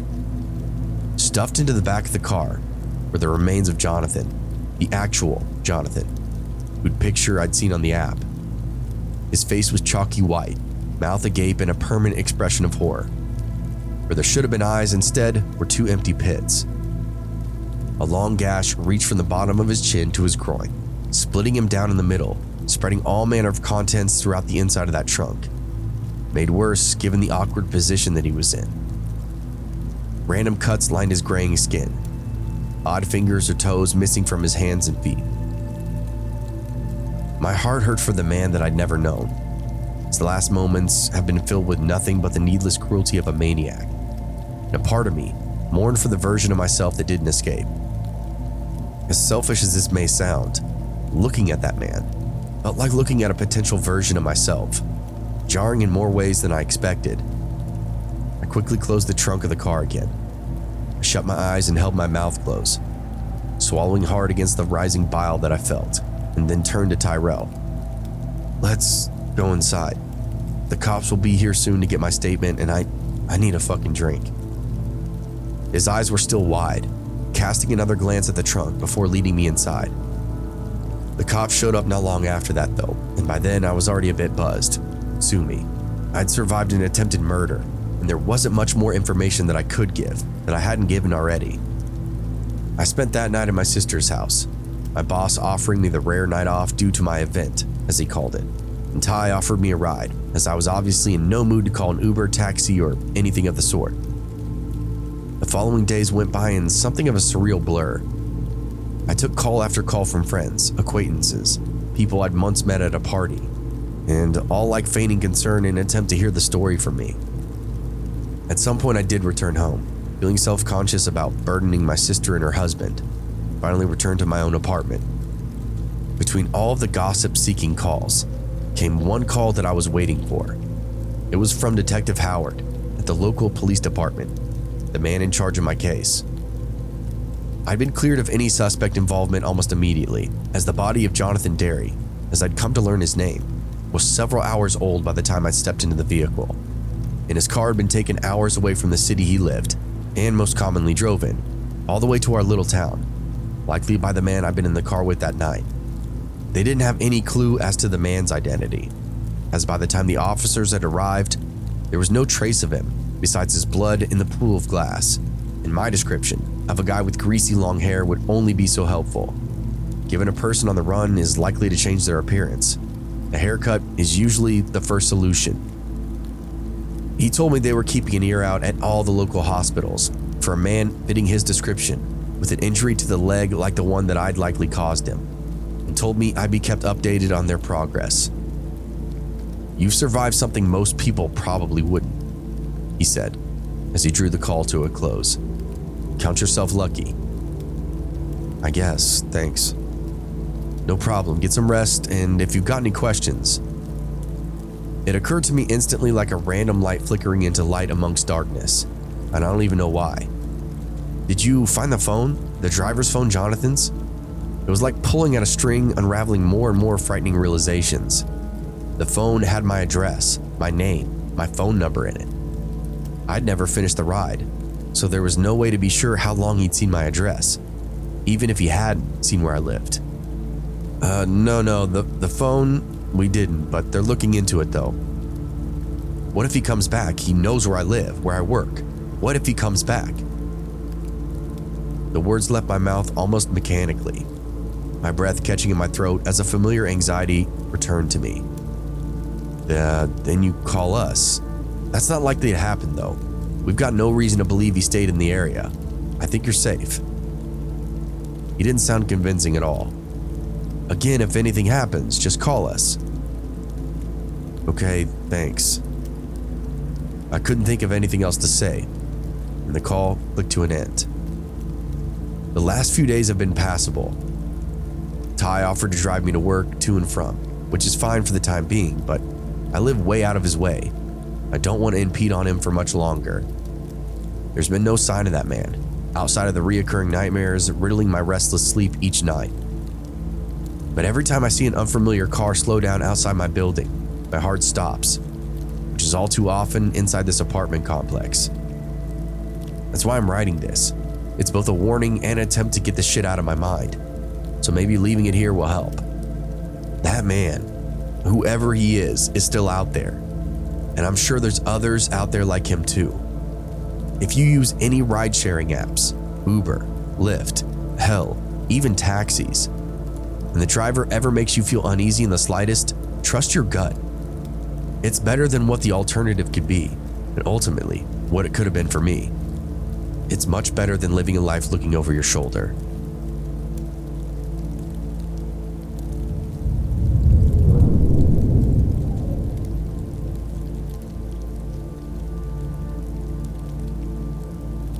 I drove in a suburb outside of a big city.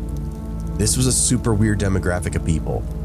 One passenger would be in dress clothes, have a watch and a ring on, going from a business to a lounge. The next passenger might be a dirty drunk weirdo, only wearing one shoe and has no idea where he's going. It was stressful, but it was also fun in this weird, removed kind of way. As a driver, I got a front row seat to some of the most questionable people inside my community. There was this one evening where I got a ping from my map for a person that needed a ride, and it was way outside of the neighborhoods that I usually serviced, something like 5 or 10 minutes into a lightly forested area.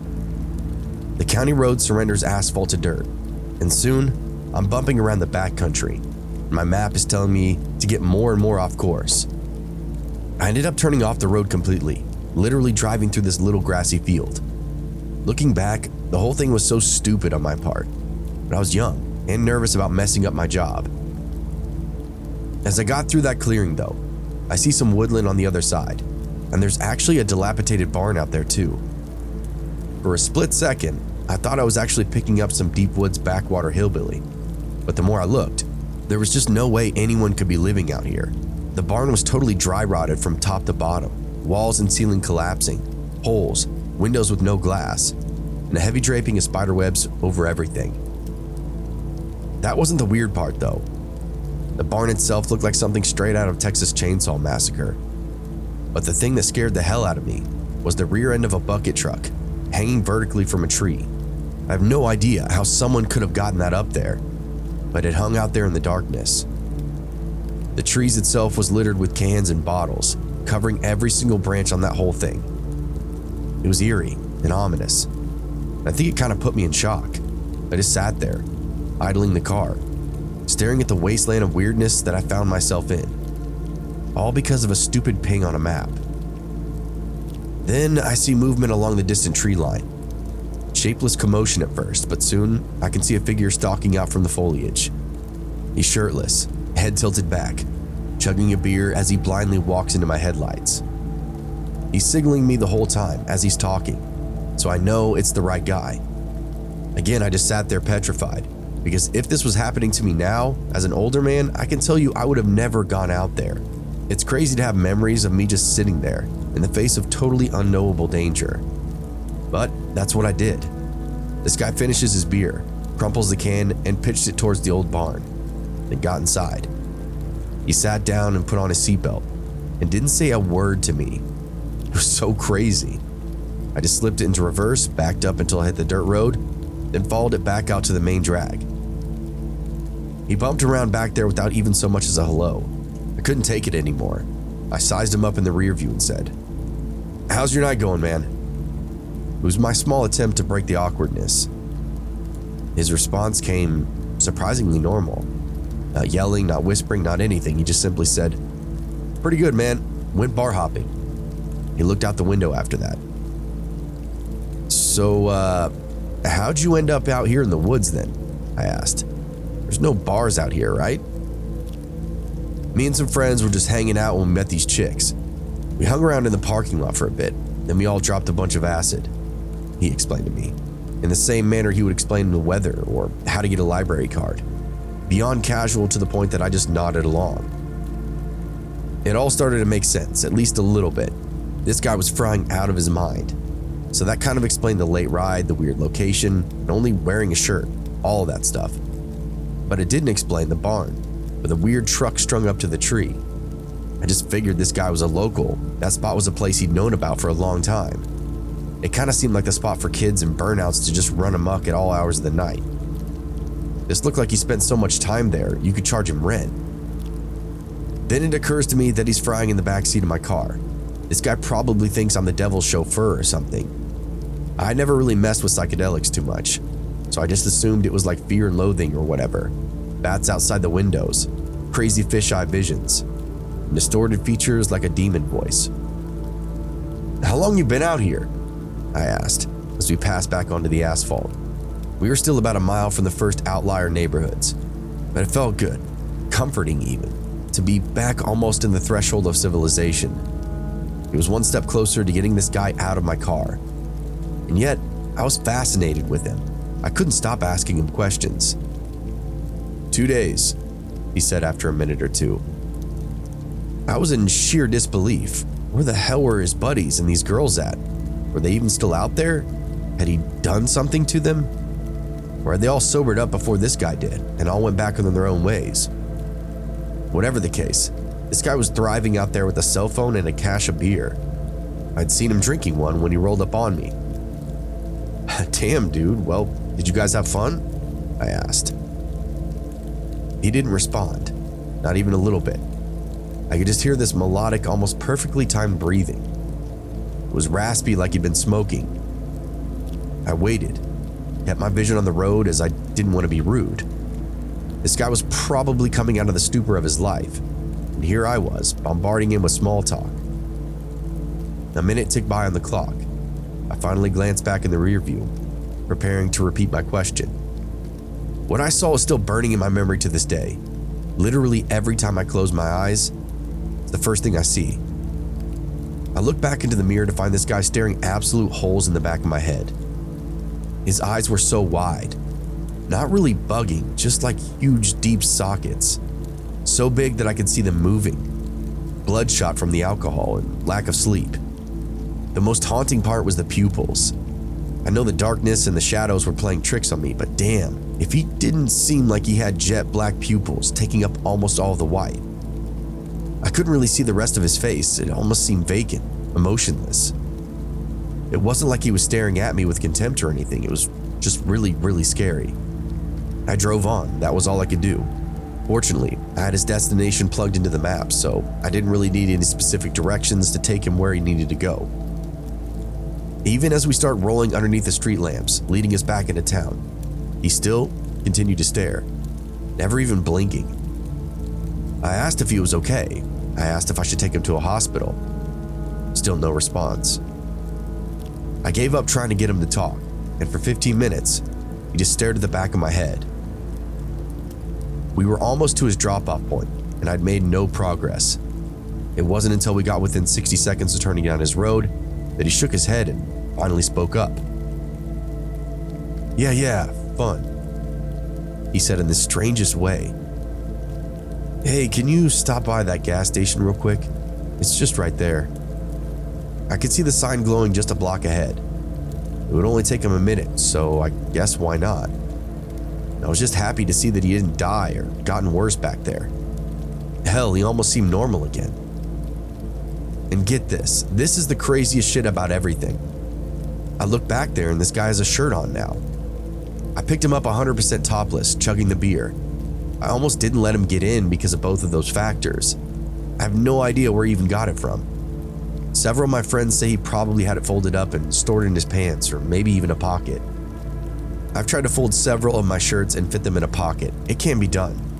Maybe with a really small shirt, but even then, it'd be bulging out. I didn't see anything like that when he walked out of those woods. Another theory, I guess maybe he could have found it on the floor of my back seat. I will admit this is possible, but I doubt it. I didn't drop anyone off that night that didn't have a shirt on. But still, it could have come out of a bag or something. I guess we'll never know.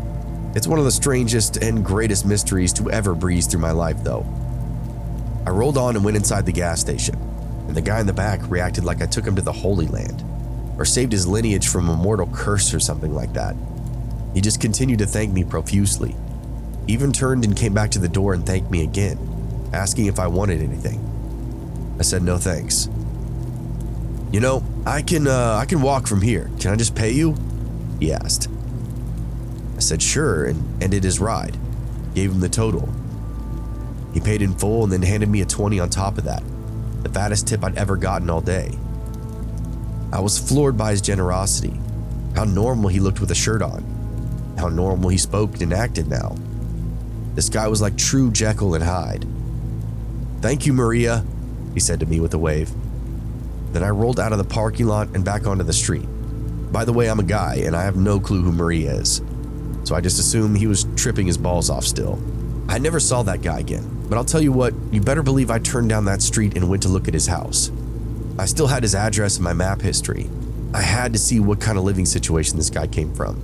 He was just so unpredictable, it almost demanded me to it. Again, another strange turn in the story. The address that he gave me didn't have a house. There was just an empty lot with a unit number. There were houses around, these big ritzy ones, but the actual destination that we arrived at was totally vacant. I'm assuming he just gave me the wrong number or something, but it was another key experience that had me scratching my head. If someone told the story to me, I would say that they gave a ride to the devil or something. The whole thing had a dark, heavy vibe to it. It's really just hard to describe. It happened to me though. It was real. And the guy paid his fare with a credit card. I don't think the devil has one of those. Either way, it's all in the past. I got much tighter with who I picked up and where I was willing to go after that. All of it just kind of seemed like a perfect storm for something bad to happen to me next time.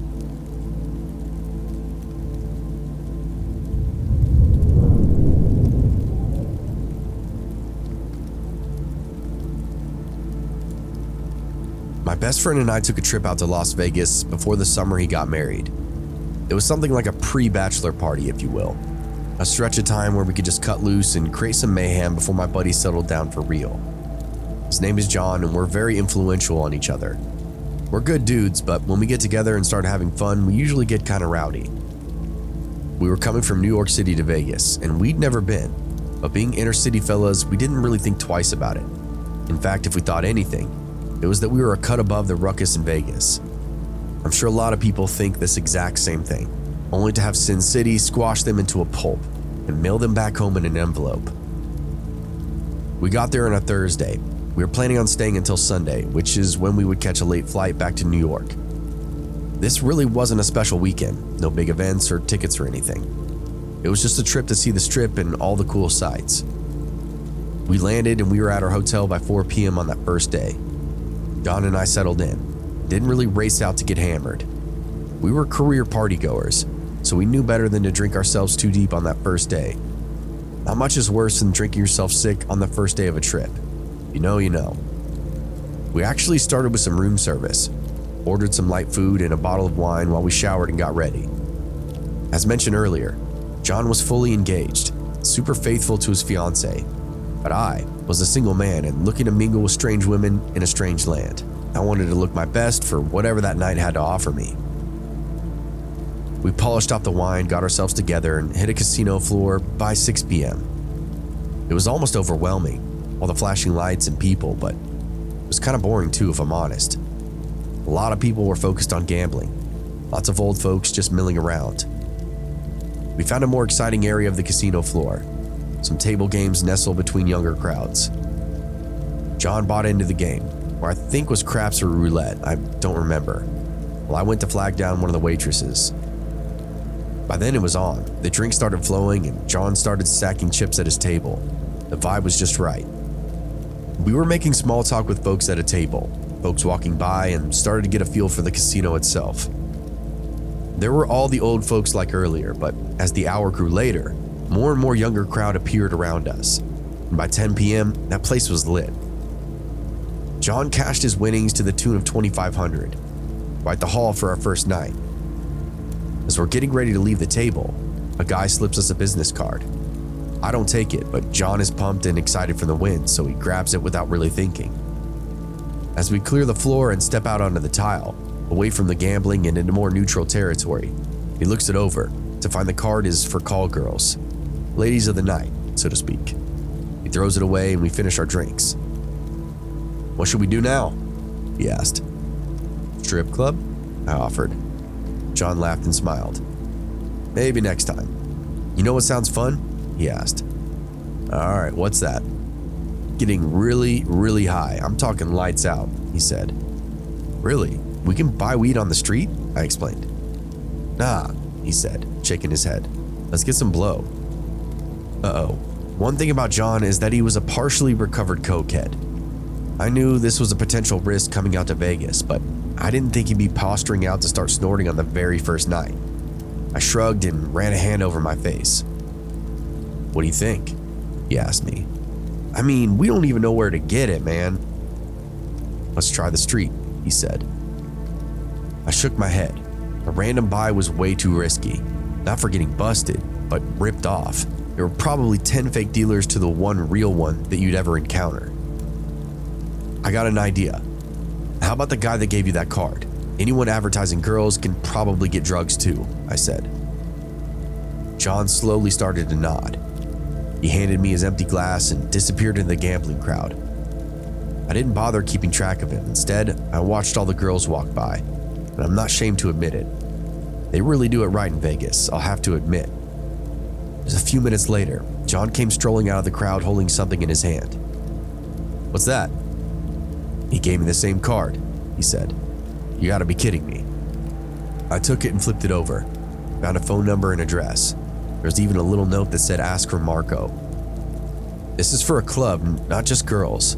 Book us an Uber and we'll see if we can pick it up." John whipped his phone out and made for the door. We stepped out into the stiff night air, watched the weirdos and drunks pass by, and waited for the ride to come. John watched the app and counted his cash, happy with the come up. Soon the car came by. John matched all the info and we hopped in the back. "Headed for the club, boys?" he asked. We answered yes, very enthusiastically, half drunk as we climbed in the back. I didn't realize the guy that picked us up already knew our destination, made the whole thing convenient. He started hyping us up hardcore. We got loud and boisterous in the back. The whole ride was fun as hell. The driver told us about the club, how it was the best on this side of the city, and which girls we should ask for by the name. "We're trying to get drugs," John said. "Oh yeah? Well, you came to the right spot, my friend. Usually I've got a half a sack of something to sell, but I'm all dry today. That club will take care of you though," he explained. I nodded along, hooting and hollering. It was everything that we wanted to hear. We could actually see the big bright sign of the club just up ahead, maybe a mile away. "Look, I really don't do this with normal customers, so don't tell anyone," the driver said as he pulled a flask from his glove box and unscrewed the cap. "But it's Vegas and you boys are on the hunt, yeah? Let's get it tonight, fellas." I couldn't believe it. It reminded me of the cab drivers back home. John and I took a fat slug off the top and then a second, then handed it back to the driver. He recapped it and put it back in the glove box, just as we slid into the club parking lot. "Showtime, boys. Go show them what you're made of," he shouted as we climbed out, and John threw him a 50 as a tip, then sent him on his way. I have zero memory of ever entering that club. Maybe some flickers of the entry room, a flicker of the bar, and then it's just darkness. The driver that picked us up never took a sip off that flask. That's how I knew it was roofied. He hit us with GHB or some other date rape drug, and then sent us inside that bar. We do this kind of shit back home in New York. It's a way to get people to loosen up, and then you rob them for everything they're worth.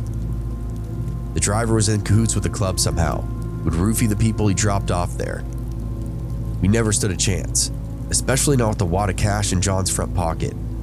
We woke up in the morning back in our room, John literally missing a shoe and every dollar from his person. I was also penniless, but I only lost about $300. We were terrified to check our bank accounts, and thank God there weren't any charges. John felt awful for spending a night in a club and having no memory of it. We both agreed to simply never speak of it again, at least in our circle of friends. Our other scare was going to the clinic. We figured we had some kind of STD or something. Same result though, nothing came back positive on the test. Same result though, nothing came back on the test. The rest of that trip, we played it much more safely. Didn't leave the casino. Didn't even really get drunk. It goes down as both the longest, shortest nights of my life.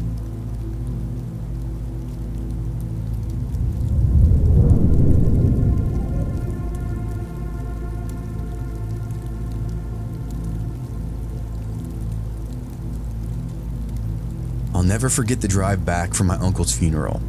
It was a long, solitary journey across state lines, with nothing but my thoughts to keep me company. I've been dreading this trip for weeks, as Uncle Pete had been fighting a losing battle for some time. But as I hit the open road, I felt this sense of relief wash right over me. The funeral had been a difficult ordeal. I was just glad to be leaving it all behind. The drive itself was relatively painless, just took a long time. I had to cut across state lines and numerous counties for a total of a 10-hour trip. Not the worst thing in the world, but for an older guy like me, I found none of it appealing. Texas, New Mexico, many other southwestern states are mostly butt ugly, nothing really to look at, with huge stretches of straight highway that seem to go on forever. I will say though, I was in better spirits than normal because it was the return trip, and those always feel shorter for some reason. As I drove, the landscape outside my window changed from a bustling city to rolling hills, and to finally, the vast expanse of the Texas desert. I've been driving for hours. The sun was beginning to set, casting a golden glow over the landscape. I was making good time. I expected to be home a little before midnight. I settled in, cracked a soda, and prepared for the most boring finish to a drive I could ever imagine. As I approached the border, I noticed a sign for a newly built rest stop. I've been driving for hours. I could use a break.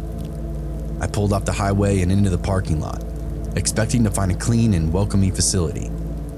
But as I stepped out of my car, I couldn't shake the feeling that something was just off. It was at sundown at this point. The glow was rapidly fading, leaving me with the heavy twilight. The external lights of the facility kicked on and showed me the different routes into the bathroom. The rest stop itself was completely deserted. except for a few cars parked sporadically around the lot. The building was modern and sleek, but it seemed to loom over me, casting an unending shadow in the fading light. I tried to shake off the feeling of unease, telling myself I was just tired from this long drive. But as I approached the entrance, I noticed something that made my heart skip a beat. A group of men were just lounging against the wall, eyeing me with a mixture of curiosity and hostility. They weren't dressed in costumes or anything, didn't represent a specific color, but it was obvious that they were gang-related. Tatted up, shaved heads, the mix of Latino and white, bandanas draped around their necks or hanging out of their pockets. This was definitely the root of the dreadful sensation that I had upon arriving. I nodded a brief hello that was not returned to me. I tried to avoid eye contact after that, but I could feel their gaze following me as I walked toward the entrance. I quickened my pace, my heart racing with anticipation. I'd heard horror stories from different folks over the years, border encounters that could be fatal, but the gangs and cartels were all over, in the towns and cities, not just confined to the area that I was in. I made it my mission to get the hell out of there as quickly as possible. I pushed open the creaky door and stepped inside the bathroom, the fluorescent lights overhead flickering like fireflies in the darkness. The air inside was stale and heavy, thick with a scent of disinfectant and something else, something sweet and acidic. I wrinkled my nose, trying to place the smell, but it lingered just out of reach. Honestly, it was probably a vape XL. I just hadn't placed it yet. Vaping was still kind of new when this happened to me. As I made my way to the urinal, I looked around and found I was alone. Thank God. Not that I have a shy bladder or anything, but if there'd been anyone waiting for me in the restroom, my only option would be to run. And I figured the crowd outside was waiting to snatch me up. No one in the bathroom meant there wasn't any kind of plan in place. I remember I saw an average Joe out in the parking lot. Just hope to God their presence would keep the peace. I stood there for only 30 seconds, but it felt much longer. The whole time I was just waiting to hear gunfire spark to life beyond that brick wall and that metal door. I imagined the gang shooting the whole property up, every building, every car, before peeling onto the highway and just disappearing forever. What I heard wasn't gunfire though. It was even scarier. The door behind me banged open, and I could hear a couple of people speaking in Spanish. I didn't even bother to turn around. If they were those gang members and wanted my attention, they would get it. Still, I could see them in the reflection of the mirror. They were dressed in black, their faces obscured by bandanas and sunglasses. They seemed to be sizing me up like a piece of meat. They leaned on the wall and just stared holes into my back. "What's up, old man?" one of them asked me. I didn't respond, just did my best to ignore them. "Hey, Poppy, don't make that mistake again. I asked you a question," the guy repeated. Just stopping to use the bathroom on my way back from my uncle's funeral," I explained, hoping to score some pity points for why I was out there in the first place. "Oh, a funeral. We had no idea," he said back, his voice dripping with sarcasm. At this point, I knew I was in trouble. I zipped up and checked my pockets, but no dice, no nothing. Nothing but my car keys, which I guess was a small victory in itself. Still, I wasn't even sure I'd locked my car in that moment. "We're gonna fuck you up, Tio," that same kid said. His friend spoke to him quickly in Spanish, and they both had a quick laugh. My stomach turned to mush, bottomed out through my ass. The first open threat I received in a long time, and boy, was I sure these kids were gonna be good for it. I was kicking myself over and over, saying, "What the hell? Why would you even stop here in a place you know is dangerous?" I felt like I created this entire situation myself, and honestly, I was right. "Look at me, bitch," one of them sneered. I did as I was told, and in that moment, I saw my only option. On the backside of the bathroom door was a deadbolt, a big heavy one. I looked over the door at a glance, and it seemed like thick, heavy metal. Locking the door was going to be my only ticket if this didn't clear up immediately. I shook my head, just trying to play it cool. "Just stop for a break, guys," I replied, my voice steady despite the fear creeping up in my throat. I have no idea why I repeated my earlier statement. Probably just a result of the panic pulsing underneath my skin. They said some more stuff to me, but I don't remember any of it. The blood pumping in my ears was way too loud. The men nodded, their faces expressionless, then turned and walked out of the bathroom, leaving me feeling uneasy and unsure. I waited for a moment, hoping someone else would come in, but the bathroom just remained empty. The only sound was the hum of the vending machines and the distant rumble of cars on the highway. In this moment, I completely forgot about my plan with the lock. Just wanted to get in my car and leave. The fact that they weren't kicking my ass seemed like a good sign, right? I washed my hands and, believe it or not, washed my face. Did everything I could to just shake off my nerves. Finally, I emerged from the bathroom, my heart racing with anticipation. As I stepped out into the evening air, I was met with a sight that made my blood run cold. The parking lot was empty, except for my car, which was now surrounded by that same group of men, their faces twisted with cruel grins as they rummaged through my belongings. "Hey, what's going on here?" I demanded, trying to keep my voice firm despite the fear creeping up in my throat. Looking back, I have no idea what I was thinking. Just kind of rolled up on autopilot throughout that chaos. I'm not a tough guy, pretty non-confrontational, but I'll be damned if I was going to stand idle and be robbed without at least saying something. I said it loud, hoping I could get the attention of some of the other folks that I saw around earlier. Somehow, in just the 60 seconds I was in the bathroom, that entire parking lot had cleared out, end to end. Not a soul stirred in my direction. None except the gangbangers prying through my stuff. The men then turned to face me, their eyes lit up like it was Christmas Day. "Just having a look around, amigo," one of them sneered, holding up my wallet. I kept it in the center console on long drives, as it's a thick old leather thing. It starts to upset my back if I sit on it for too long. I felt a surge of panic as I realized the extent of their thievery. "Give that back!" I shouted, trying to sound braver than I actually felt. Sweat started to bead and run down my brow, cheeks, and chest, despite the cool evening air. The men just laughed, their voice echoing off the walls as they continued to rummage through my car. I knew I had to act fast, but my mind was blank, unable to come up with a plan as the men closed in around me, their eyes never leaving mine. "All right, I'm calling the police," I shouted. This time, I got their full attention. They immediately fanned out, started closing in on me. Apparently, my threat was enough to turn their full attention on me now, at least until they could check me for a cell phone, or just beat me into the ground. I raised up my hands in front of me and started to backpedal as the last form of defense. "Too late for that, man. You know what's gonna happen now." I turned and ran at a full sprint.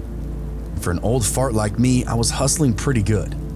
I think I even surprised the gangsters because they all froze up for a second before they started chasing me immediately, giving me enough time to get ahead of them. I retreated into the bathroom, locking the door behind me as the gang members continued to chase me. They pounded on the door, demanding I open up, before they started smashing it with big rocks that they found outside.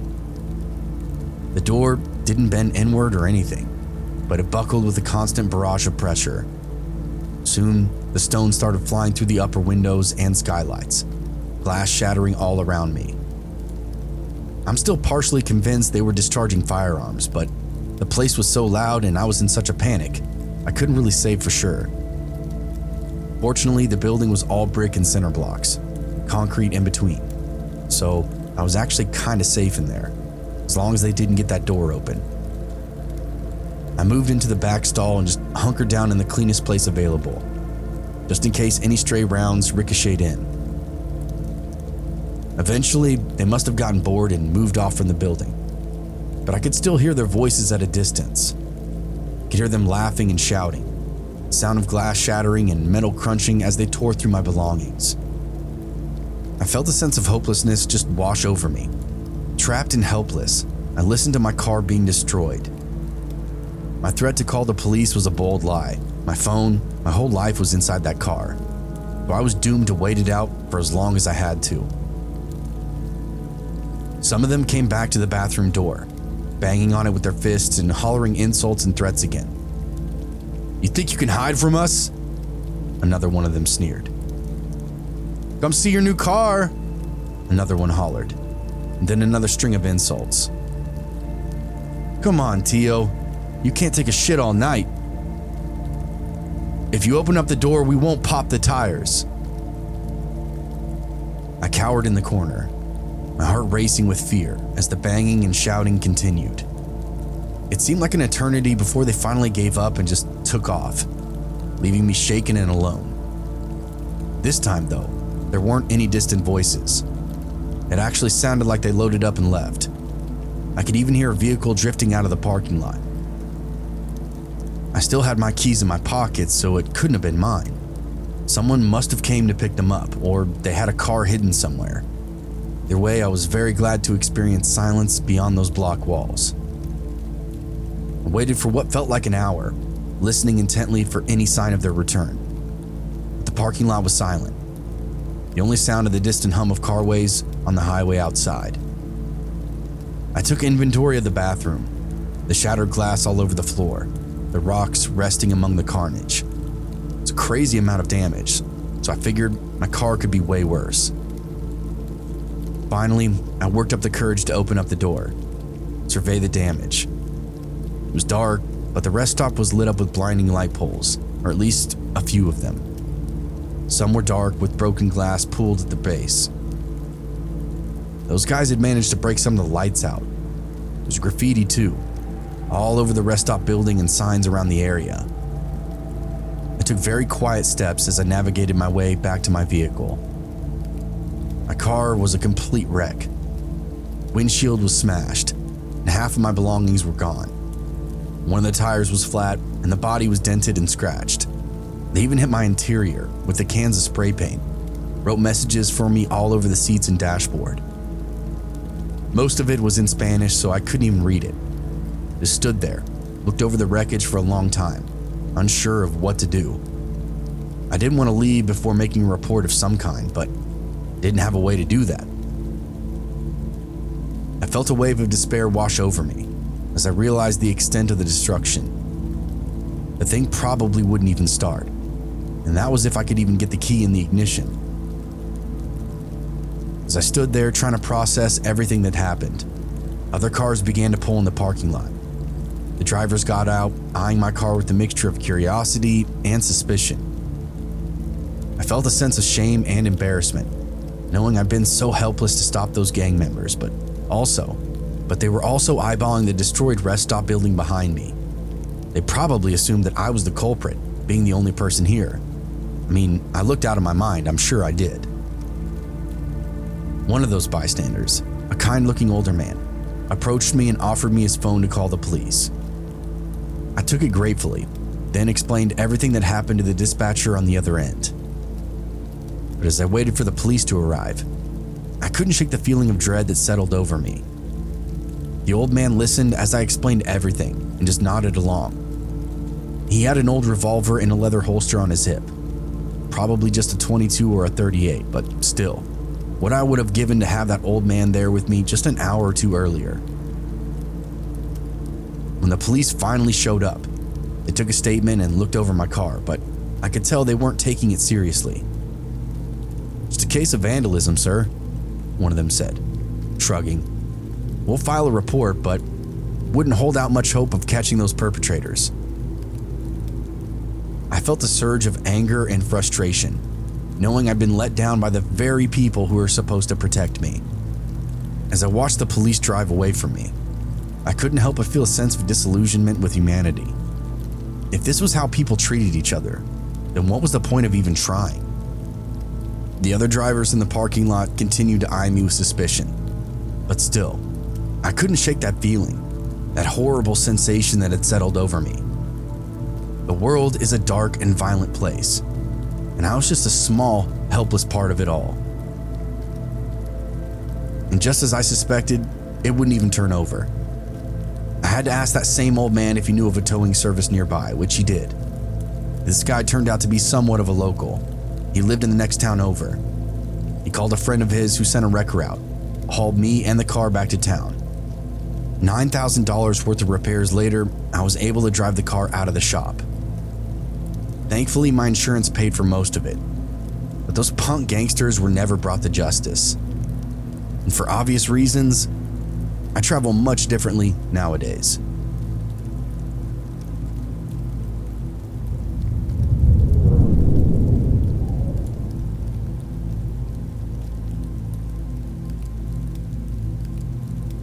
As we drove away from the familiar landscape of home, Beth and I felt a sense of excitement and adventure wash right over us.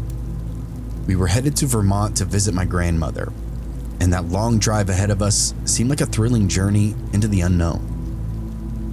But as the hours passed and the miles flew by, our enthusiasm began to wane. The GPS had led us off the highway, onto a series of winding back roads. We found ourselves lost in a sea of identical trees and twisting turns. We hadn't even crossed into Vermont yet, and already we were running into trouble. I'd put a little too much faith into that GPS navigator. I didn't question it when it told us to veer off that country back road and off into the middle of nowhere. The madness really came to light when the navigator failed to lead us back out into anything familiar. It just kept looping over and over again throughout that same area. It's almost something like out of a nightmare. But this was just part of the adventure, and Beth and I were just happy to be together for it. At first, we tried to just laugh it off, joking about our navigation skills and the quirks of a rural roadway. But as the sun began to set and the shadows deepened, our worry started to boil over into panic. We'd been driving for hours. Our gas tank was running perilously low. The road seemed to stretch on forever and ever, curving and twisting in every direction with no sign of civilization in sight. Being lost was honestly no trouble to me. It was the low gas tank that had me sick with anxiety. We hadn't seen a house, a farm, a building of any kind. There definitely wasn't a gas station out here. And we'd been up and down literally every stretch of the road that county had to offer. We even tried to use landmarks like hill crests and tall trees to guide us, but nothing really was working. We could have had a map and a compass, but again, I really don't think that would have helped us. I gripped the steering wheel tightly, my mind racing as I tried to figure out our predicament. We'd taken a wrong turn somewhere, but where? And how could we possibly find our way back to the highway? The darkness seemed to press in around us, making it hard to see more than a few feet ahead. I could feel Beth's anxiety radiating from the passenger seat, her eyes fixed on the GPS screen, as if willing it to produce a solution. As the minutes ticked by, our panic grew and grew. We were truly alone out here, with no phone signal and no hope of rescue. The road seemed to shift and twist, like a living entity determined to keep us lost. I could feel my heart pounding in my chest when the gas light ticked on, told me we were down to our last gallon. Something like 18 miles of drifting. The car itself literally jittered when the light came on.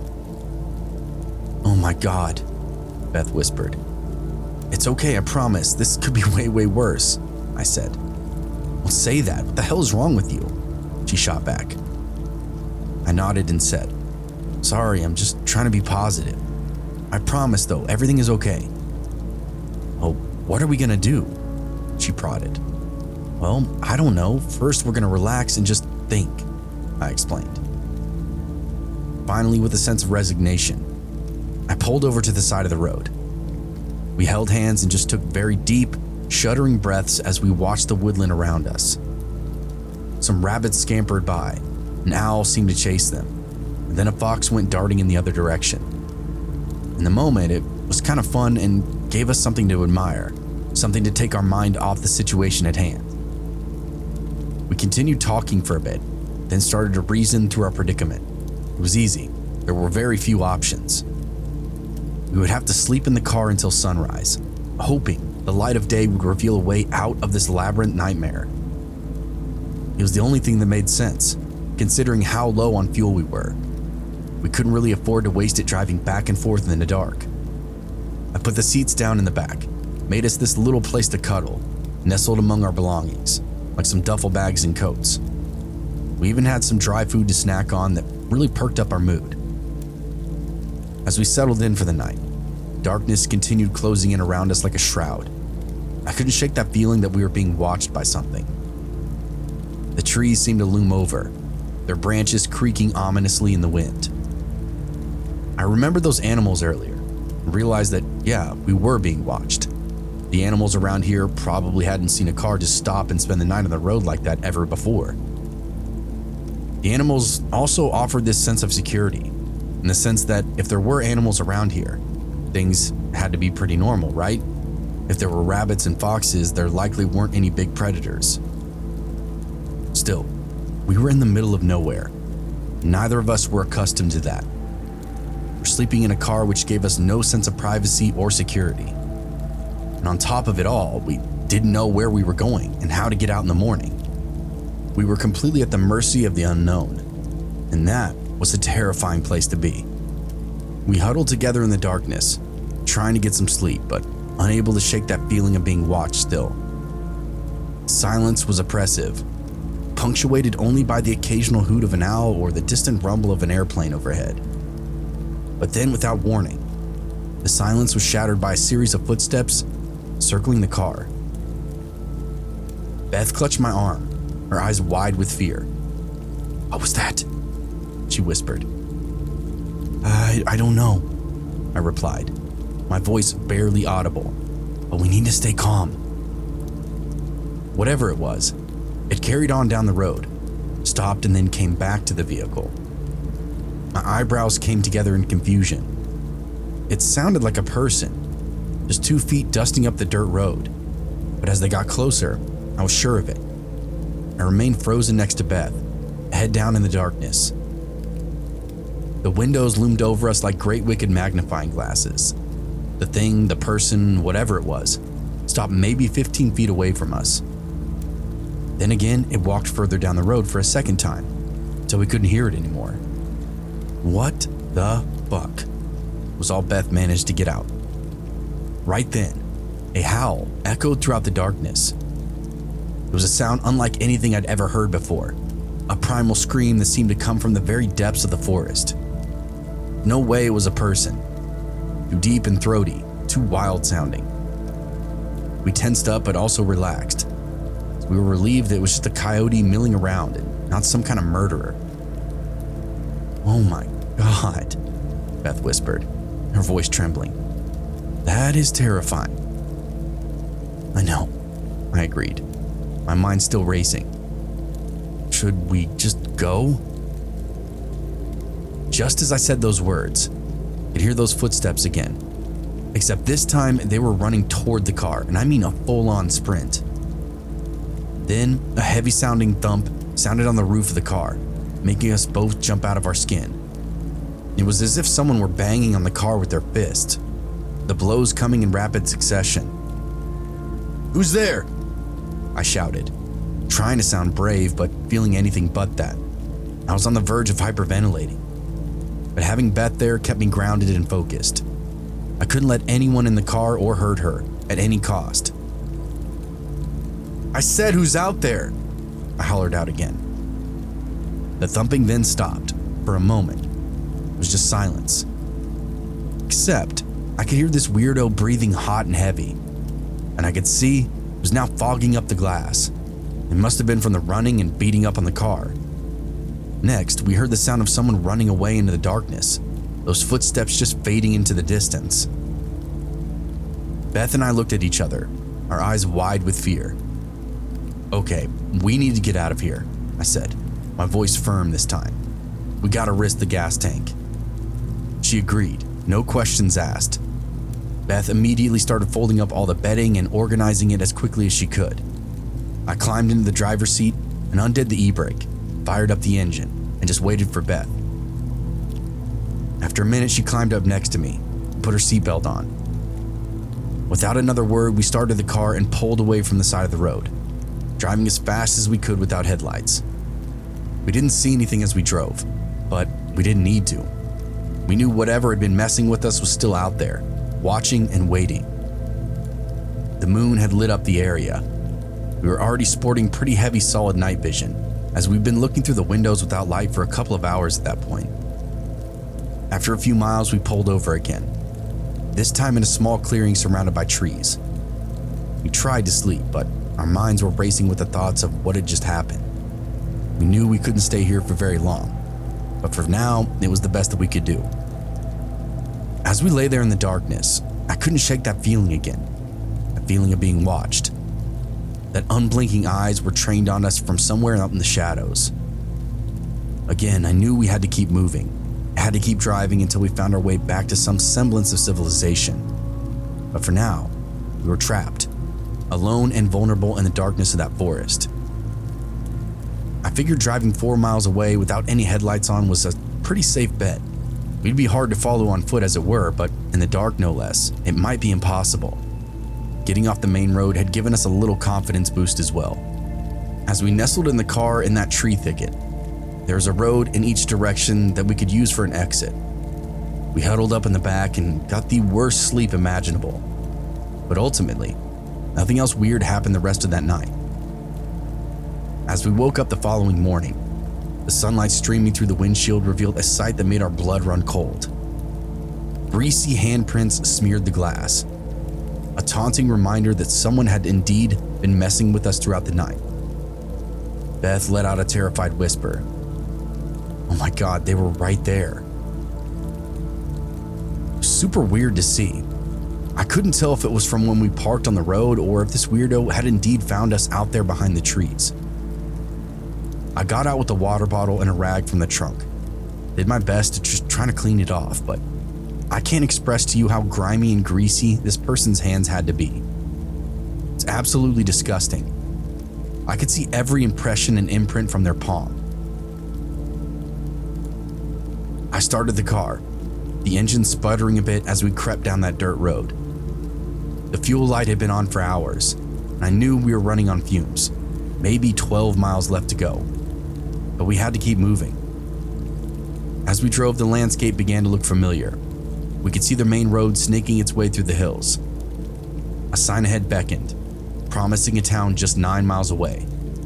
The gas station symbol, it seemed like a lifeline. No way, Beth said. How the hell did we miss this? I have no idea. I don't even think we passed through here, I said. I don't remember going through that clearing before. It's okay, we're gonna make it, she cheered. But as we passed the sign, a figure appeared on the shoulder of the road. A young man, dirty and unkempt, with a wild look in his eyes. He made this weird face as we passed, his lips curling up with a snarl. And then, he started to chase us. No holds barred, sprinting down the road. He looked absolutely crazy, and I mean literally. I don't even think he had shoes on, but he was easily clearing up to 15 miles per hour. Oh my God, he's following us, Beth screamed. I hit the gas and the car sprung forward as we sped away from that weirdo. But the low gas tank had us sputtering to accelerate. We didn't dare look back, our eyes fixed on the road ahead as we devoured the miles. Finally, we crested a hill, and a town came into view. We saw the gas station, a haven of normalcy inside this surreal nightmare. As we pulled into the station, we both let out a sigh of relief. We'd made it. We were safe. But as we filled up the tank and grabbed some coffee, we couldn't shake that feeling that we just experienced something truly sinister. That guy back there, Beth said, her voice still shaking. He had to be the one that messed with us last night, right? I nodded, my mind reeling with the implications. He must have been watching us, waiting for us to leave. But why? Beth asked, her eyes wild with disbelief. Why would someone do that to us? Does he live out there? I shook my head, feeling a sense of dread wash over me. I don't know. But I know one thing for sure, we're never driving through those woods again. We both laughed, got back into the car and reoriented the GPS. I got a map just to be sure this time. Even then, we only drove a couple of hours that day, before we got a motel in some quaint little town so we could actually get some real sleep. I decided my grandma could wait a couple of hours longer, especially after that night we just had.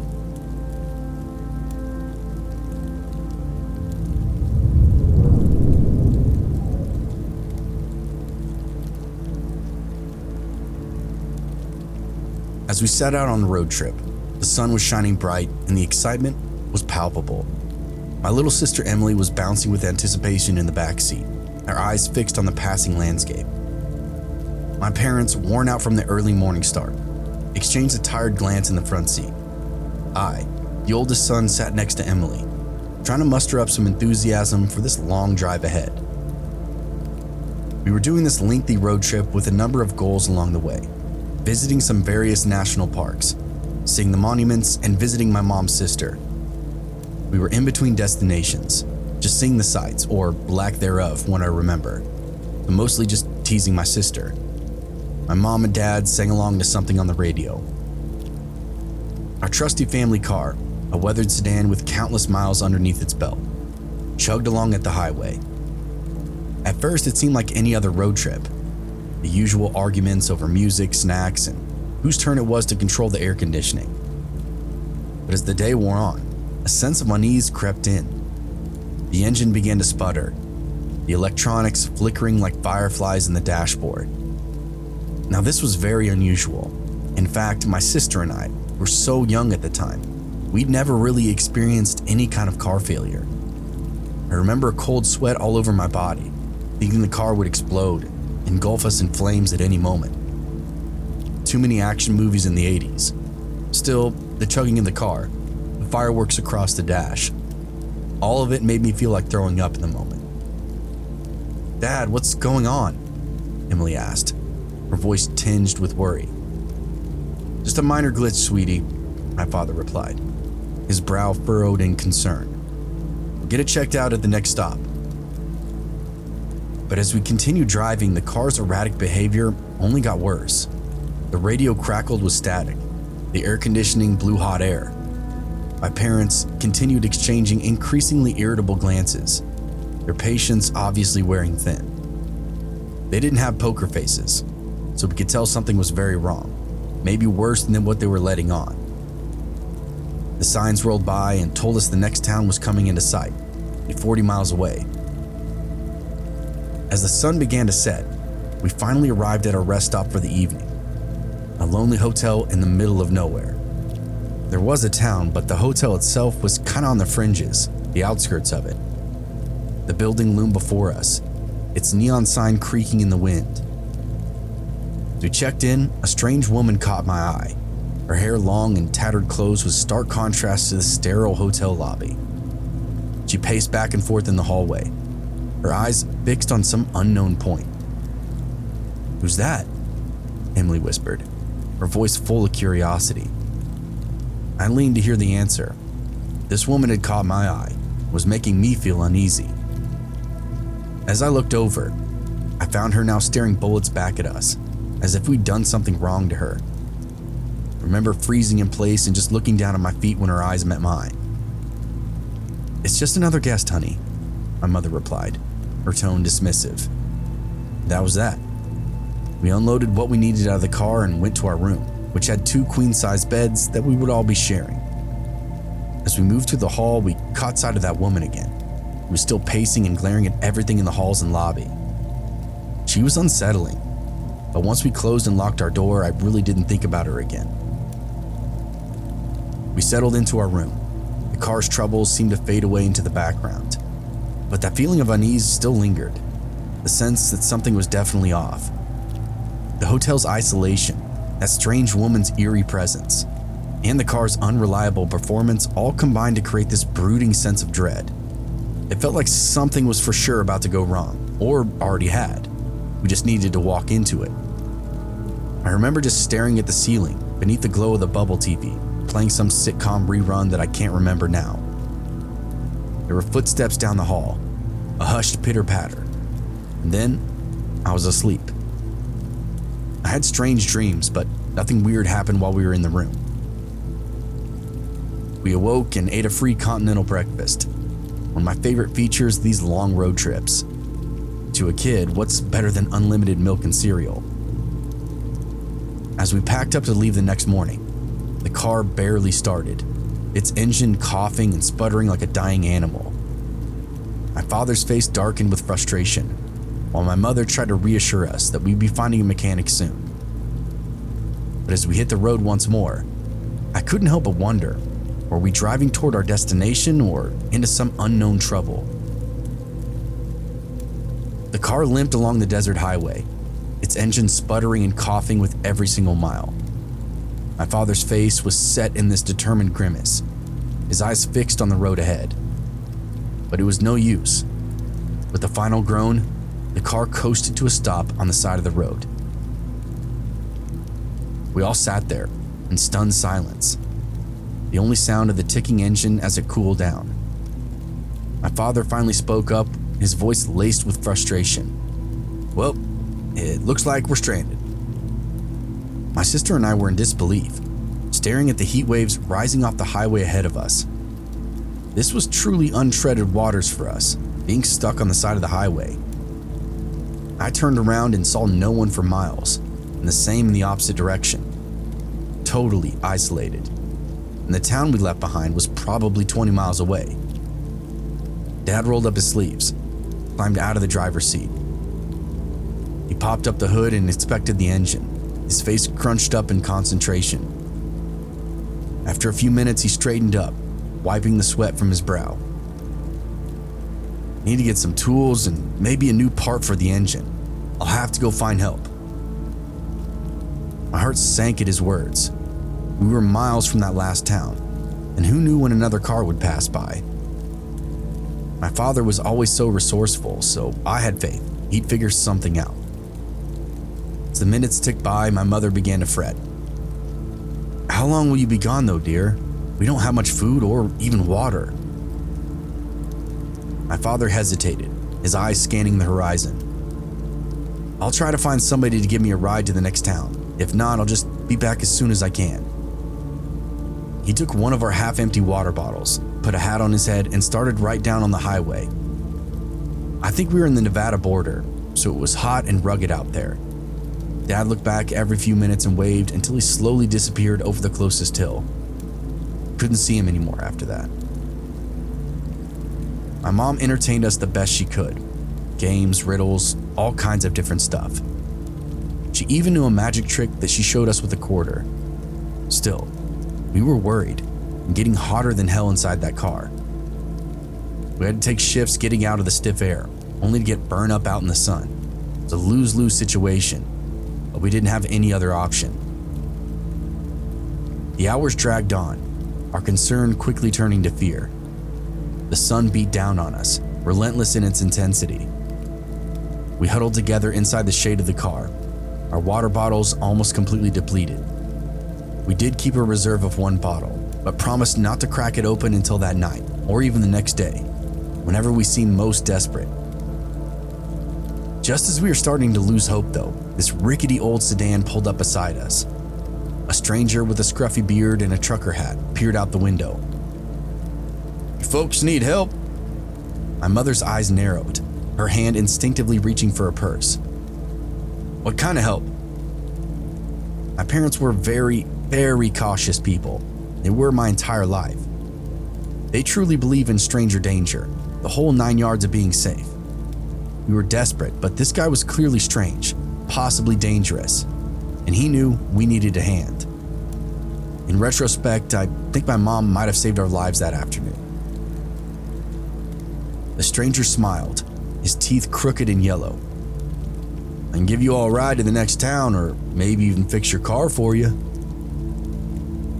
My father's words echoed in my mind. We couldn't trust just anyone. But what choice did we have right now? We were stranded, no food, no water, and with no sign of rescue in sight. The stranger's eyes seemed to bore into ours, his smile growing wider. "Well, what do you say? You gonna take a chance on me?"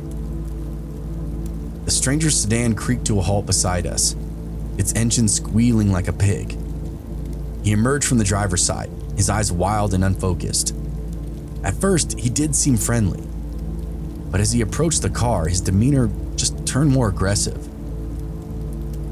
Hey, it looks like you're in a bit of a pickle, he sneered, his voice dripping with malice.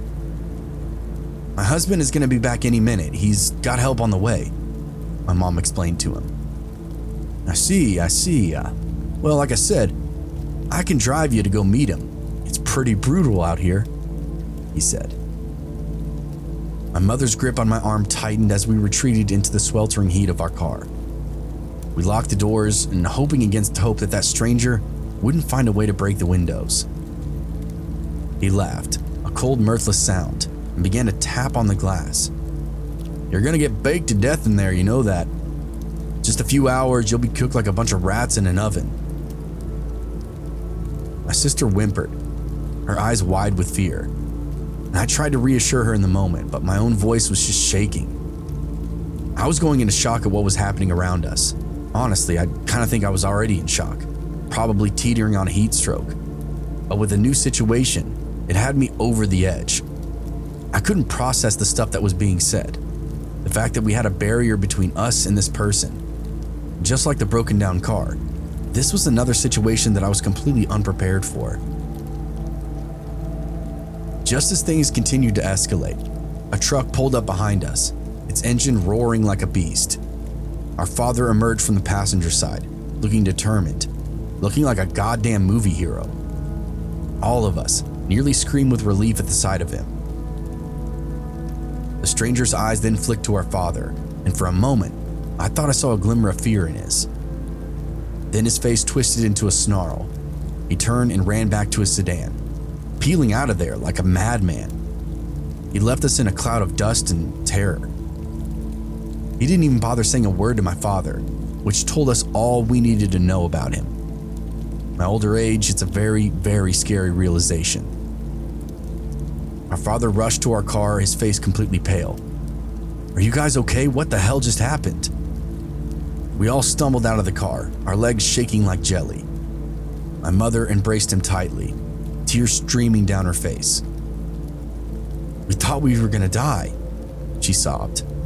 All of us were red like boiled lobsters, sweat dumping down our faces.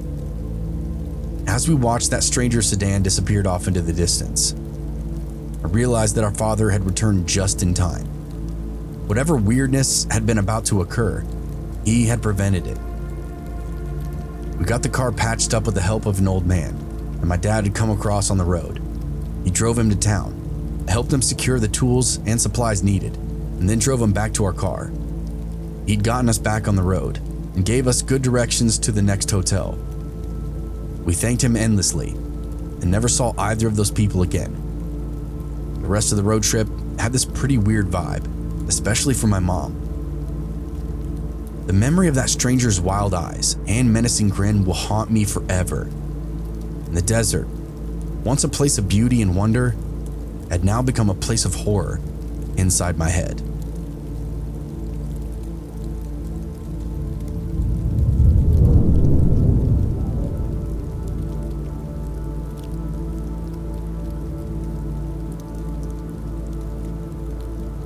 I work for a police department that services an inner city downtown area of a metropolitan area that I will not name. I've worked this beat for a stretch since 2001, and during that time I've seen all kinds of crazy stuff. Most of it pretty mundane, just human depravity and crime. But there was one call that we got that was beyond anything I'd ever seen, beyond what most of us had seen inside our department. It started as most of our other calls do. We were summoned to one of the many dilapidated apartment complexes that lined the downtown district. Crumbly old brick buildings that were circling the drain of demolition. Not just any old complex though. It was one of the worst ones on the block. And I mean that very seriously. My partner and I were en route. I hooked around the car and zipped over to the property. I stepped out of the cruiser, my eyes scanning the apartment complex. This place is a hellhole. Drug addicts loitering in the parking lot. Dealers operated with impunity, and violent crime was a regular occurrence. My partner Lewis nodded at me as we approached the entrance. You ready for this? I nodded, my hand resting on my gun. We've been called to this complex before, but never for a dead body. The dispatcher's voice had been tight, her words laced with a hint of dread. "Officers, we have a report of a deceased individual inside Building C. Please use caution." As we entered the property, which was still open air, the stench hit us like a punch to the gut. Urine, sweat, and human shit mingled in the air, making my stomach turn. Lewis and I exchanged a look, our eyes communicating the same thought. This is gonna be bad. What kind of people could live here? I tried to not be too judgmental, but the whole area smelled like the scene of a crime. Just didn't know which. It smelled like death, like rotting sex, like all manner of undesirable activity. Trash lined every walkway, piles of dog shit in every greenbelt, all kinds of vandalism, from broken windows to spray paint. We navigated the dimly lit buildings, our footsteps echoing off the walls. Building C was in the back of the complex. We had to wind our way through the maze of the bullshit just to reach it. Every step felt like a countdown to something fucked up. Something I didn't want any part of. "You been out here before?" I asked Lewis. "Yeah, but just for a wellness check." "How'd that go?" I followed up. "Good," came his response. "Way better than this." I laughed and pushed on. I'd been on the job a little longer than Lewis, so I didn't hesitate to lead us along. He trailed behind me just a few steps, keeping an eye on the place that I couldn't. Dingy little cutouts, entrances to buildings, that kind of thing. I had my eyes forward, looking for suspicious people moving fast, anything that might give away a suspect. Then we both saw it, a big white C painted on the outside of a building. I waved Lewis up so he was level with me. I didn't want to be entering solo and run into trouble when I had a partner to prevent that kind of thing from happening. We didn't draw our weapons, just got to the door and opened it, took a look inside. The landing was clear, so we proceeded in, left the door ajar behind us. As Lewis noticed, it had an auto-locking feature. It was the kind of door that required a key or a code to typically open, but someone had left it open for us. Finally, we arrived at the entrance, at the scene of the crime. The door itself was ajar. I pushed it open slowly, my gun drawn. Lewis was covering me, his eyes scanning the stairwell. That's when we saw it, the body, lying in the middle of the stairs, like a macabre welcome mat. People had been walking by this guy for hours, maybe even longer. The smell was rank. The scene was ominous and weird. Lewis and I exchanged a look, our faces grim. This was no ordinary call. I put my gun away. I scanned the hallways for any signs of commotion, any sign of blood. Couldn't tell if this guy had been coming down from the second floor or if he'd be climbing up from the first. It was a perplexing thing to walk up on. There wasn't a soul around to explain any of this. As we jammed a floor mat into the entrance to prevent a door from locking us out, a man emerged from one of the apartments. He approached us with a slow, deliberate stride, his eyes fixed on us like a predator sizing up his prey. "Can I help you, officers?" he asked, his voice bright and energetic. Lewis and I exchanged another look. Something about this guy just didn't add up. His eyes were too calm, his demeanor too collected, especially given the circumstances. "Yeah, we're investigating a report of a deceased individual," I replied, my hand resting on my gun. I couldn't really decide if I wanted it out or not. Having a dead body so close just kind of had me on edge. It had me wanting the weight of the steel in my hands while I waited for investigators to show up. Lewis was already on the radio while I was speaking to the guy from the apartment. The man nodded, his eyes never leaving ours. "Yeah, I saw him. Poor guy. Must have been dead for hours." Lewis and I exchanged another look.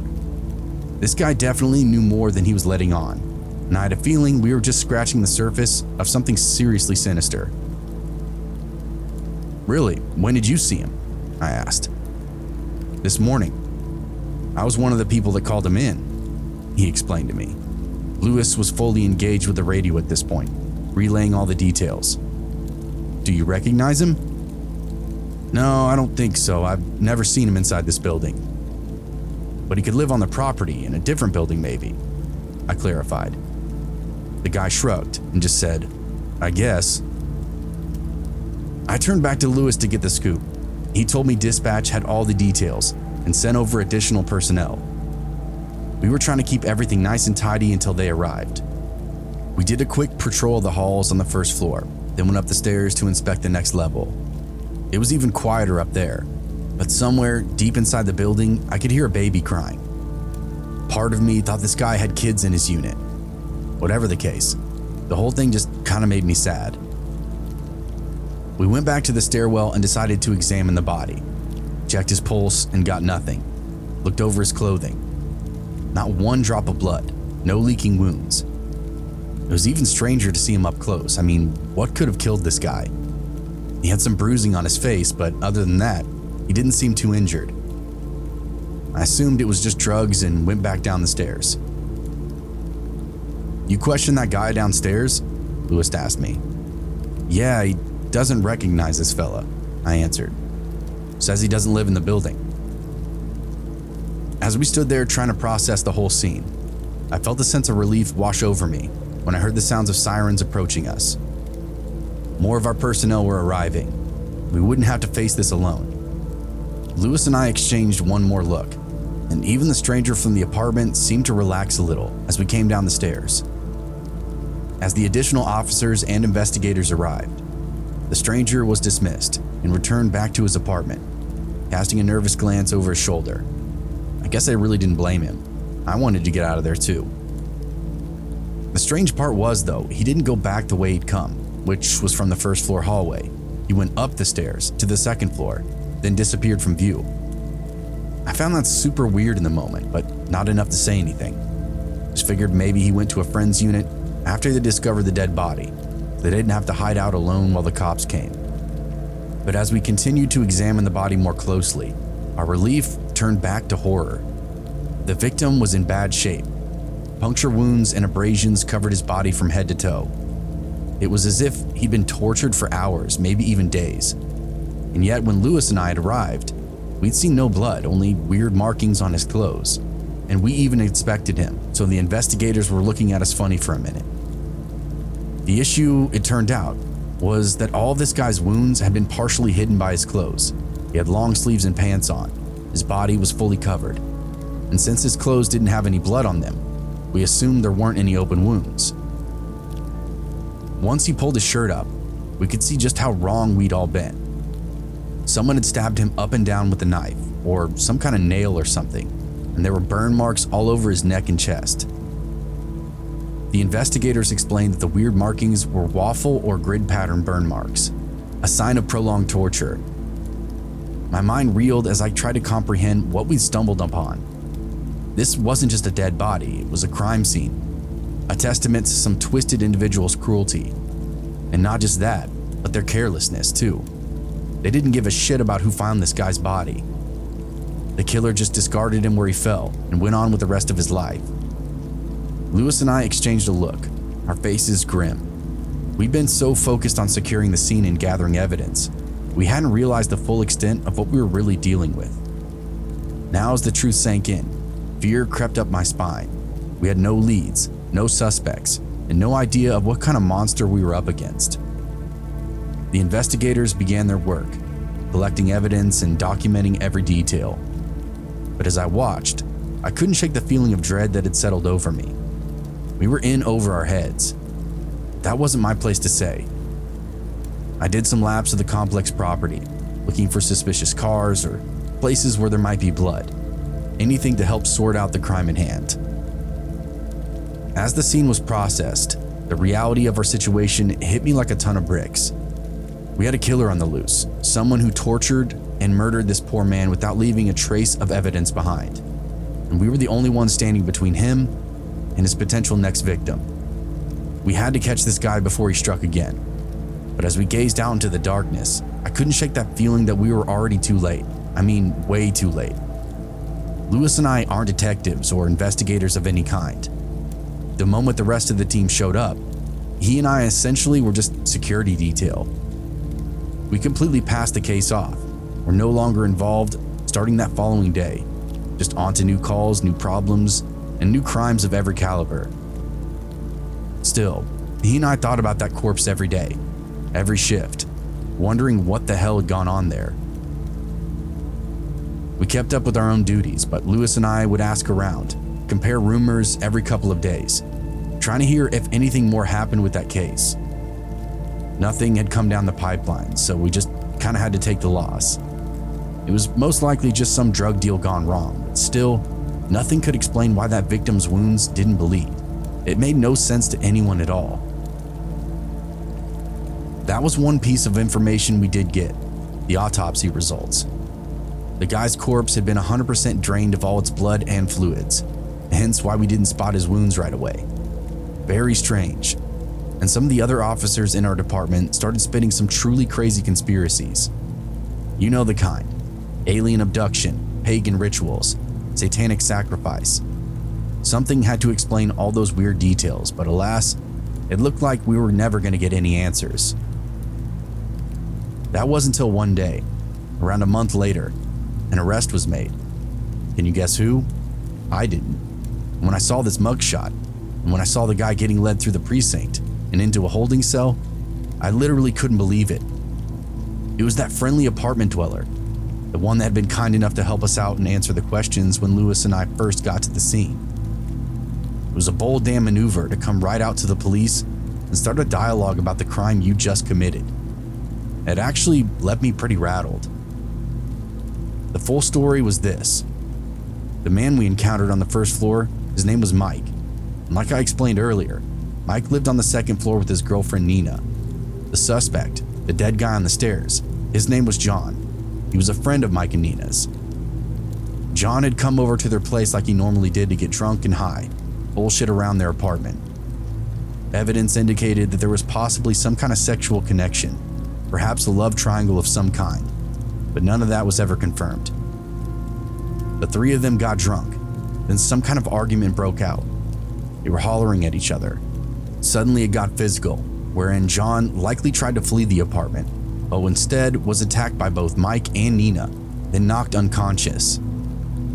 What happens next is a bit unclear, but what from we gathered, Mike and Nina tied John to a chair, proceeded to torture him for the next 3 days, putting their cigarettes out on him, cutting him, prying his fingernails off, stapling his toes together.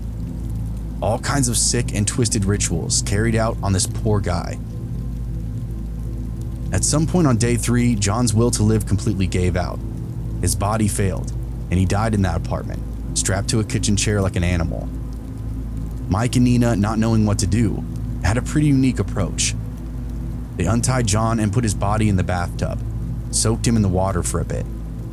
This made some of the bruising on his body go away, believe it or not. Then they drained the water, then proceeded to drain his body too. Punctures here and there, and just let him leak into the tub until nothing else came out. Nothing at all. From there, they dressed him in some random clothes, hauled him across the apartment, and literally threw his corpse down that stairwell, which is where Lewis and I came into the picture, around 10 hours later. It was a ruthless, godless act of violence. It warmed my heart and motivated me like nothing ever has when I heard both Nina and Mike were arrested and would be locked up for a very long time. The part that still haunts me though, the torture. The units in this apartment complex are very close together with sparse, thin walls separating each one.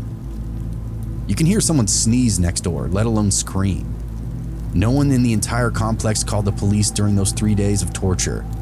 I suspect John was pretty loud. Even if they gagged him, it wouldn't take much sound to travel through those apartment walls. For 3 days? Again, the word I use to describe this event is godless. There were families living in that unit, couples, old folks, all different walks of life. If any of them heard John screaming at all, and I personally believe they did, not a single one of them called the police. No one even attempted to locate the person or dispatch assistance of any kind. They simply did nothing. And to me, a police officer, that might be the scariest part of all. Complete indifference to their peers and neighbors. How is anyone supposed to feel safe in a cold world like that? And that leads me to my last point, the fact that all these people were apparently friends. Most cops will tell you, cases we catch like this, The people always know each other. Best friends, siblings, you name it. They break the bond with guns and hammers and their bare hands. No, you can't trust your friend. You can't trust your neighbors. If there is a word to the wise, don't trust anybody.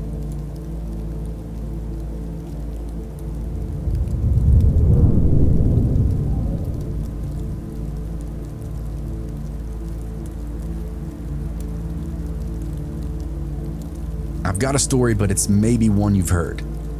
This was one that started as a small town tale, but over time it blew up into a national headline, especially after the case was closed. It isn't a mainstream case anymore, but there still are urban legends here and there about it, based on this real story, and it happened to me. I'll never forget that autumn evening in Ohio, the one that started like any other, but ended up in terror. I was a young cop then, still new to the job, and I'd earned a rare night off. My family and I settled into our cozy home, enjoying the peacefulness of the evening. Back then, it wasn't often we all got a night in together. We just hung out, shared a meal, but soon everyone had their own methods of relaxation to get to. As the sun dipped below the horizon, casting a golden glow over our little corner of the world, we each retreated into our own corners of the house. My wife snuggled up beside me on the couch. We watched TV together, the sound of laughter and gunfire from the show filling the room. Our son tinkered with his baseball gear in the kitchen, the clatter of metal and leather a familiar soundtrack to me. Our daughter Emily disappeared into her bedroom, the door closing behind her with a soft click.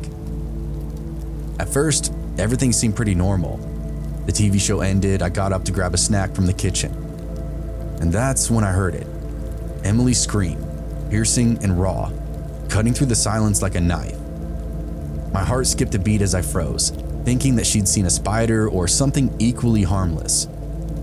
My daughter had this knack for this over-the-top reactions to very mundane things. Get a letter in the mail, screaming. Saw someone she recognized in another car at an intersection, hysterics. Found the thing that she was looking for under the bed, even more screaming. But then she screamed again, her voice rising to this hysterical pitch.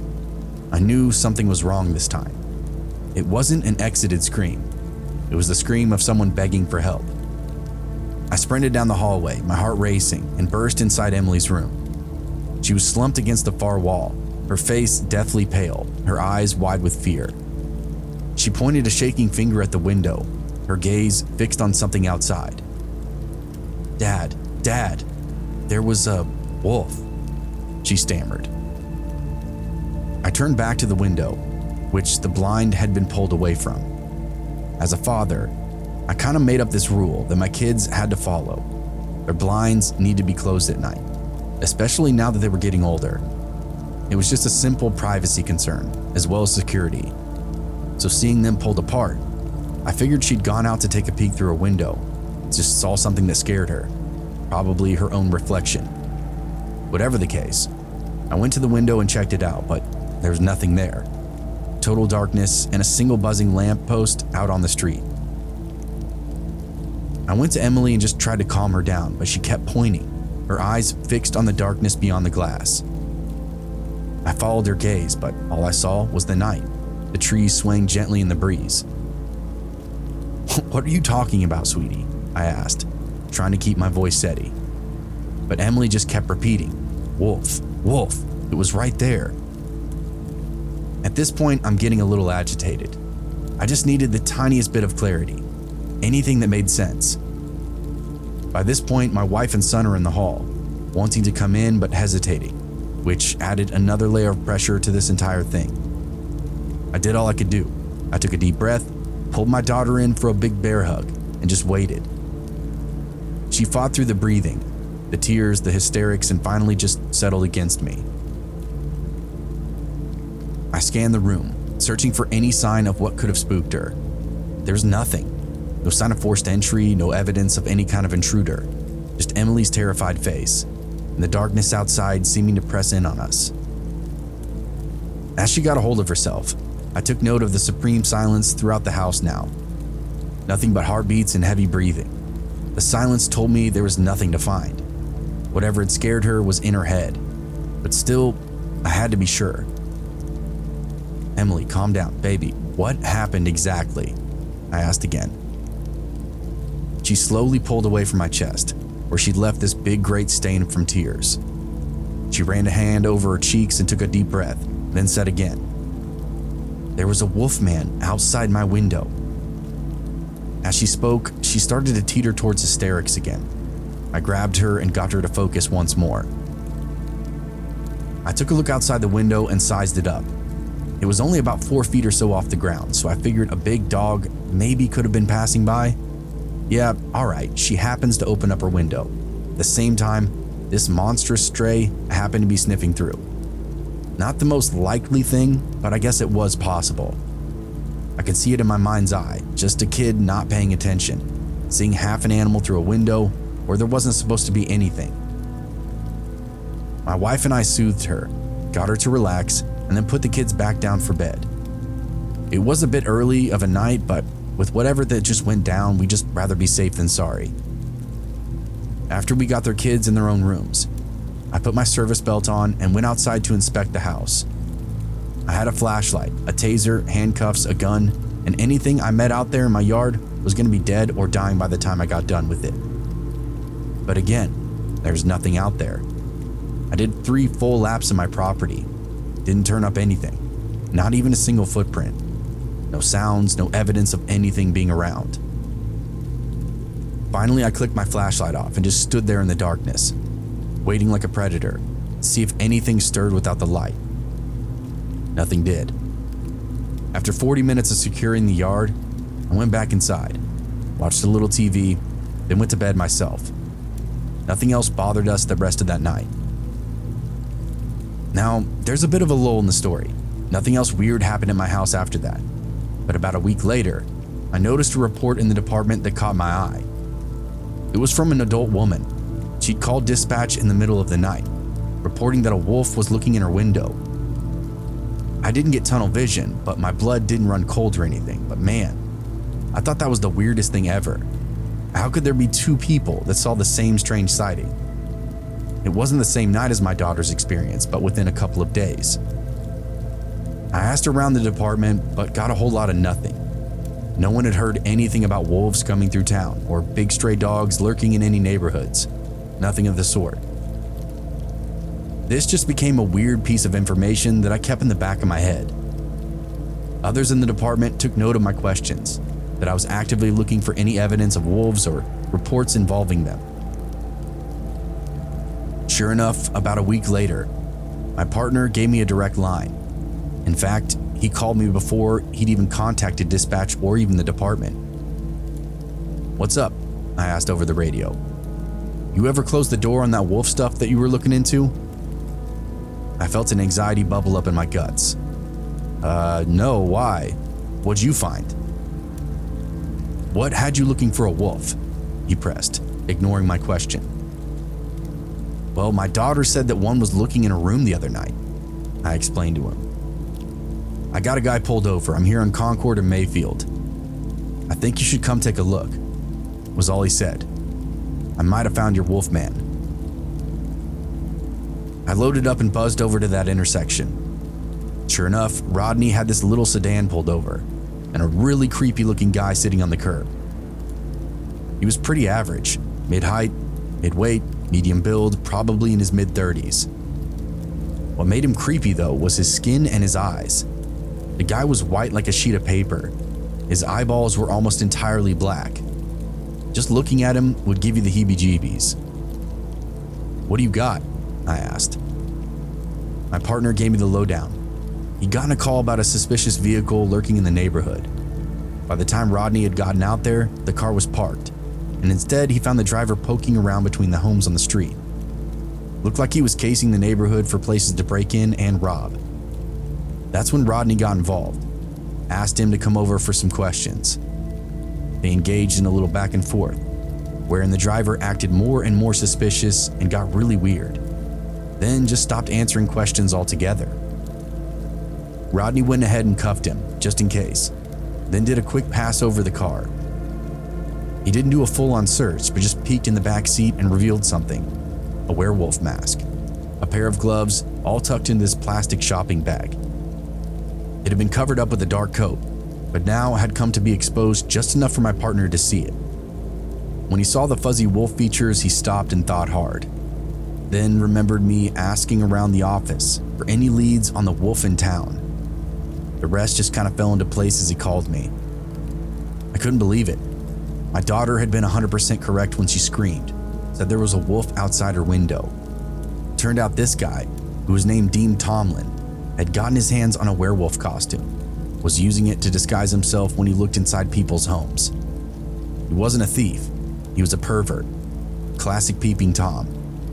He was just a smart one and had managed to avoid capture because of that weird costume. I let all of this spill to Rodney, who just nodded with a faraway look in his eyes. He looked pretty upset by the time I got done talking. All right, so who knows about this? I asked. Nobody, Rod said, shaking his head. I only called you. I didn't say anything, but Rod just kept giving me this look. You know, he said, figured you might want to rattle his cage a bit. Does he know you know about the wolf getup? Again, Rodney just shook his head. He had me set up for some backwoods justice. I honestly wish I could say I'd done more with it, but I wasn't really about abusing power or abusing people. This asshole was going to get what was coming to him, so I just elected to amp up the fear a bit. I pulled my service belt up and marched over to Dean, who still sat on the curb. Howdy, my friend, I slow rolled. My partner over there thinks he might have made a mistake, wants me to deal with you. He feels a little embarrassed. Oh, no problem, Dean said.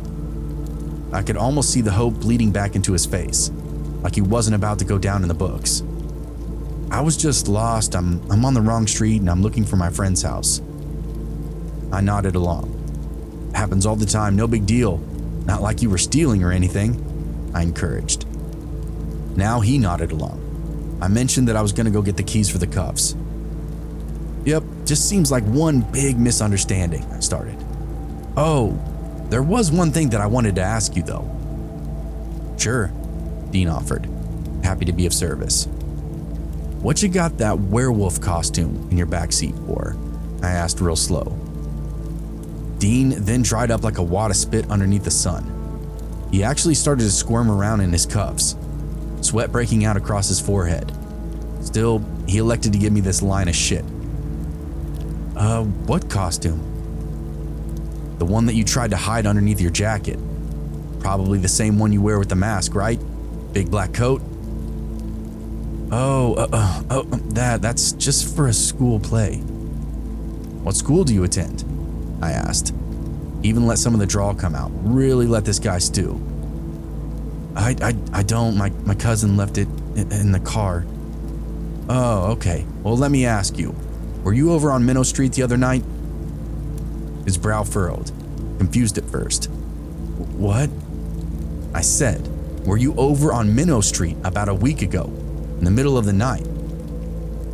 His face started to come together in realization. You know, outside some little girl's window, peeking inside my fucking house. You were wearing that costume, weren't you? Almost made me think my daughter was crazy. I took long strides over to him, where Dean started to fuss, started to look to my partner for help. Rodney just had his arms across his chest, looking in the other direction. Just tell me yes or no. He stammered, started to cry, but he said yes. Honestly, I wish I could tell you that there was some big fight, some big public hanging, but that was pretty much it. I didn't lay a finger on the guy, just gave him this good verbal lashing, and then we took him downtown and booked him. It turns out all kinds of ladies had weird reports of this guy. They were just somehow getting piled together in a miscellaneous file, as our township isn't known for wolves. I felt like that was a pretty glaring issue with our department back then. Just a sheer lack of communication, lack of organization, lack of resources. Only to think the same rationale and a little quick thinking did my partner put it together that this might be the guy or the thing that I've been asking about. It makes me happy to see all the great strides our law enforcement has taken to improve their abilities, technology, and just everything across the board. Back when it was just crackerjack cop work, I feel like it was a lot easier to miss little things like this. Dean went to jail. Not for very long, but spent several years on probation list, wherein he had to check in every few months with a PO that I personally knew. Let's just say I got to be in the room several times for his checkups. He was always on his best behavior when I attended. I didn't really do anything scary. I didn't even talk to him. But seeing him squirm in the PO office was always a really nice treat for me.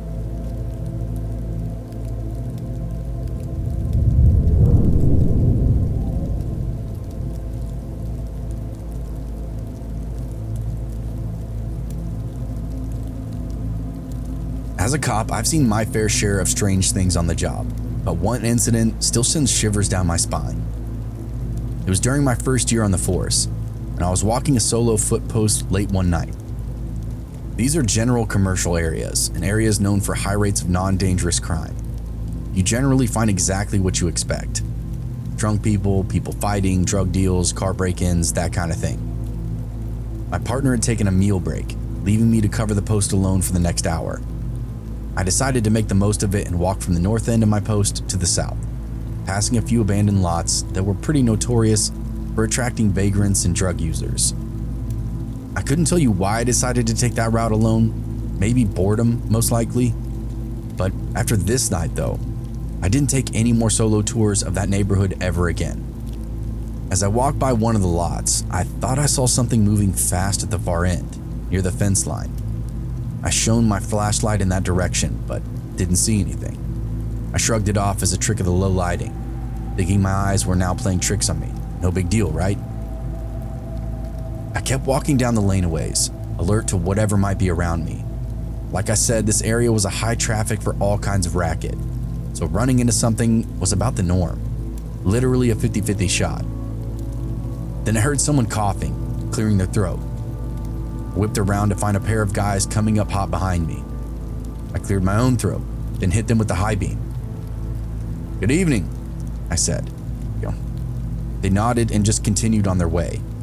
They didn't seem too intimidated by my presence, so I gave them the benefit of the doubt. No harm, no foul. I'm not about jamming people up. Either way, I followed them at a distance for a bit. Not on purpose, they just happened to pass me when I stopped to greet them for a moment before. Soon enough though, they crossed over to the other side of the street, then disappeared down this little alley. They never ran, never made any weird sounds or any other movements, just normal dudes on a midnight stroll, I guess. Still, being alone out there, and being so new, I was still on edge. As I turned away, the fence on the far side of the lot suddenly rattled again, giving that distinctive chain link sound that sends chills down your spine. I stopped dead in my tracks and looked back, feeling a sense of unease wash right over me. First the shadow, then the guys behind me, and now this. It was literally one thing after another, and at this point, I was seriously regretting setting out solo. There's a true value to having a partner with you, to having two sets of eyes to shift between terrain. Alone, I could only look at one place at one time, and every time I turned my back, something new presented itself. I put my light on that area again, and this is when I saw him. A man just standing there, looking straight ahead, but not quite at me. He didn't seem like the homeless or the type of guy who hangs out in abandoned lots late at night. In fact, he kind of looked out of place, like he didn't belong. I asked him what he was doing, but he just stood there, not responding to me. I asked again, my voice a little louder, but still, no response. I told him to come over here, that he shouldn't be inside that lot, but he just stood there, like a statue. I decided to call it in over the radio before approaching, my heart beating a little faster. "Post 4 Central, show me one male stopped at XXXZ Street. Back lot, no further, no emergency." I was approaching him now, as the guy looked like he was either having an episode of some kind or was just honestly lost. Either way, I wanted to try to help. Like I said, I'm not really about jamming people up. This was a dangerous hood, so if this guy was lost or mentally unwell, I wanted him back in a safe location, where he could get himself sorted out.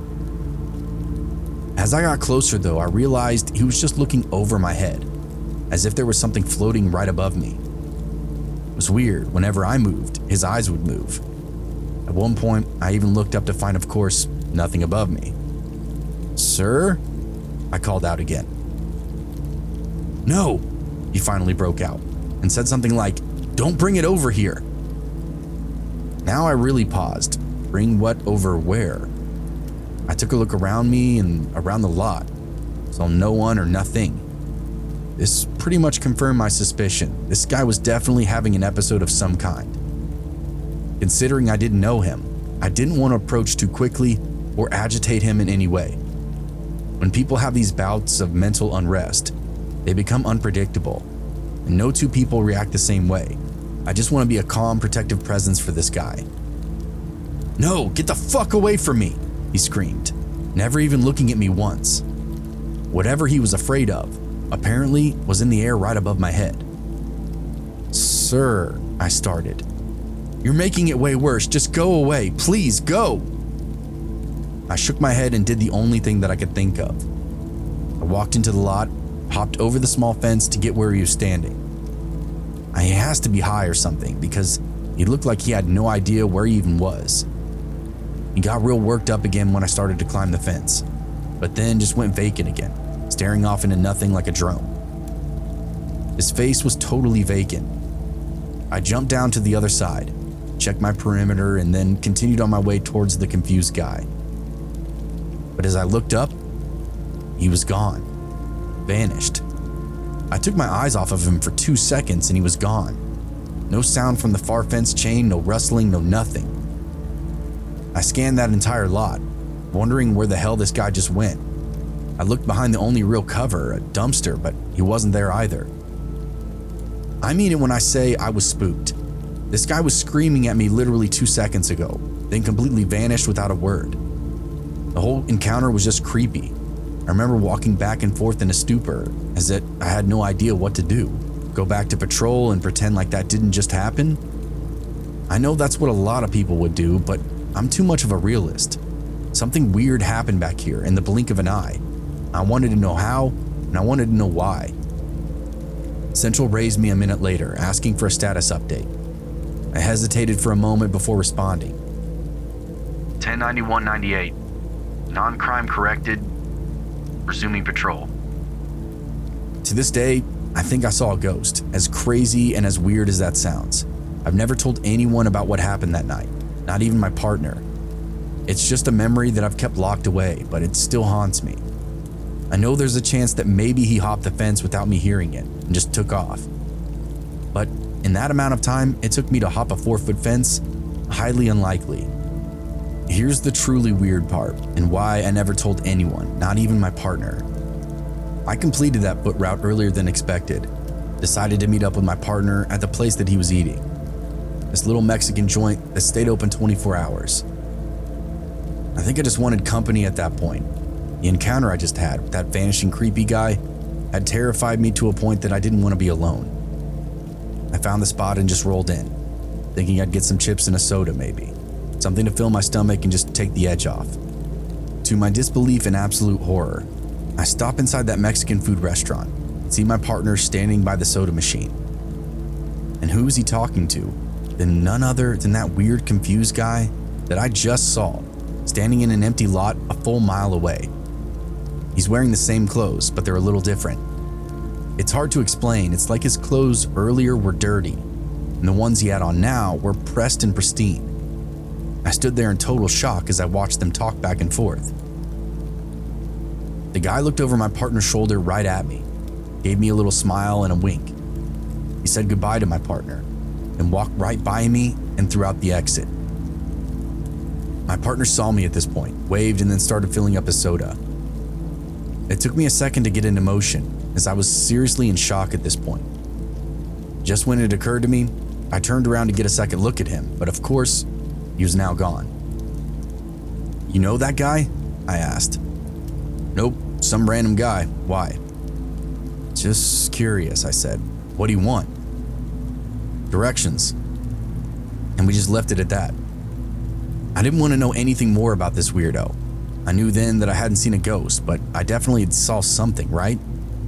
I don't really buy into the whole supernatural thing, but I've had multiple people tell me that that guy was a demon or a skinwalker or some such mystery monster that could change form or something. The only thing that I know is that he managed to disappear right in front of me. Maybe he was just a magician, practicing his latest trick. Either way, that incident left a mark on me. A reminder that there are things out there that we can't explain. Things that defy logic and reason.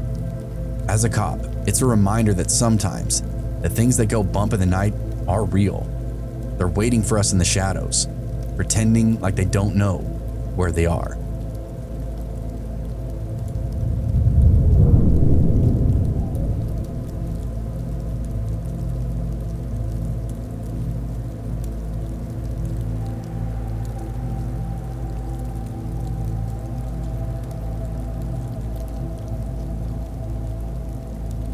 I work for a police department that services an inner city downtown area of a metropolitan area that I will not name.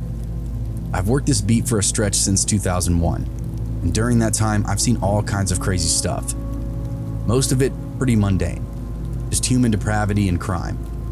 But there was one call that we got that was beyond anything I'd ever seen, beyond what most of us had seen inside our department. It started as most of our other calls do. We were summoned to one of the many dilapidated apartment complexes that line the downtown district. Crumbly old brick buildings that were circling the drain of demolition. Not just any old complex though. It was one of the worst ones on the block. And I mean that very seriously. My partner and I were en route. I hooked around the car and zipped over to the property. I stepped out of the cruiser, my eyes scanning the apartment complex. This place is a hellhole. Drug addicts loitering in the parking lot. Dealers operated with impunity, and violent crime was a regular occurrence.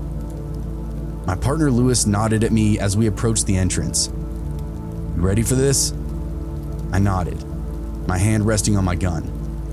We've been called to this complex before, but never for a dead body. The dispatcher's voice had been tight, her words laced with a hint of dread. "Officers, we have a report of a deceased individual inside Building C. Please use caution." As we entered the property, which was still open air, the stench hit us like a punch to the gut. Urine, sweat, and human shit mingled in the air, making my stomach turn. Lewis and I exchanged a look, our eyes communicating the same thought. This is gonna be bad. What kind of people could live here? I tried to not be too judgmental, but the whole area smelled like the scene of a crime. Just didn't know which. It smelled like death, like rotting sex, like all manner of undesirable activity. Trash lined every walkway, piles of dog shit in every greenbelt, all kinds of vandalism, from broken windows to spray paint. We navigated the dimly lit buildings, our footsteps echoing off the walls. Building C was in the back of the complex. We had to wind our way through the maze of the bullshit just to reach it.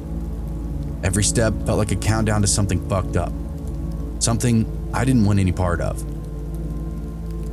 "You been out here before?" I asked Lewis. "Yeah, but just for a wellness check." "How'd that go?" I followed up. "Good," came his response. "Way better than this." I laughed and pushed on. I'd been on the job a little longer than Lewis, so I didn't hesitate to lead us along.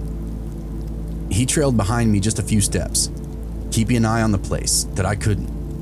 Dingy little cutouts, entrances to buildings, that kind of thing. I had my eyes forward, looking for suspicious people moving fast, anything that might give away a suspect.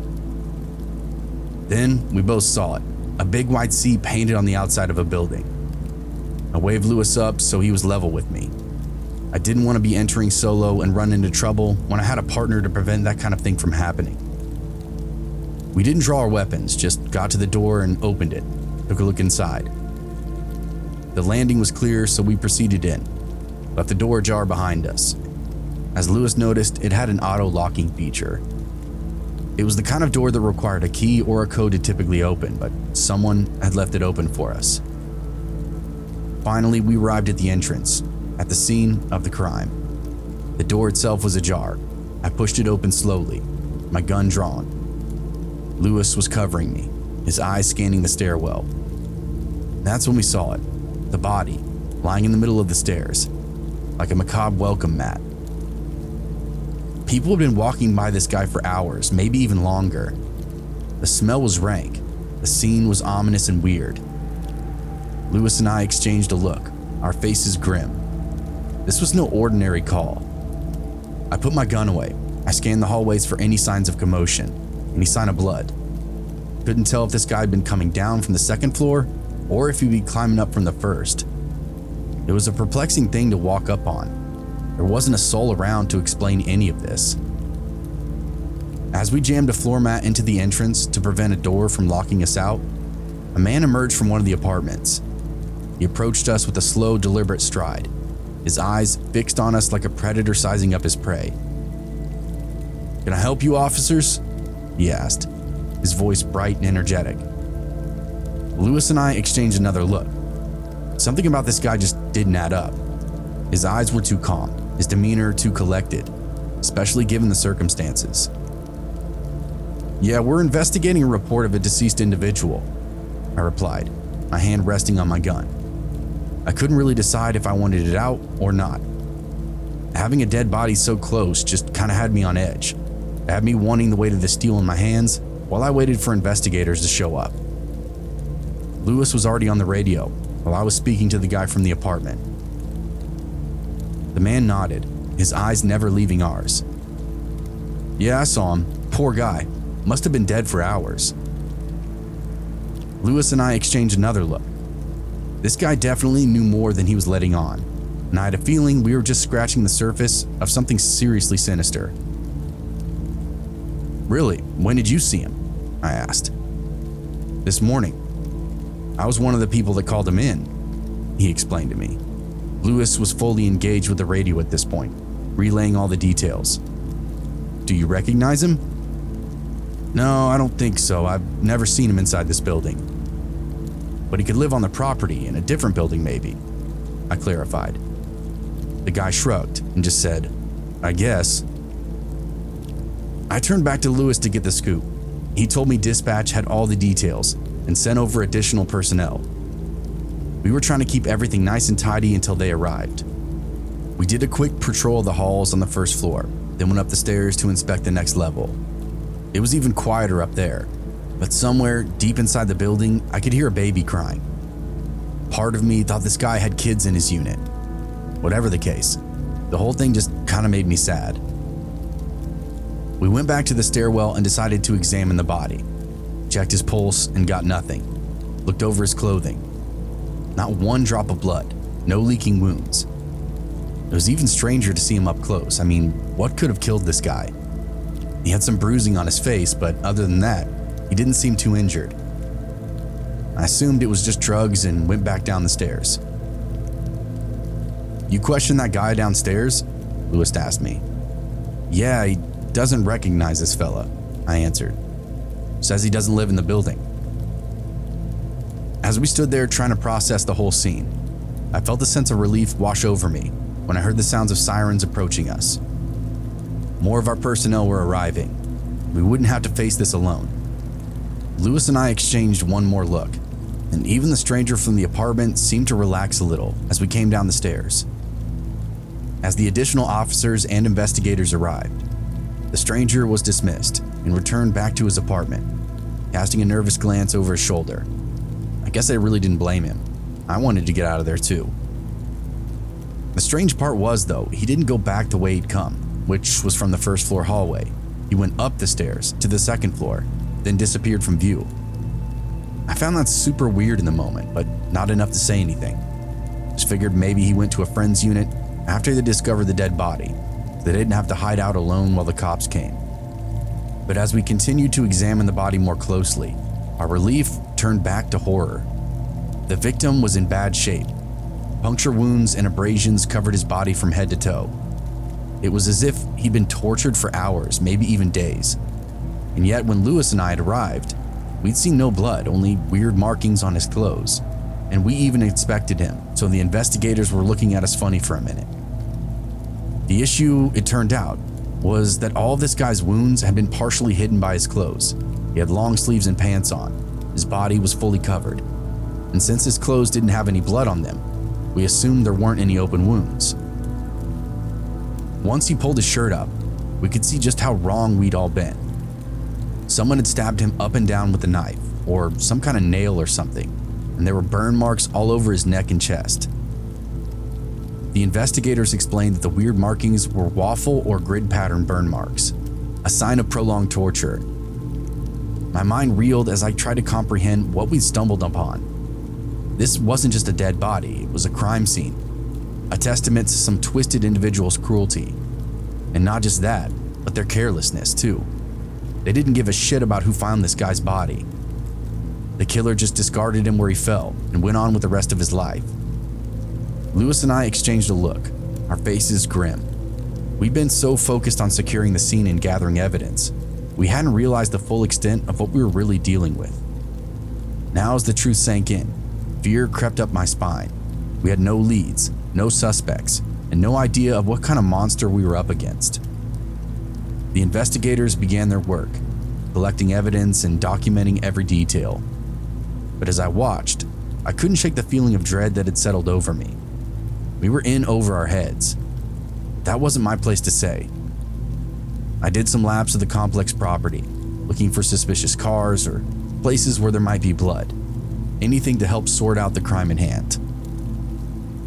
As the scene was processed, the reality of our situation hit me like a ton of bricks. We had a killer on the loose, someone who tortured and murdered this poor man without leaving a trace of evidence behind. And we were the only ones standing between him and his potential next victim. We had to catch this guy before he struck again. But as we gazed out into the darkness, I couldn't shake that feeling that we were already too late. I mean, way too late. Lewis and I aren't detectives or investigators of any kind. The moment the rest of the team showed up, he and I essentially were just security detail. We completely passed the case off. We're no longer involved starting that following day, just on to new calls, new problems, and new crimes of every caliber. Still, he and I thought about that corpse every day, every shift, wondering what the hell had gone on there. We kept up with our own duties, but Lewis and I would ask around, compare rumors every couple of days, trying to hear if anything more happened with that case. Nothing had come down the pipeline, so we just kind of had to take the loss. It was most likely just some drug deal gone wrong, but still, nothing could explain why that victim's wounds didn't bleed. It made no sense to anyone at all. That was one piece of information we did get, the autopsy results. The guy's corpse had been 100% drained of all its blood and fluids, hence why we didn't spot his wounds right away. Very strange. And some of the other officers in our department started spitting some truly crazy conspiracies. You know the kind. Alien abduction, pagan rituals, satanic sacrifice. Something had to explain all those weird details, but alas, it looked like we were never going to get any answers. That wasn't until one day, around a month later, an arrest was made. Can you guess who? I didn't. When I saw this mugshot, and when I saw the guy getting led through the precinct and into a holding cell, I literally couldn't believe it. It was that friendly apartment dweller, the one that had been kind enough to help us out and answer the questions when Lewis and I first got to the scene. It was a bold damn maneuver to come right out to the police and start a dialogue about the crime you just committed. It actually left me pretty rattled. The full story was this. The man we encountered on the first floor, his name was Mike. And like I explained earlier, Mike lived on the second floor with his girlfriend Nina. The suspect, the dead guy on the stairs, his name was John. He was a friend of Mike and Nina's. John had come over to their place like he normally did to get drunk and high, bullshit around their apartment. Evidence indicated that there was possibly some kind of sexual connection, perhaps a love triangle of some kind, but none of that was ever confirmed. The three of them got drunk, then some kind of argument broke out. They were hollering at each other. Suddenly it got physical, wherein John likely tried to flee the apartment, but instead was attacked by both Mike and Nina, then knocked unconscious. What happens next is a bit unclear, but what from we gathered, Mike and Nina tied John to a chair, proceeded to torture him for the next 3 days, putting their cigarettes out on him, cutting him, prying his fingernails off, stapling his toes together. All kinds of sick and twisted rituals carried out on this poor guy. At some point on day 3, John's will to live completely gave out. His body failed, and he died in that apartment, strapped to a kitchen chair like an animal. Mike and Nina, not knowing what to do, had a pretty unique approach. They untied John and put his body in the bathtub, soaked him in the water for a bit. This made some of the bruising on his body go away, believe it or not. Then they drained the water, then proceeded to drain his body too.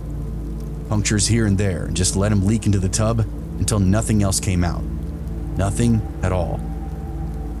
From there, they dressed him in some random clothes, hauled him across the apartment, and literally threw his corpse down that stairwell, which is where Lewis and I came into the picture, around 10 hours later. It was a ruthless, godless act of violence. It warmed my heart and motivated me like nothing ever has when I heard both Nina and Mike were arrested and would be locked up for a very long time. The part that still haunts me though, the torture. The units in this apartment complex are very close together with sparse, thin walls separating each one. You can hear someone sneeze next door, let alone scream. No one in the entire complex called the police during those 3 days of torture. I suspect John was pretty loud. Even if they gagged him, it wouldn't take much sound to travel through those apartment walls. For 3 days? Again, the word I use to describe this event is godless. There were families living in that unit, couples, old folks, all different walks of life. If any of them heard John screaming at all, and I personally believe they did, not a single one of them called the police. No one even attempted to locate the person or dispatch assistance of any kind. They simply did nothing. And to me, a police officer, that might be the scariest part of all. Complete indifference to their peers and neighbors. How is anyone supposed to feel safe in a cold world like that? And that leads me to my last point, the fact that all these people were apparently friends. Most cops will tell you, cases we catch like this, the people always know each other. Best friends, siblings, you name it. They break the bond with guns and hammers and their bare hands. No, you can't trust your friend. You can't trust your neighbors. If there is a word to the wise, don't trust anybody.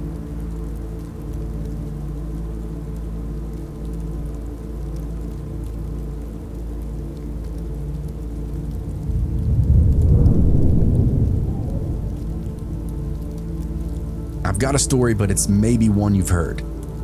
This was one that started as a small town tale, but over time it blew up into a national headline, especially after the case was closed. It isn't a mainstream case anymore, but there still are urban legends here and there about it, based on this real story, and it happened to me. I'll never forget that autumn evening in Ohio, the one that started like any other, but ended up in terror.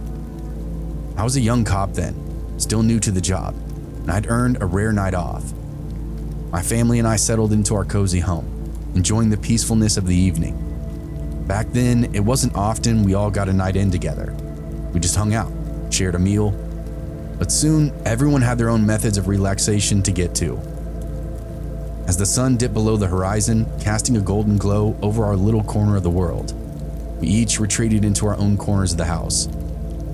My wife snuggled up beside me on the couch. We watched TV together, the sound of laughter and gunfire from the show filling the room. Our son tinkered with his baseball gear in the kitchen, the clatter of metal and leather a familiar soundtrack to me. Our daughter Emily disappeared into her bedroom, the door closing behind her with a soft click. At first, everything seemed pretty normal. The TV show ended, I got up to grab a snack from the kitchen. And that's when I heard it.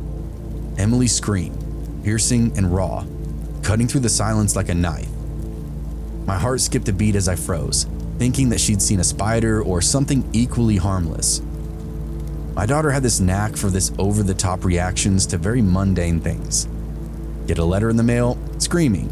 Saw someone she recognized in another car at an intersection, hysterics.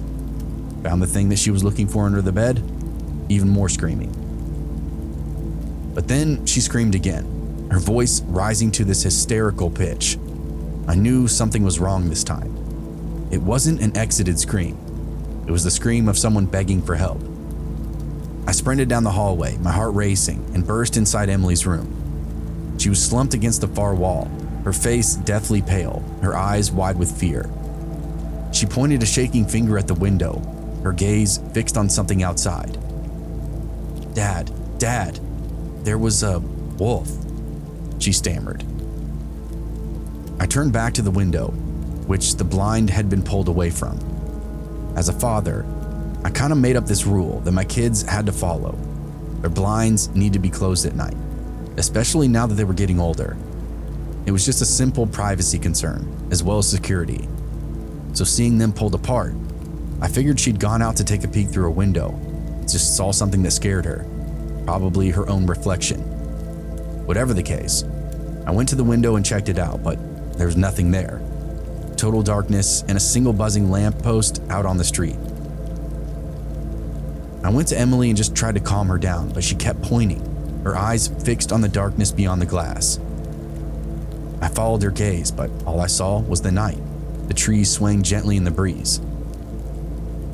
"What are you talking about, sweetie?" I asked, trying to keep my voice steady. But Emily just kept repeating, "Wolf, wolf, it was right there." At this point, I'm getting a little agitated. I just needed the tiniest bit of clarity, anything that made sense.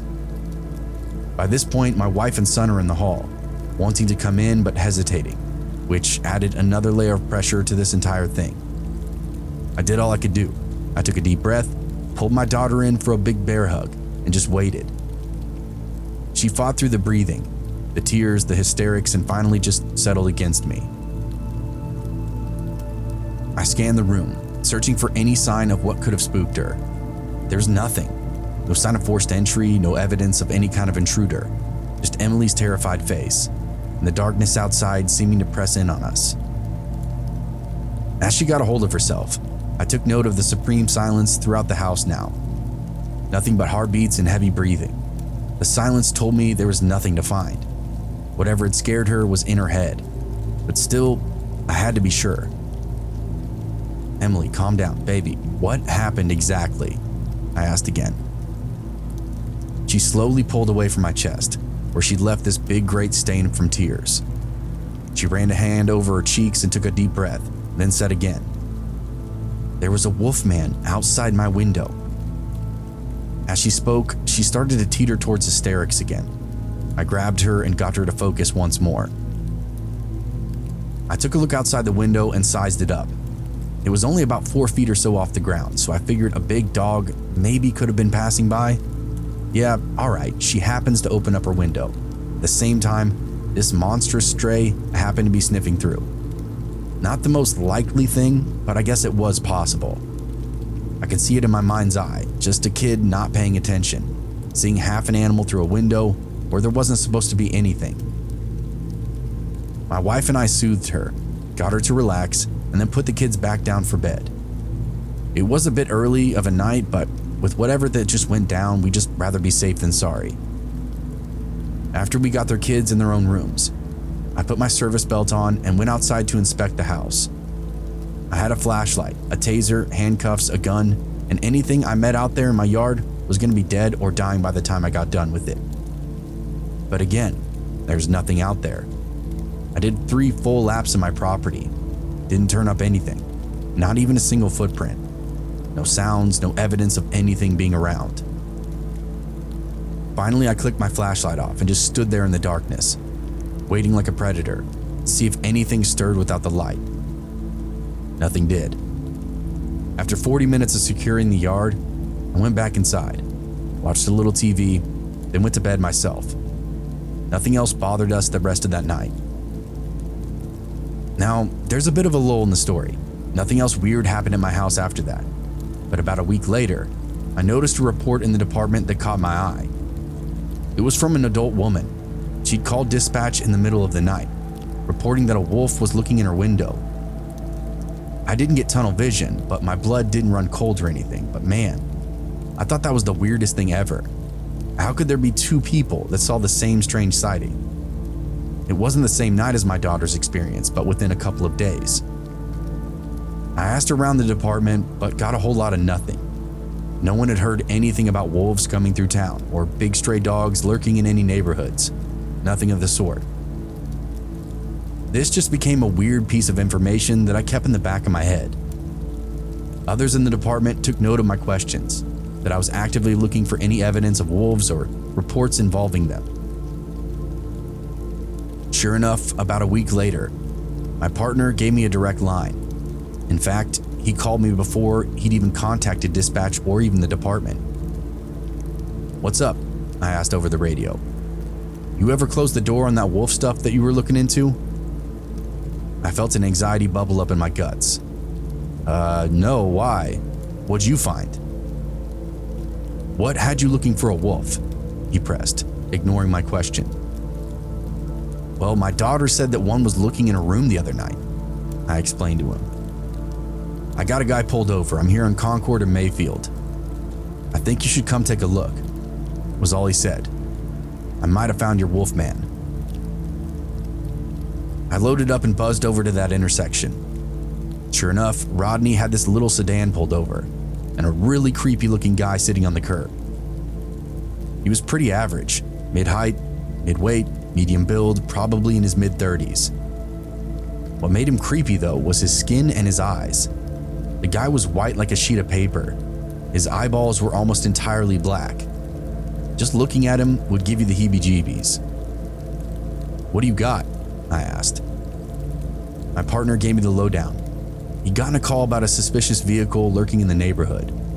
By the time Rodney had gotten out there, the car was parked, and instead he found the driver poking around between the homes on the street. Looked like he was casing the neighborhood for places to break in and rob. That's when Rodney got involved, asked him to come over for some questions. They engaged in a little back and forth, wherein the driver acted more and more suspicious and got really weird, then just stopped answering questions altogether. Rodney went ahead and cuffed him, just in case, then did a quick pass over the car. He didn't do a full-on search, but just peeked in the back seat and revealed something: a werewolf mask, a pair of gloves, all tucked into this plastic shopping bag. It had been covered up with a dark coat, but now had come to be exposed just enough for my partner to see it. When he saw the fuzzy wolf features, he stopped and thought hard, then remembered me asking around the office for any leads on the wolf in town. The rest just kind of fell into place as he called me. I couldn't believe it. My daughter had been 100% correct when she screamed, said there was a wolf outside her window. Turned out this guy, who was named Dean Tomlin, had gotten his hands on a werewolf costume, was using it to disguise himself when he looked inside people's homes. He wasn't a thief, he was a pervert. Classic peeping Tom. He was just a smart one and had managed to avoid capture because of that weird costume. I let all of this spill to Rodney, who just nodded with a faraway look in his eyes. He looked pretty upset by the time I got done talking. "All right, so who knows about this?" I asked. "Nobody," Rod said, shaking his head. "I only called you." I didn't say anything, but Rod just kept giving me this look. "You know," he said, "I figured you might want to rattle his cage a bit. Does he know you know about the wolf getup?" Again, Rodney just shook his head. He had me set up for some backwoods justice. I honestly wish I could say I'd done more with it, but I wasn't really about abusing power or abusing people. This asshole was going to get what was coming to him, so I just elected to amp up the fear a bit. I pulled my service belt up and marched over to Dean, who still sat on the curb. "Howdy, my friend," I slow rolled. "My partner over there thinks he might have made a mistake, wants me to deal with you. He feels a little embarrassed." "Oh, no problem," Dean said. I could almost see the hope bleeding back into his face, like he wasn't about to go down in the books. "I was just lost. I'm on the wrong street and I'm looking for my friend's house." I nodded along. "Happens all the time, no big deal. Not like you were stealing or anything," I encouraged. Now he nodded along. I mentioned that I was going to go get the keys for the cuffs. "Yep, just seems like one big misunderstanding," I started. "Oh, there was one thing that I wanted to ask you though." "Sure," Dean offered, happy to be of service. "What you got that werewolf costume in your backseat for?" I asked real slow. Dean then dried up like a wad of spit underneath the sun. He actually started to squirm around in his cuffs. sweat breaking out across his forehead. Still, he elected to give me this line of shit. What costume? The one that you tried to hide underneath your jacket. Probably the same one you wear with the mask, right? Big black coat? That's just for a school play. What school do you attend? I asked. Even let some of the drawl come out. Really let this guy stew. I don't. My cousin left it in the car. Oh, okay. Well, let me ask you. Were you over on Minnow Street the other night? His brow furrowed, confused at first. What? I said, were you over on Minnow Street about a week ago, in the middle of the night? His face started to come together in realization. You know, outside some little girl's window, peeking inside my fucking house. You were wearing that costume, weren't you? Almost made me think my daughter was crazy. I took long strides over to him, where Dean started to fuss, started to look to my partner for help. Rodney just had his arms across his chest, looking in the other direction. Just tell me yes or no. He stammered, started to cry, but he said yes. Honestly, I wish I could tell you that there was some big fight, some big public hanging, but that was pretty much it. I didn't lay a finger on the guy, just gave him this good verbal lashing, and then we took him downtown and booked him. It turns out all kinds of ladies had weird reports of this guy. They were just somehow getting piled together in a miscellaneous file, as our township isn't known for wolves. I felt like that was a pretty glaring issue with our department back then. Just a sheer lack of communication, lack of organization, lack of resources. Only to think the same rationale and a little quick thinking did my partner put it together that this might be the guy or the thing that I've been asking about. It makes me happy to see all the great strides our law enforcement has taken to improve their abilities, technology, and just everything across the board. Back when it was just crackerjack cop work, I feel like it was a lot easier to miss little things like this. Dean went to jail. Not for very long, but spent several years on probation list, wherein he had to check in every few months with a PO that I personally knew. Let's just say I got to be in the room several times for his checkups. He was always on his best behavior when I attended. I didn't really do anything scary. I didn't even talk to him. But seeing him squirm in the PO office was always a really nice treat for me.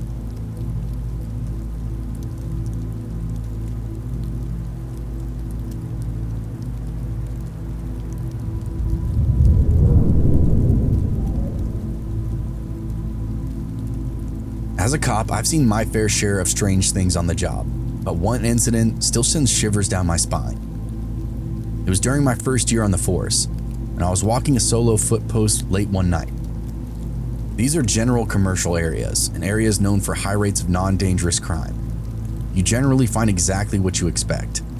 Drunk people, people fighting, drug deals, car break-ins, that kind of thing. My partner had taken a meal break, leaving me to cover the post alone for the next hour. I decided to make the most of it and walk from the north end of my post to the south, passing a few abandoned lots that were pretty notorious for attracting vagrants and drug users. I couldn't tell you why I decided to take that route alone, maybe boredom most likely, but after this night though, I didn't take any more solo tours of that neighborhood ever again. As I walked by one of the lots, I thought I saw something moving fast at the far end, near the fence line. I shone my flashlight in that direction, but didn't see anything. I shrugged it off as a trick of the low lighting, thinking my eyes were now playing tricks on me. No big deal, right? I kept walking down the laneways, alert to whatever might be around me. Like I said, this area was a high traffic for all kinds of racket, so running into something was about the norm, literally a 50-50 shot. Then I heard someone coughing, clearing their throat. Whipped around to find a pair of guys coming up hot behind me. I cleared my own throat, then hit them with the high beam. "Good evening," I said. They nodded and just continued on their way. They didn't seem too intimidated by my presence, so I gave them the benefit of the doubt. No harm, no foul. I'm not about jamming people up. Either way, I followed them at a distance for a bit. Not on purpose, they just happened to pass me when I stopped to greet them for a moment before. Soon enough though, they crossed over to the other side of the street, then disappeared down this little alley. They never ran, never made any weird sounds or any other movements, just normal dudes on a midnight stroll, I guess. Still, being alone out there, and being so new, I was still on edge. As I turned away, the fence on the far side of the lot suddenly rattled again, giving that distinctive chain link sound that sends chills down your spine. I stopped dead in my tracks and looked back, feeling a sense of unease wash right over me. First the shadow, then the guys behind me, and now this. It was literally one thing after another, and at this point, I was seriously regretting setting out solo. There's a true value to having a partner with you, to having two sets of eyes to shift between terrain. Alone, I could only look at one place at one time, and every time I turned my back, something new presented itself. I put my light on that area again, and this is when I saw him. A man just standing there, looking straight ahead, but not quite at me. He didn't seem like the homeless or the type of guy who hangs out in abandoned lots late at night. In fact, he kind of looked out of place, like he didn't belong. I asked him what he was doing, but he just stood there, not responding to me. I asked again, my voice a little louder, but still, no response. I told him to come over here, that he shouldn't be inside that lot, but he just stood there, like a statue. I decided to call it in over the radio before approaching, my heart beating a little faster. Post 4 Central, show me one male stopped at XXXZ Street. Back lot, no further, no emergency. I was approaching him now, as the guy looked like he was either having an episode of some kind or was just honestly lost.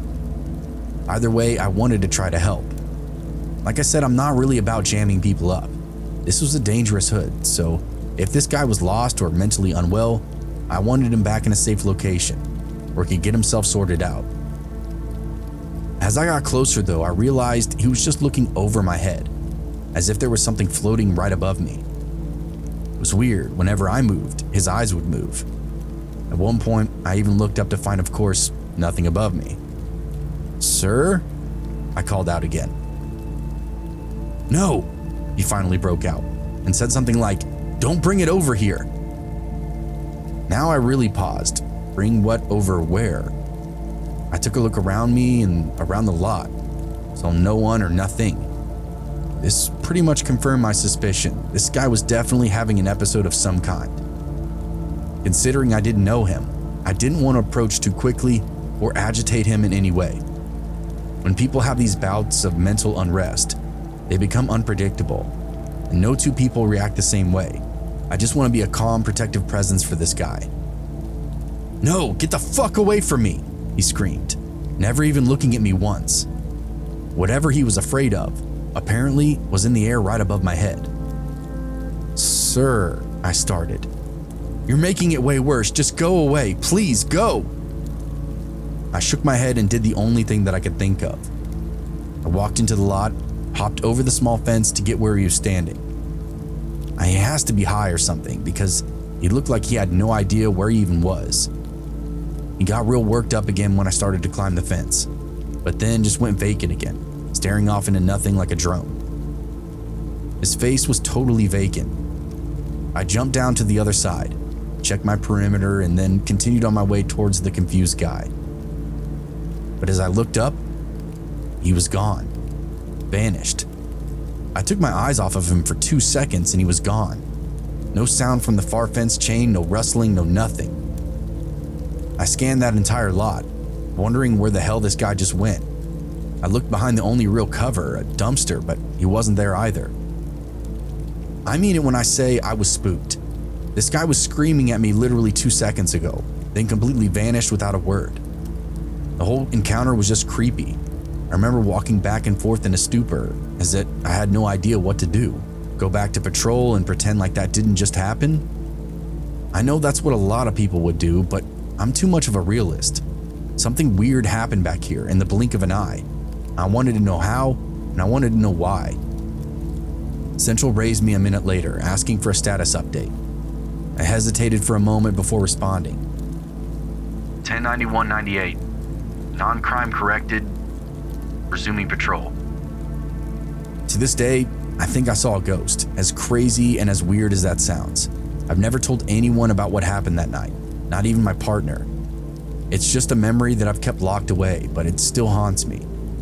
I know there's a chance that maybe he hopped the fence without me hearing it and just took off. But in that amount of time it took me to hop a 4-foot fence, highly unlikely. Here's the truly weird part and why I never told anyone, not even my partner. I completed that foot route earlier than expected, decided to meet up with my partner at the place that he was eating. This little Mexican joint that stayed open 24 hours. I think I just wanted company at that point. The encounter I just had with that vanishing creepy guy had terrified me to a point that I didn't want to be alone. I found the spot and just rolled in, thinking I'd get some chips and a soda maybe, something to fill my stomach and just take the edge off.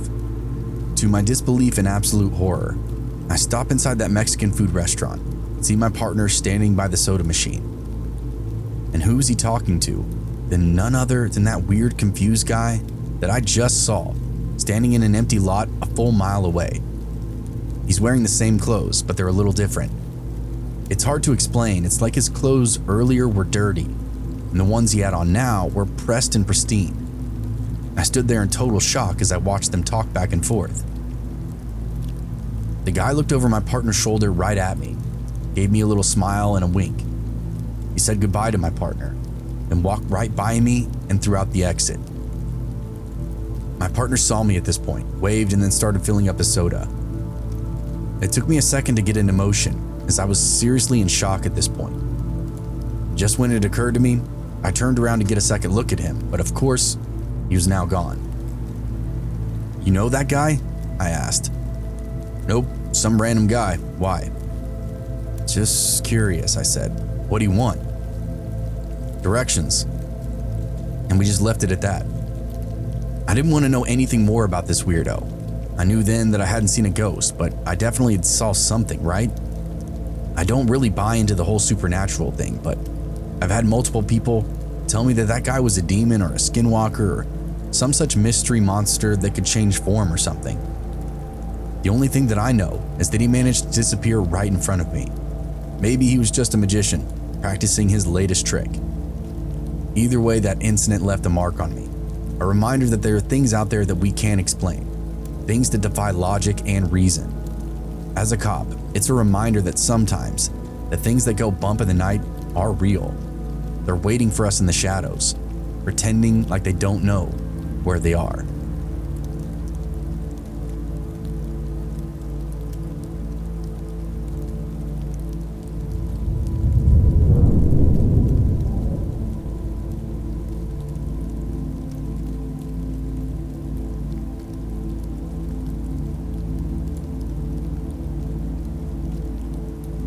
Lake Havasu, Arizona, a place where the sun always shines and the water sparkles like diamonds. My girlfriend Jen and I had been dreaming of visiting this little oasis for years and years, and finally we were able to make it happen. We packed our bags, loaded up the car, and then hit the road, eager to escape the hustle and bustle of our normal city life. This was almost a bucket level list item for Jen and I. We'd both been wanting to visit the community for years, even before we met one another, but simply never had the time or resources to get a trip planned. It was awesome to finally now have it planned, set in stone, and not have to break the bank in order to get out there either. Like I said, I know this isn't the end-all be-all of vacation destinations, but it was one spot that had eluded us for a long time. We felt it needed to now be conquered. As we arrived, the charm of Lake Havasu City enveloped us immediately. Quaint shops, restaurants, bars lined every street. Each one beckoned us to come and explore them.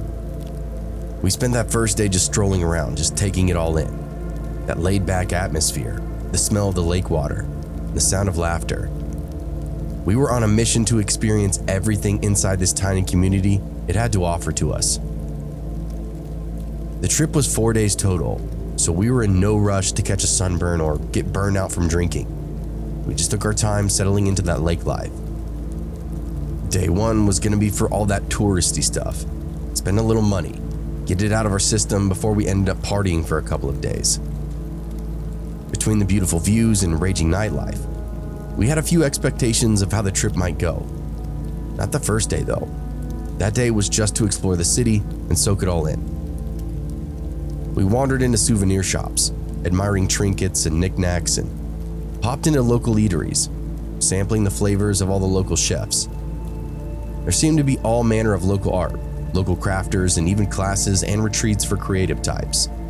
It was cool to see just such an active melting pot of artists and visionaries, all toiling around the lapping shores of Lake Havasu.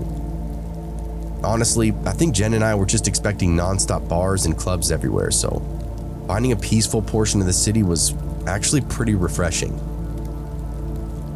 Our stomachs led us right into this small Mexican food place, tucked away near the water's edge. The fish tacos were heavenly, and as we savored each bite, a group of college-aged guys burst into the restaurant, their energy just infectious. One of them caught my eye.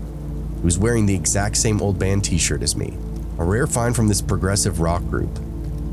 We exchanged high fives and just compliments back and forth, bonding over our shared taste in music. With full bellies and big smiles accompanying it, we continued our exploration of Lake Havasu City. We meandered along the lake shoreline, taking in all the sights and the sounds of the water. The sun beat down on us, warming our skin. Gentle breeze carried the scent of blooming flowers. We were now fully immersed in relaxation mode, leaving our worries behind. To say it was a perfect start to our summer vacation was pretty much an understatement. As the day wore on, we discovered the local hotspots, the bars, the restaurants, and the hidden gems only the locals supposedly knew about. We made mental notes of the places that we wanted to revisit, the drinks that we wanted to try, and the people we wanted to meet. There was a couple of local bands people told me that I would absolutely love, so I immediately added them to my mental list as well.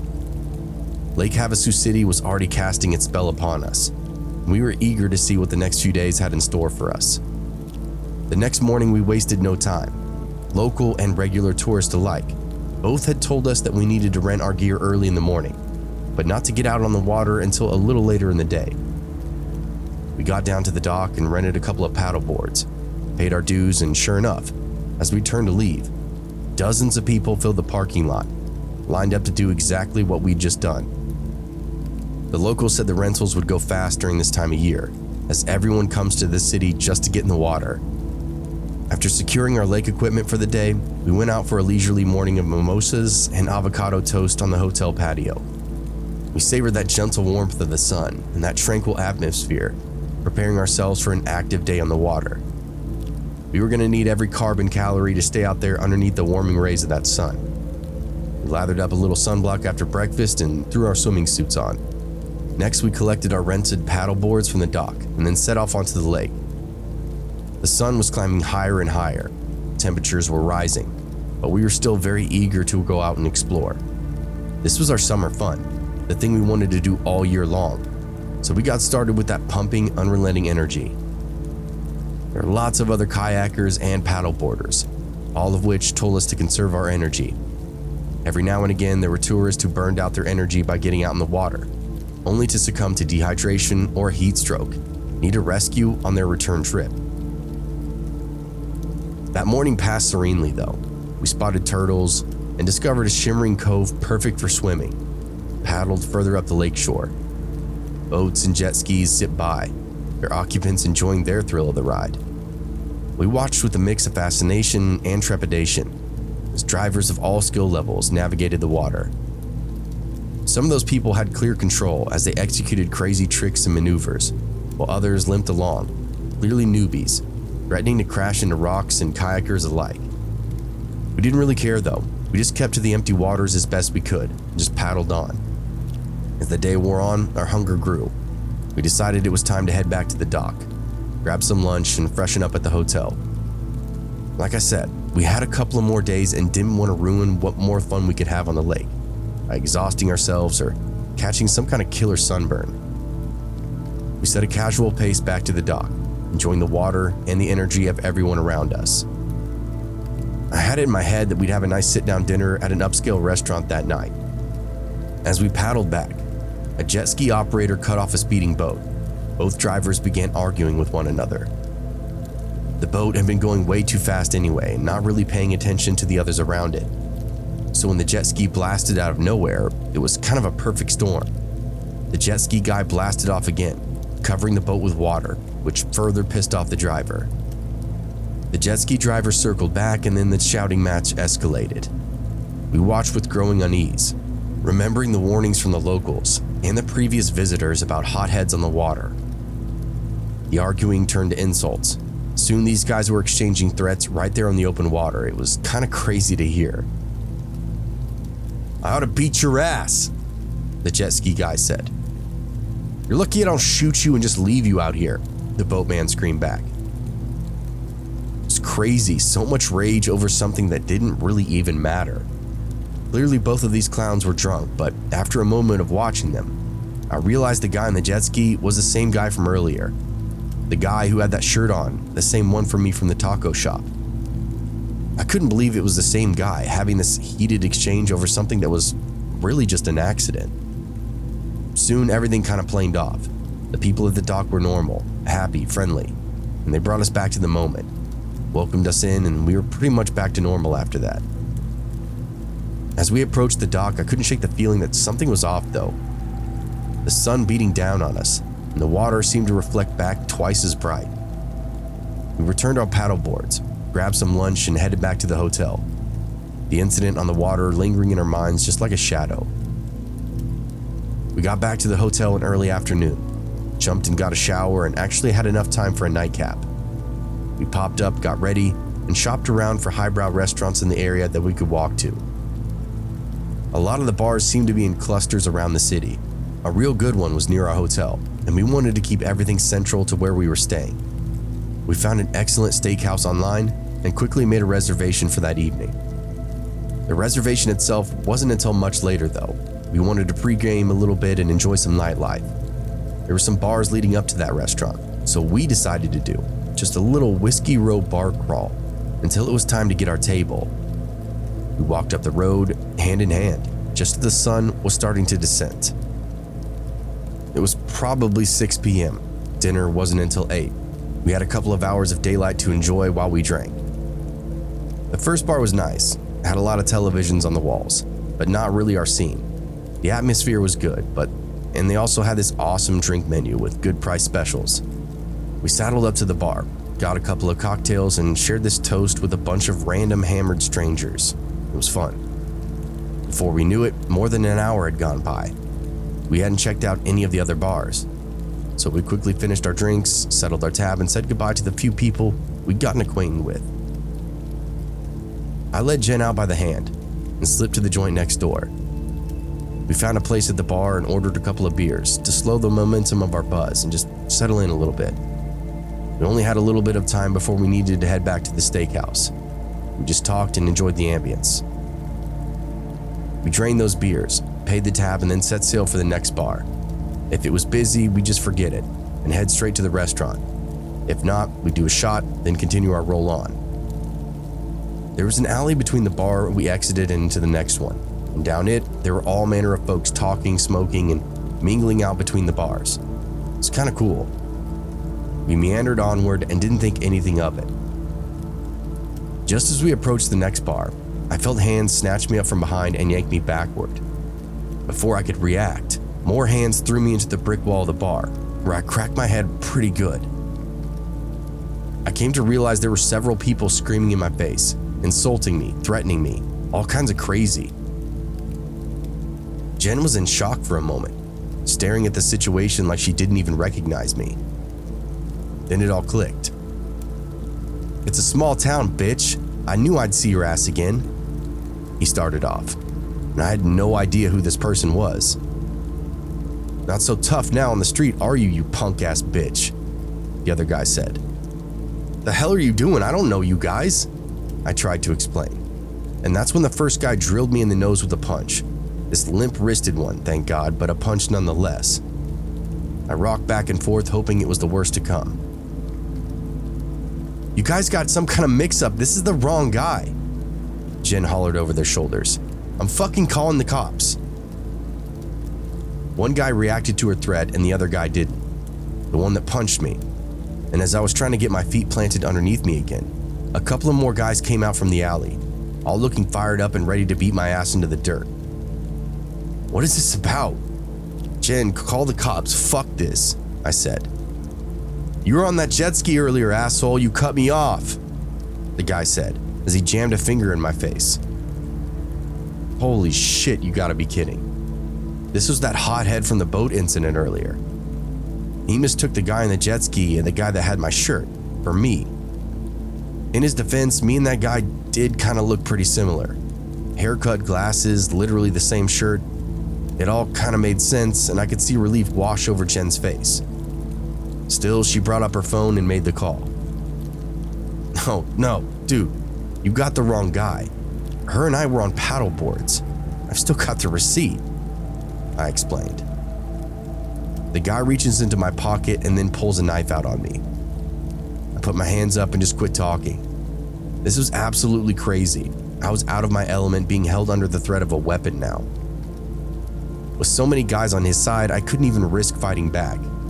Just try to keep the knife at bay as best I could. I remember the wild threat he yelled at my doppelganger. I ought to shoot you. This guy was violent, no doubt about it. He pushed me up against the wall again and asked me something else, but I couldn't really make out the words. I just said, "You got the wrong guy again." Jen spoke frantically into the phone behind him, and I could see some bouncers or security of some kind for the next bar coming over to get involved, much to my relief. All the guy's friends circled around him, told him to calm down before he went to jail, did their best to resolve the situation, thank God. He actually finally seemed to respond to his friends as they slowly peeled away and went back into the alley. The guy pushed me once more, using the hand with a knife this time, told me to watch my ass this weekend. I could feel the tip of the blade nick my neck just below the jaw. I just nodded and said okay. Then all the guys also went back down that alley. The bouncers came over and asked what was going on, and I gave them the simplest version that I could think of. They laughed and said it actually happened more often than you'd think. Lots of college guys look the same, and everyone's a tough guy out on Lake Havasu. Jen hung up the phone and told the bouncers the cops were coming. They said no problem, they'd explain everything, and to have a good night. They also said if we had any more trouble, come back to this bar. If we could make it inside, we'd be safe. Thankfully, we didn't have to do that, and we never saw that guy again. As I imagine, he ended up in jail most likely later that night.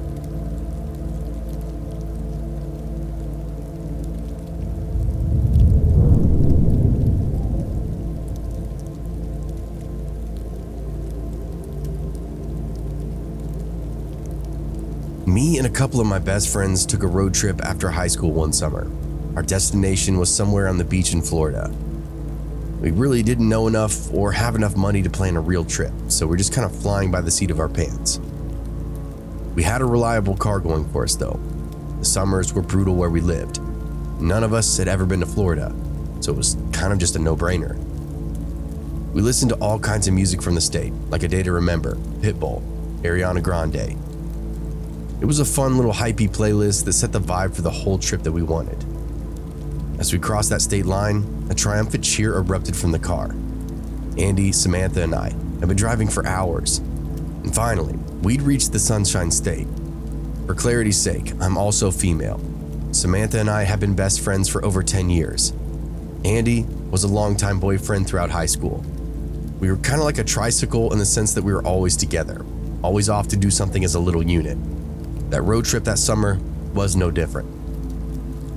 Our vacation was officially underway, and we couldn't wait to indulge in the sun-kissed beaches, rich Cuban coffee, fresh seafood that Florida had to offer us.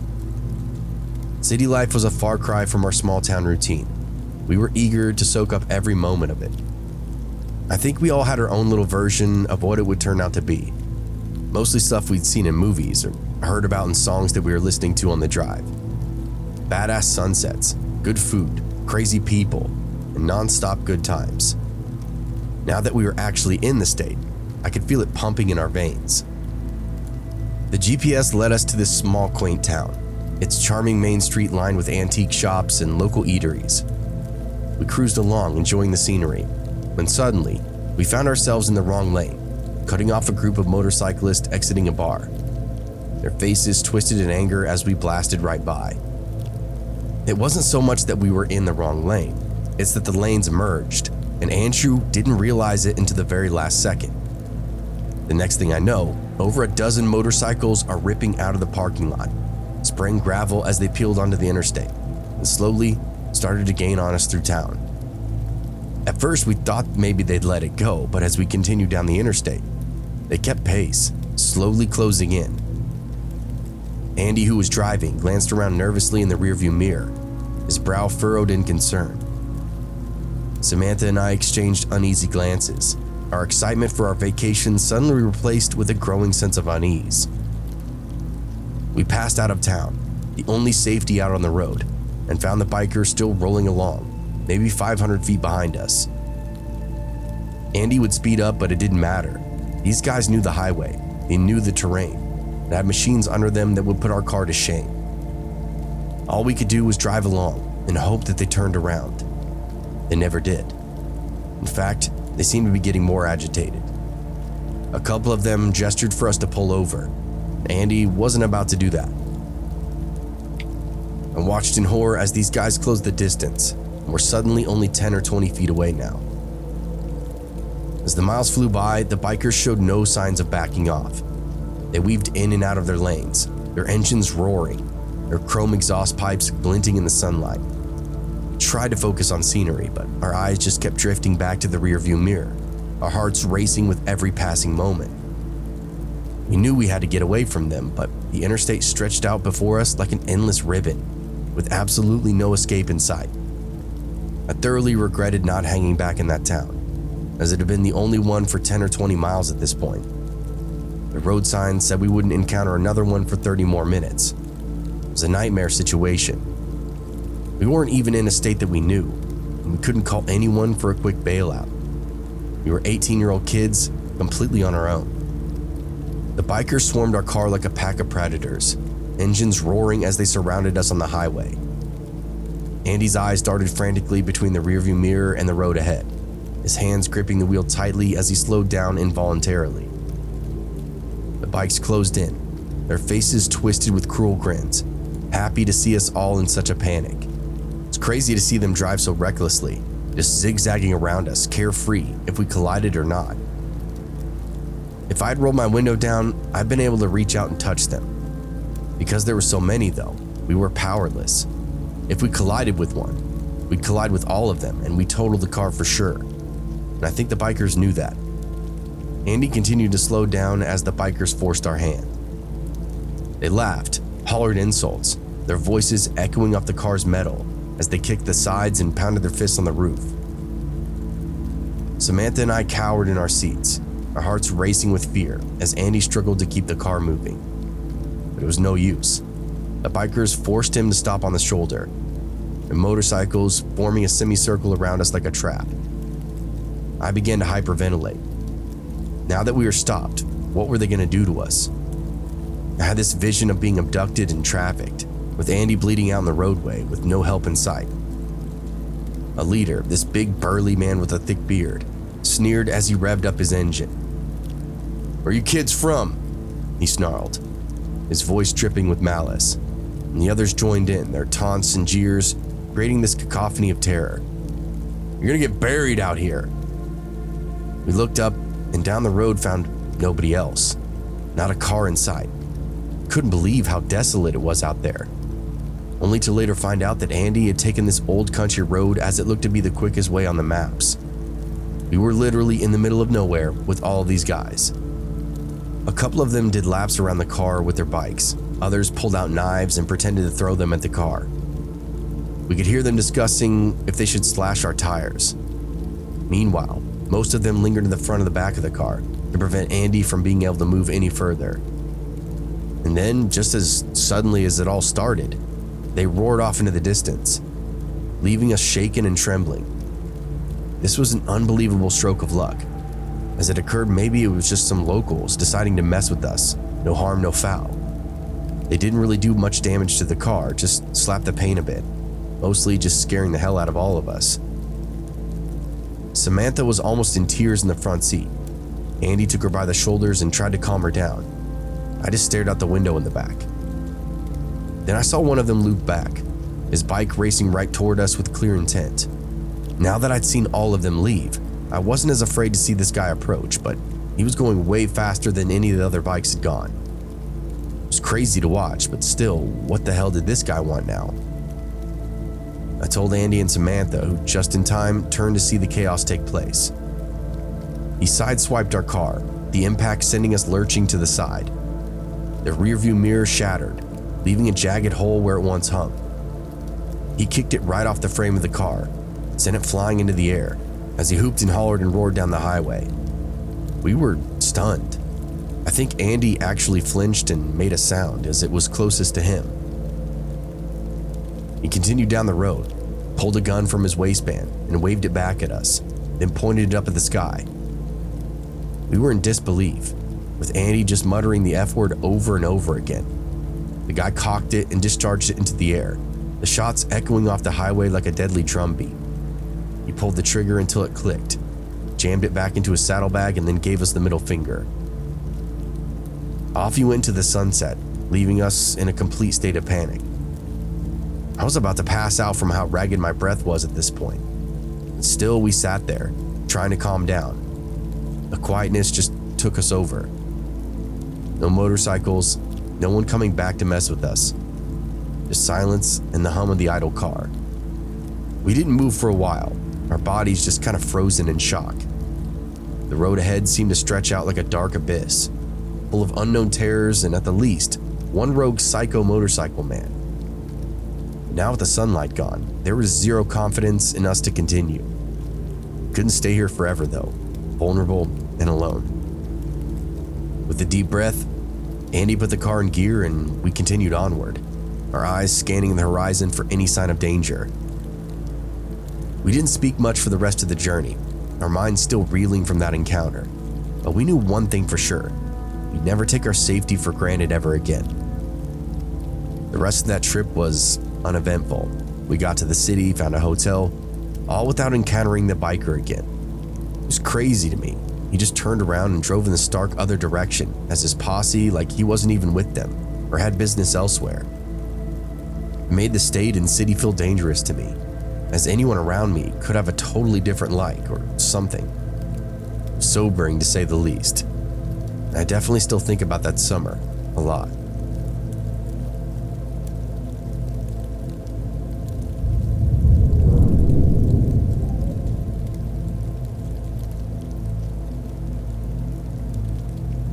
The canyon loomed before us, its rocky walls rising like giants from the earth. Our group of friends, Dustin, Paul, Wyatt, and I, had been planning this trip for weeks, and finally, we'd arrived at a popular swimming spot.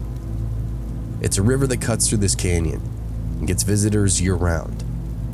The summers are particularly overfilled, though, with people coming from every corner of the state to take a soak in these pristine canyon spring waters.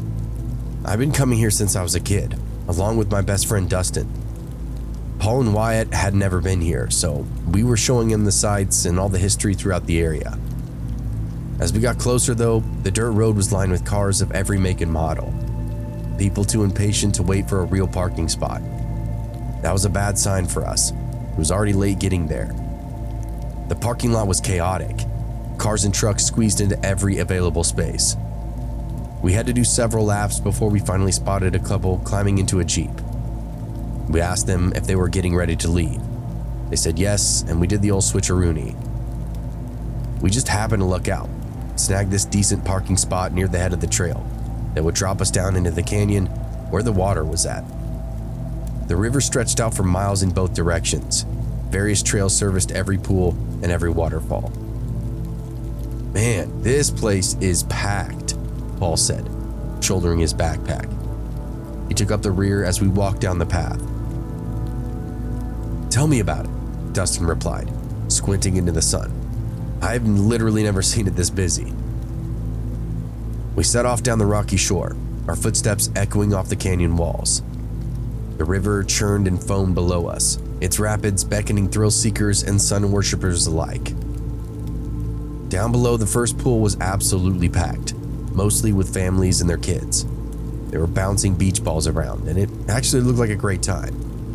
Still, we wanted to cliff jump and have a spot to ourselves, so we pressed downstream until we found somewhere somewhat vacant.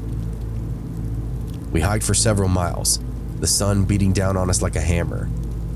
Every stretch of the river was jam-packed with the same group or another. We came across more families, co-eds, couples, high schoolers, pretty much anybody you can think of. At this point, we were starting to catch a little bit of a sunburn from the rock crawling and the scampering along the river shore. I splashed my hands in the water, covered my chest and my shoulders, anything to block the sun just a little bit.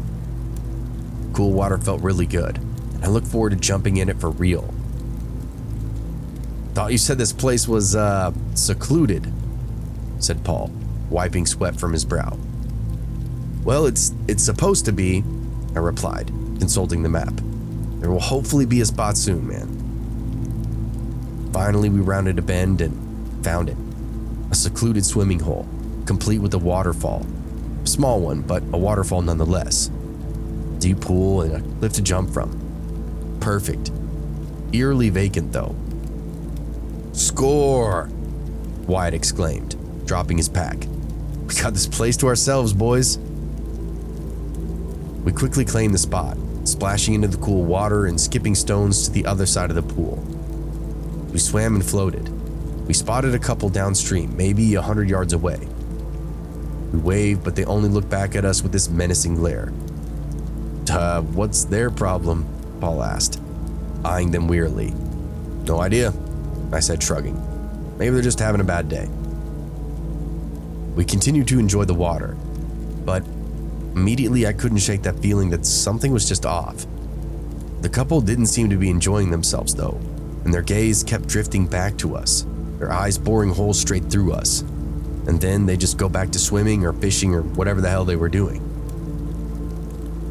We started cliff jumping at that point, showing the boys where you could execute a backflip and confidently land in the water without fear of rocks or anything else. It was super badass and a lot of fun. After an hour of going up and down, we were exhausted. We just went back to free floating and lounging in the water. By now, we've been out there for a few hours and we're getting hungry.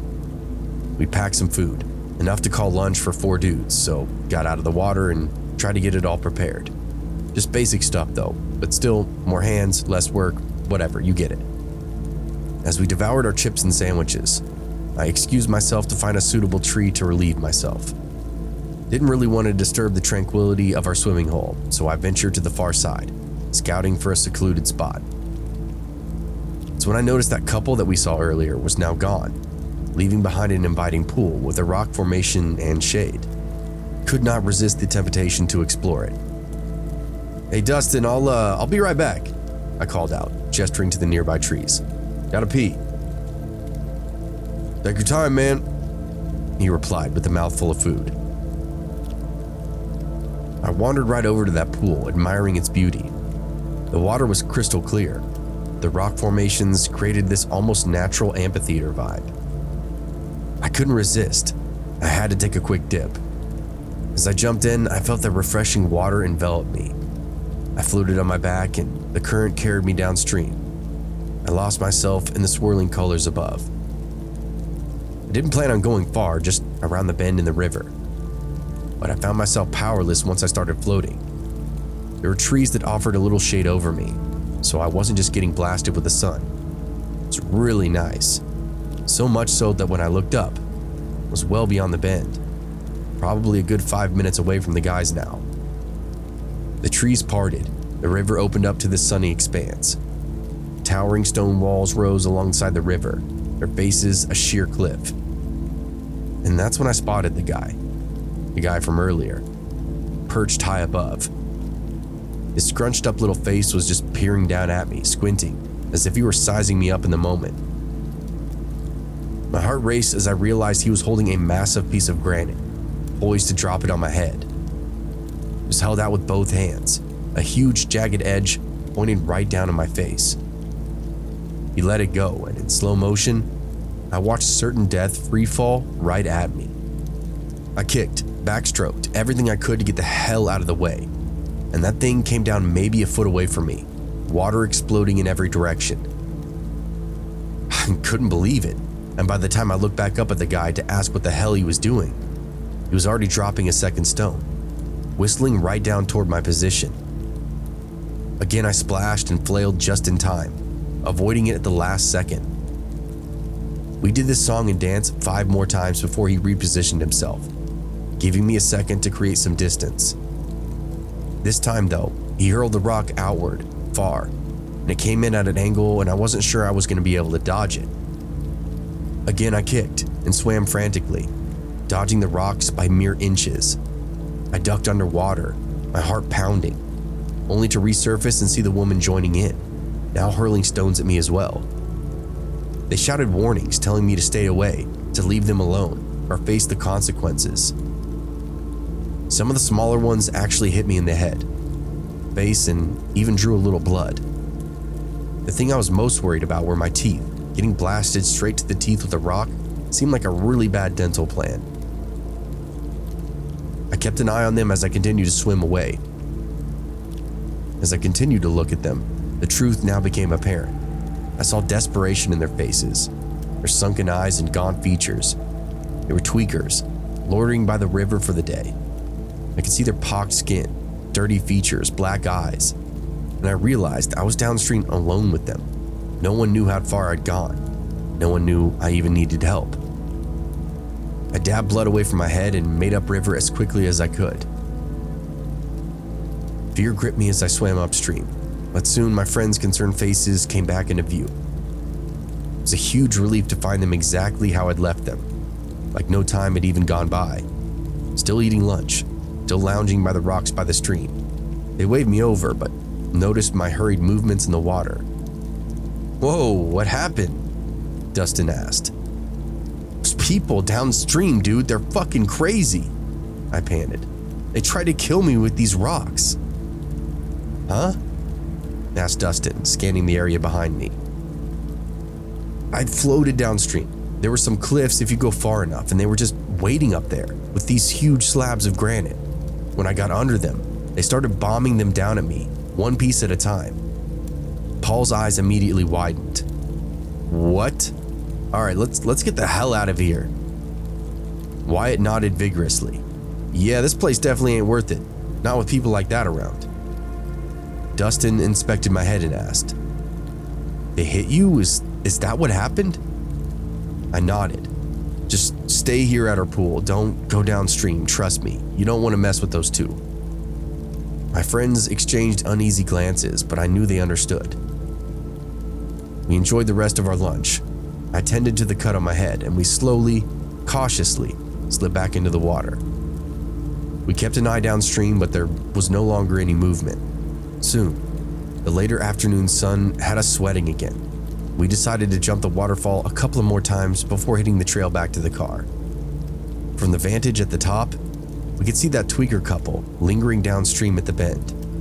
They flipped us off and went back the way they came. Super weird, super creepy. But at that point, it was just time to get the hell out of there. As we hiked out, we passed some other folks getting ready to make the jaunt out as well. They asked us if those weirdos were still downstream, to which we replied yes. "How'd you know about them?" I asked. "Oh, they've been bothering people all weekend," this guy explained. It turned out there'd been a few more to their party originally, but some kind of disagreement occurred, and whoever drove them out there had left them without taking them. That left the two of them stranded, so they were just living along the river. They posted up between the swimming hole and were just using the one they originally had when we rolled up. So all the day hikers and campers were just avoiding that part of the river. It was almost like communal knowledge at that point, but we arrived late, so no one was around to tell us. To this day, I have no idea what happened to that couple. Probably and hopefully ended up going to jail. I personally never called the cops or anything, just considered myself lucky to not have lost an eye or anything. Good old summer vacay, am I right?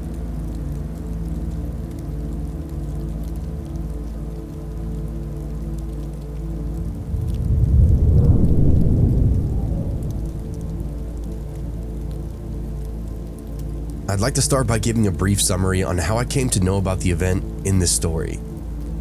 I want to share this story as it was shared with me, an account that I believe to be 100% true. A girlfriend of mine, whom I was dating for several years back in the early 2000s, told me all about this bizarre occurrence. To better understand why I wholeheartedly believe the details of this story, as she remembered it, and to emphasize the fact that there's virtually no possibility of any other logical explanation for what occurred, I need to explain a bit about my girlfriend. At the time, she was several years younger than me when I was 22 years old. I'm now in my late 40s. My girlfriend's name was Jenna. She was extremely sweet and a little naive, endearingly so. A few facts about Jenna and her character were that on the rare occasion when she would attempt to lie or even maybe exaggerate a story when telling it to myself or anyone else, it was blatantly obvious. She was a very bad liar. I imagine most people can relate to somebody else in this way, or even yourself. I knew her well enough at the time that I was able to determine whether she was even slightly embellishing something for any kind of dramatic effect. I've shared this story that she told me with later girlfriends, work acquaintances, my close friends, and even my family. While donating a small portion of my precious time on Earth, doing a short stint in prison, I would recount this to a small group of my fellow inmates gathered around my bunk in the evening. Every single one got chills. Many were completely freaked out, and knowing that I was not bullshitting any of them. It was the early 2000s. I was living in Central California, San Joaquin Valley, which is near Bakersfield, specifically. I grew up in a town between Fresno and Bakersfield. As I mentioned earlier, I was dating a girl named Jenna, and by the time she had relayed the story to me, we'd been together for quite a while. I was well acquainted with her idiosyncrasies, her inability to lie or stretch the truth convincingly. On the day this all took place, Jenna was driving to her aunt's and her female cousin's apartment inside town. I think specifically to visit her cousin, who was around the same age she was at the time. And Jenna was very close with her cousin. Either fortunately or unfortunately, depending on who in the family you asked, in this apartment, her aunt and her female cousin, whose name was Stacy, lived there alone, as Stacy's father had been out of the picture apparently for quite some time. A very common scenario in my experience. Jenna's closeness with her family afforded her a pretty much unrestricted access to all her immediate family's homes and apartments, also having spare keys for most of them. She was welcome to come and go, for the most part, as she pleased. This also included unannounced visits. I honestly cannot remember specifically if we had cell phones back then for normal use.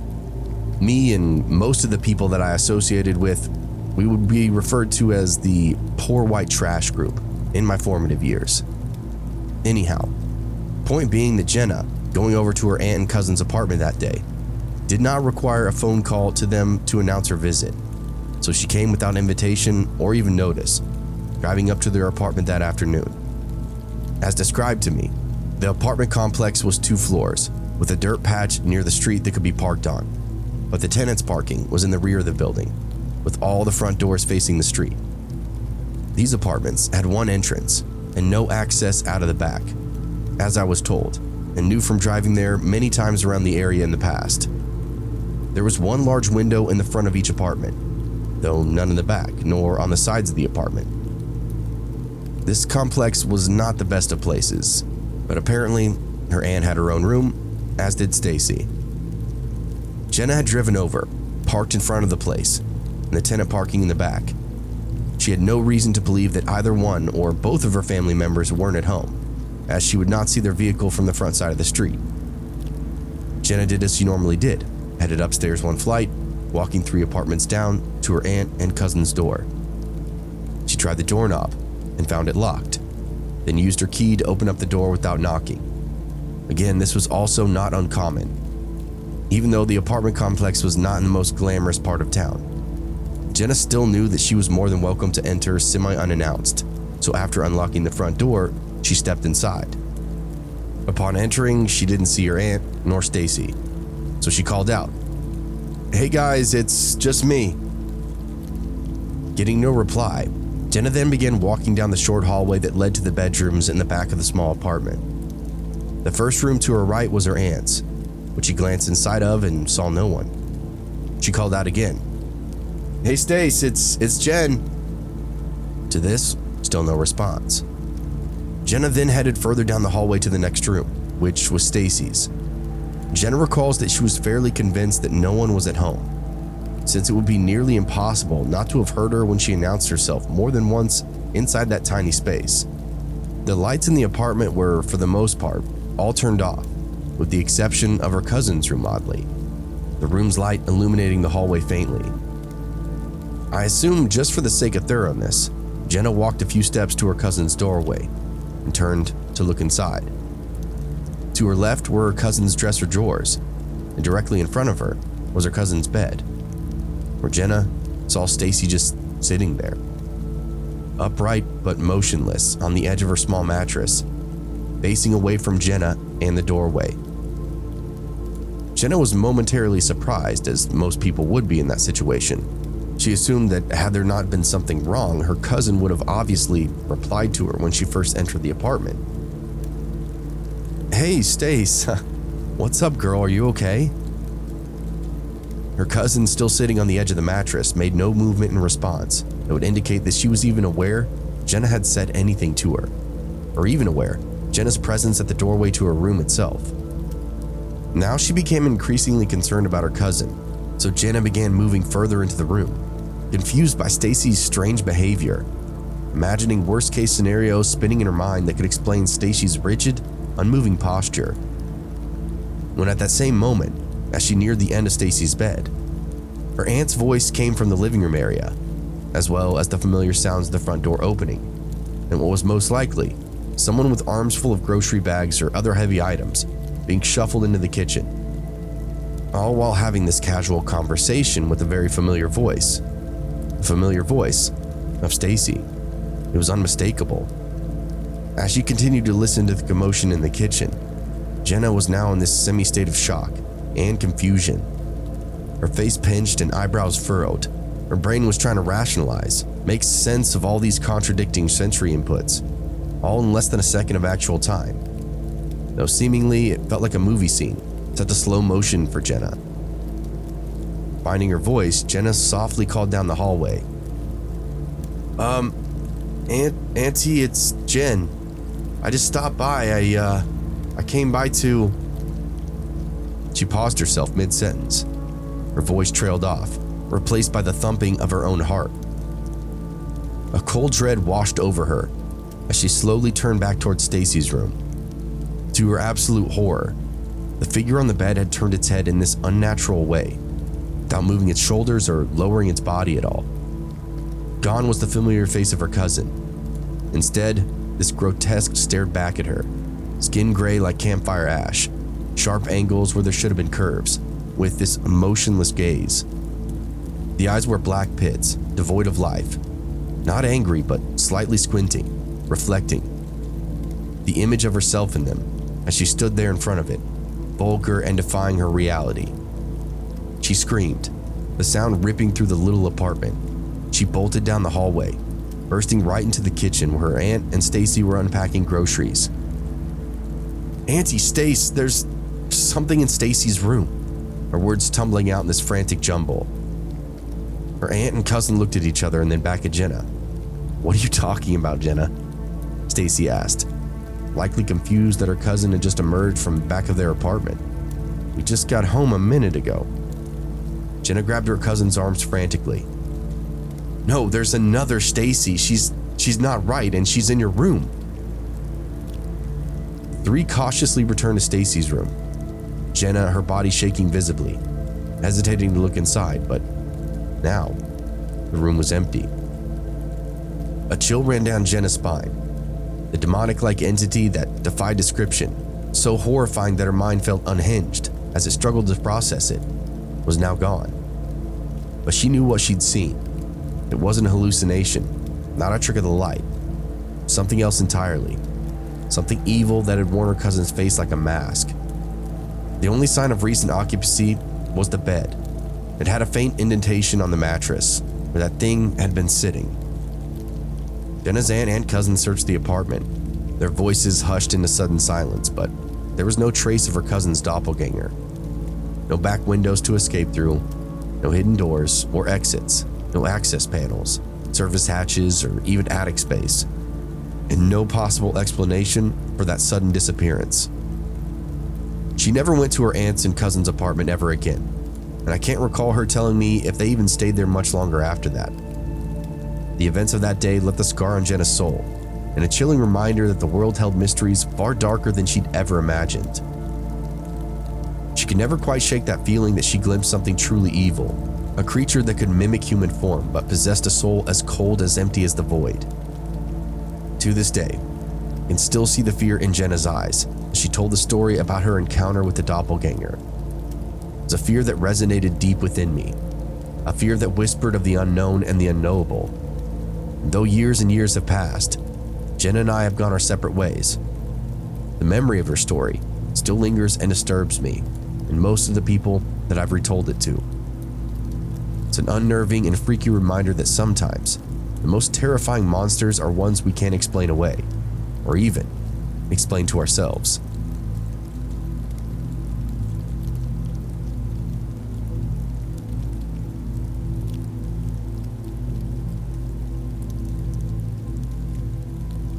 It was a gorgeous autumn day about 20 years ago, and I'll never forget it.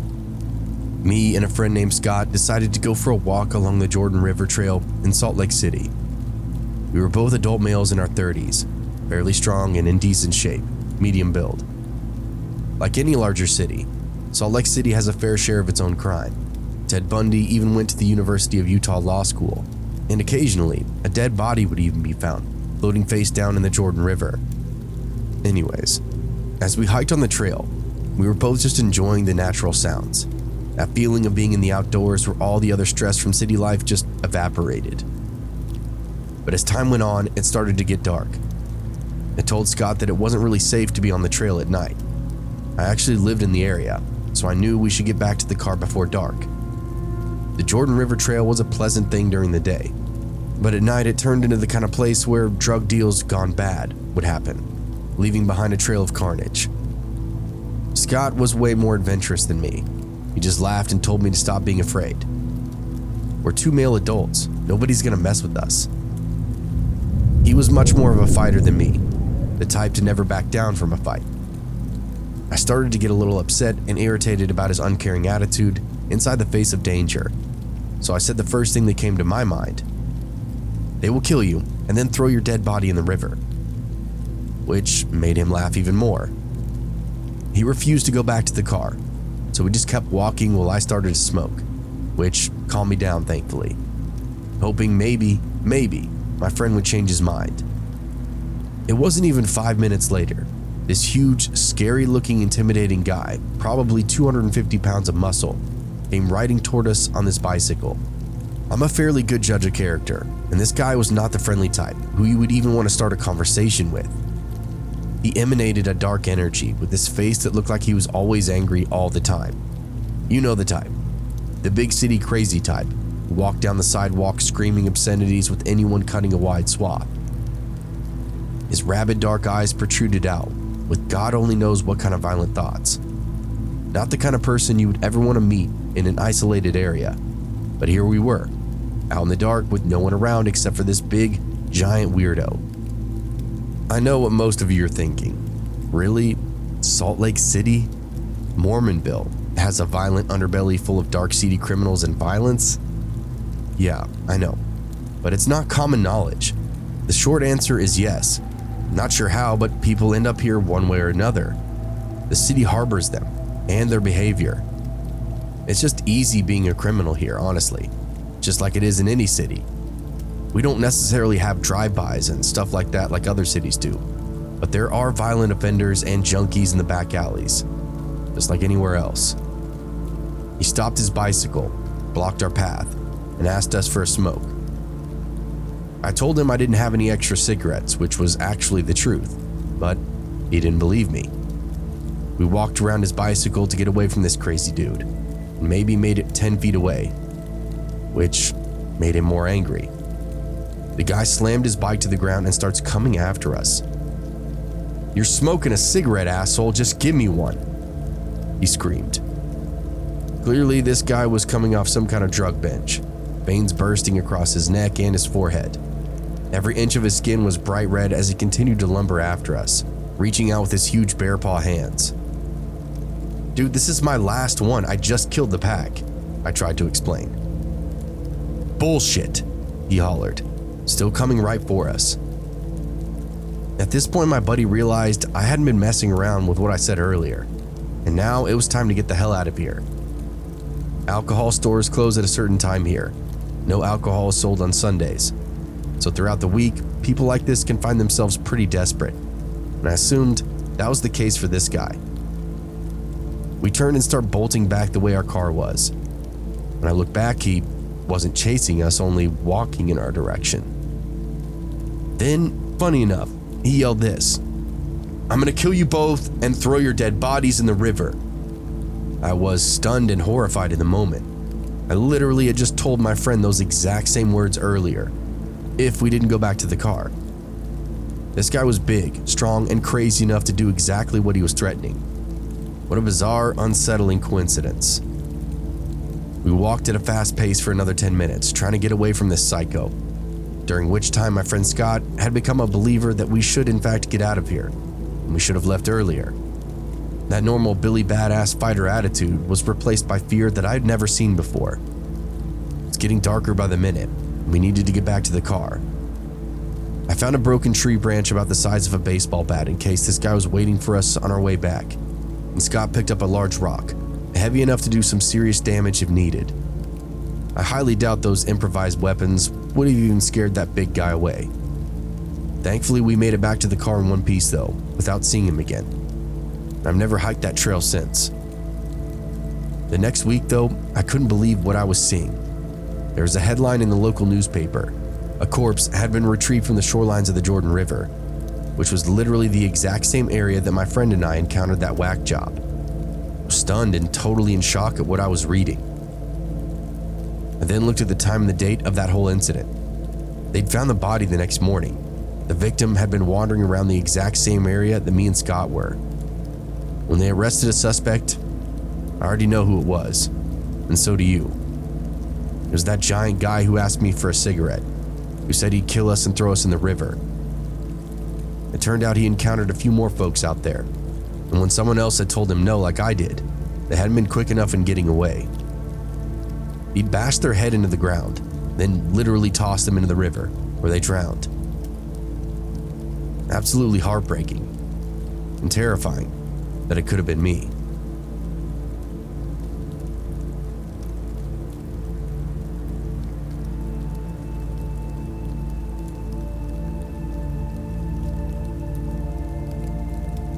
Hi, Booze and Booze. First of all, thank you for your great content. I'll share the story because it's one of the more intense experiences that I've ever had. If you'd like to hear the other ones I have, I'll send them to you as well. Lastly, I want to say that I always look for rational explanations. Don't just believe in anything immediately, like proof and logical reasoning. Still, the following experience is one of the strangest things that's ever happened to me. I've shared this on and off throughout the years, just trying to gather different theories as to what could have possibly happened. I can't wait to hear what everyone thinks. It happened at my uncle's house back in 2001. A little backstory to give you more clarity about my experience. I grew up in San Francisco after I graduated high school, and I decided to move to a small town where my dad's family lives. This town was 3 hours south of San Francisco and had a population of around 70,000. It was a nice change to the big city life that I'd experienced for 14 years prior. When I finally moved, I went over to my uncle's house and asked if I could speak to him briefly. He said sure. Then he mentioned for us to move to the little table next to the kitchen, sit down and talk there. I asked him if I could live with him and my auntie for a little while, as I attended community college, adding that I didn't want to live alone in a new town that I just moved to. He replied to me saying, "I think that will be fine." I told him how thankful I was, and if he needed me to help out in any way, shape, or form, let him know. I left to grab my things. In a few hours, I returned. I only brought with me what I needed though: clothes, my books, toothbrush, and a few CDs. Almost immediately though, I felt a vibe that someone else was in the home, knowing that it was only my uncle and me at the time. It was the feeling when you go to a friend's house for a party, there are people walking around. The best way that I can describe it is just like a presence. Like when you know there's other people in the next room, even without seeing them. Or you know someone walked down the hallway. When you go to a party, you expect to find someone in every room. I don't know. It's really the only way I know how to describe it. It was very, very strange. It wasn't necessarily a bad feeling, but it immediately got my attention. And that was because it never really went away. It didn't matter if I was inside the house or outside in the yard. I never felt like I was home alone, even if my aunt and uncle were gone for the day. It always felt like someone would be right around the corner or sitting just out of sight. Very spooky and unsettling for a youngster just moving in. One day, I saw my uncle doing beadwork at the table, listening to a radio talk show. I asked him if I could sit with him and listen. He said, "Sure, come on and sit." I told him I wanted to talk to him about something that I experienced when I moved into the house on the first day. I also added that I hope he didn't think it was weird.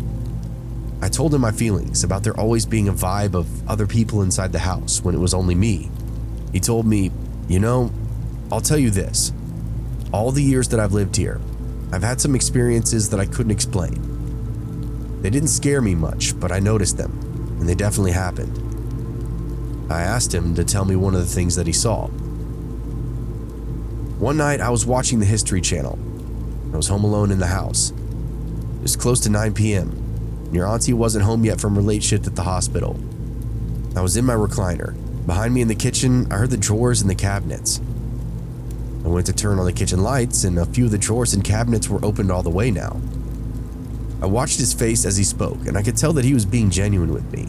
This was a man who had an experience alone and didn't really know what to make of it. Instead of reacting or getting afraid, he just turtled up and never told anyone. Like me, he was probably afraid of being seen as crazy. I could tell through his eyes, though, it happened to him. And now after my confession, he was revisiting it with a whole new perception. He wasn't scared, just perplexed, weirded out. We discussed it a little more, but ultimately decided there was nothing we could do except just keep an eye out on him. A few months later, I had my own experience. When my experience happened, I was the only one home. My cousin Mary was away, attending her first year at university, so I was given her room by my uncle when I moved in. I was walking down the hallway leading to the room one night. It was pitch black as it usually is. This being my uncle's house, it was far out in the country, the last house on the block next to a field. There were also barely any street lights to shine inward toward the home. I turned to the right, down the hallway leading to my new room.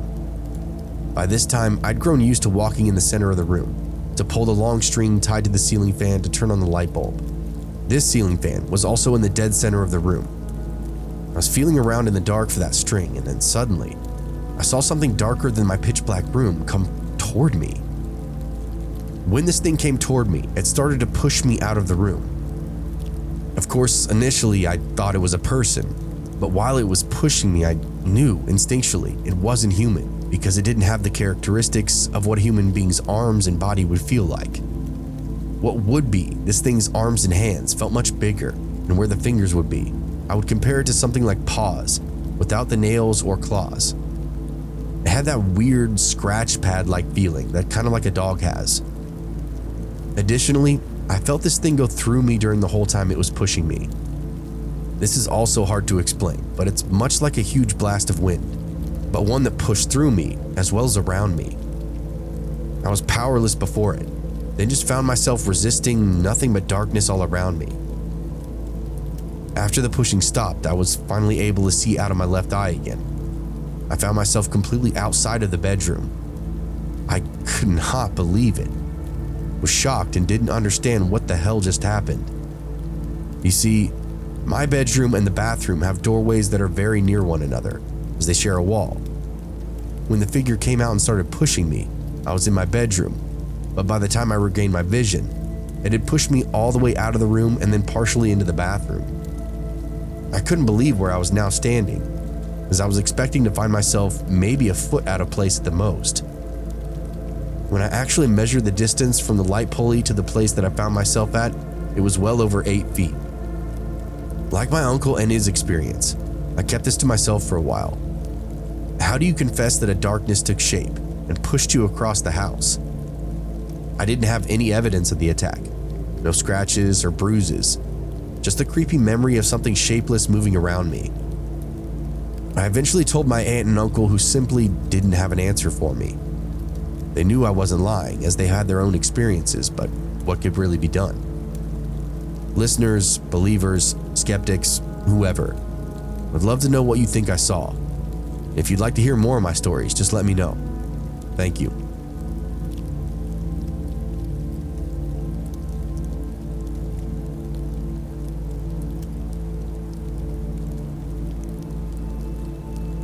In 1974, when I was around 10 years old, my family visited my grandparents in Cortez, Colorado. We would visit them a few times a year. At the time, my family lived outside of Houston, Texas, so going to the mountains of Colorado was pretty exciting. The drastic dichotomy between the elevations and terrain was really something to behold at such a young age. Who knew parts of the world could be so wildly different, right? My grandparents' home was a little ways out of town on some acreage in the woods. There weren't many neighbors, if any, so the property itself was really rural, even by a local community standard. My grandfolks were tough old mountain folk who kept firewood by the cord and 4x4s in the garage. They liked to cross-country ski in the winter, spread out by the lake in the summer. It was always a beautiful time when we went to visit them. Cortez is this small town, located around 6,200 feet in elevation. It's surrounded by beautiful mountain forest and deep canyons and ravines. Some of the best outdoor recreation in the world happens right there, from fishing to legendary rodeo events. There's a lot of old history buried underneath Cortez, all kept current by the destination town that it is today. The story is back in 1974 though, a little before what the old-timers called the boom. Ever since I was a very little girl, I would wander off and go exploring, much to my parents' dismay. For some reason, I would just leave and explore without telling anyone. And yes, I'd gotten into trouble many times for this, but they never deterred me. My grandparents didn't really care either way, as they understood the call of the wild. It's not like I was disappearing for days on end and traveling miles through rugged backcountry, and usually just bounce around for a mile at most, or do big laps through the nearby woodland. So this day was no different. I had explored the area around my grandparents' homes many times in the past, but on this day, I took the little family dog with me to go out exploring. My walk started the same as past explorations did, by entering the forest next to the house. Now, there weren't any established trails in the area, so I wandered aimlessly for a while, until I came upon a wide ravine. I hadn't explored this area before, so I headed down to see something new. It's a fun area to explore. There are lots of pretty rock formations, beautiful trees, and lots of birds and lizards to see. Enchanting is how I would describe it all. Like nature could put a person underneath a spell in this area. Every sound, every texture I found completely soothing, so it was easy to keep going deeper and deeper into the wilderness out there. It was almost like it lured me right in. What I didn't know was there had been a big forest fire very recently in this area, and before I knew it, I stumbled into the burn area. The ash layer was so thick it puffed up every single step. There were small areas where the embers were even still glowing.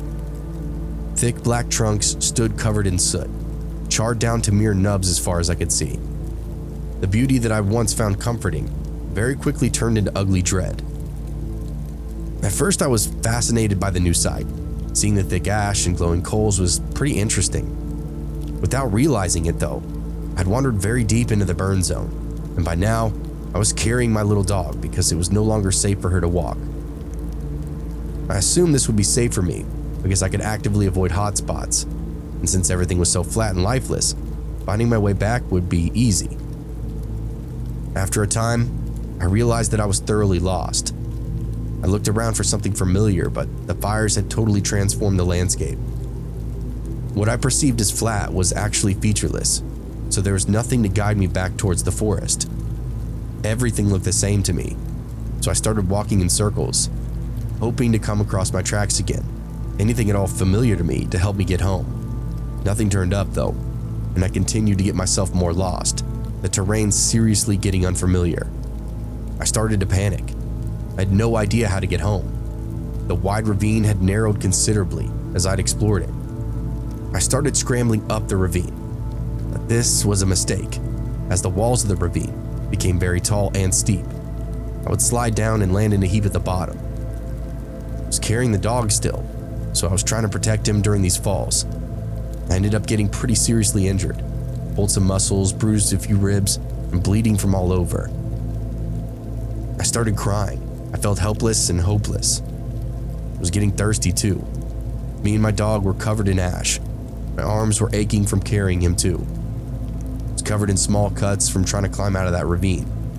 My feet were starting to get hot, walking on the still warm embers. When I looked, it actually looked like the bottoms of my shoe were beginning to melt a little bit too, slowly losing all features. I tried several times to crawl up the walls of that ravine and get out, but every single time I would slide down, like before. Because of this, I was starting to lose all my energy. I knew that if I could ascend one of these ravine edges, I'd be able to see where the forest was and guide myself back home. But with my newly depleted energy though, I found that I could now barely walk. The panic escalated to new heights. I was frantic with fear and worry. I was praying to God to save me and my dog from my foolishness.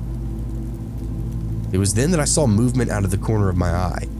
There was an animal that was hiding behind big boulders in the area. This caused a new flush of fear, also adrenaline. I froze in place and stared where I thought this creature was hiding. My heart was pounding so hard I couldn't hear anything else. I was ready to bolt if need be. After a moment or two, it crept out from behind the boulder, and to my complete amazement, it was a pure white mink. It still had its winter coat on as it was early spring, and winter coats tend to be white for survival, to help them hide.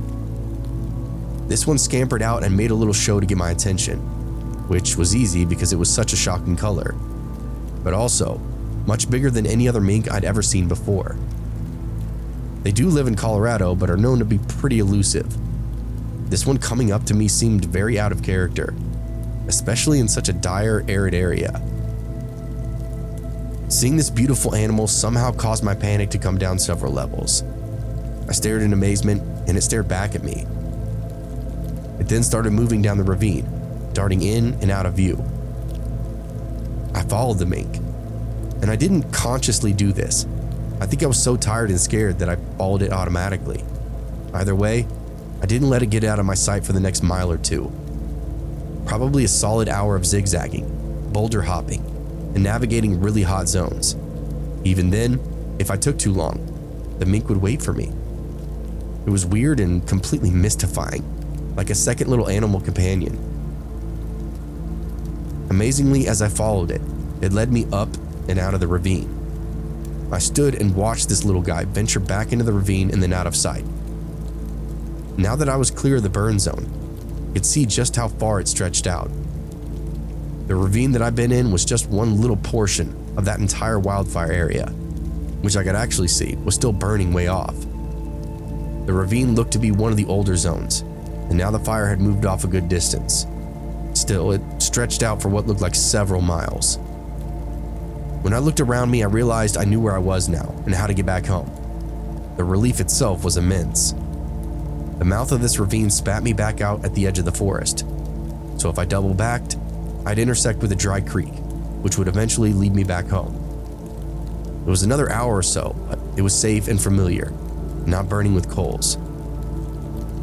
I started the walk back to my grandparents. I didn't know it, but by the time I made it home, I'd been gone for several hours. I left in the morning and it was now afternoon. I could see my little adventure had caused the whole family to be sick with worry. My parents came sprinting the second I came into view, and my grandparents went into the house to make some calls, likely canceling a missing persons report with the county or something to that effect. I can only imagine what me and my dog looked like. I was covered head to toe in ash and blood from many, many small cuts. My knees and elbows were bruised. I even had a knot on my forehead that I didn't know was there till then. I was scolded and hugged at the same time by my family. Everyone was crying with relief. I spent the rest of the day getting treatment from everyone in the family, while they bickered about whether or not to drive me into the hospital. They ultimately decided not to, and just took care of me themselves. After I bathed and had a bite to eat, I was tucked into bed. My mind wandered back through my experiences of the day. Now safe and sound, I could think about how I was rescued by that mink. It was one of the most surreal experiences of my life. As I went back through it in my head, it became more and more unbelievable. Was it luck or something else? I imagined still being lost out there in the dark, stumbling and falling between boulders, my palms landing on searing hot surfaces unknown to me. A truly horrific vision. To this day, I know that little animal saved me. What's curious is the mink's coat was pure white. It wasn't covered in ash, though the landscape was thick with it. I'd been completely coated after my first 10 minutes walking through that area, so I can't imagine how it could have stayed so clean out there. You may scoff at this, but I feel like that mink was some form of divine deliverance. If I hadn't seen and followed that beautiful animal, who knows what my future would have held. No one knew where I was. How long would it have taken to find me? Hours? Days? Perhaps my little skeleton could have gotten wedged beneath a boulder, never to be discovered again. I'm still a wanderer all these years later. That ordeal didn't stop my hunger to explore. At 59, I still explore remote areas to photograph and experience the beauty of my country. But now, I always make sure someone knows where I'm going, and I carry a satellite communicator with an SOS button. I never want to feel that helpless and hopeless again, as I know there won't be a white mink to save me next time.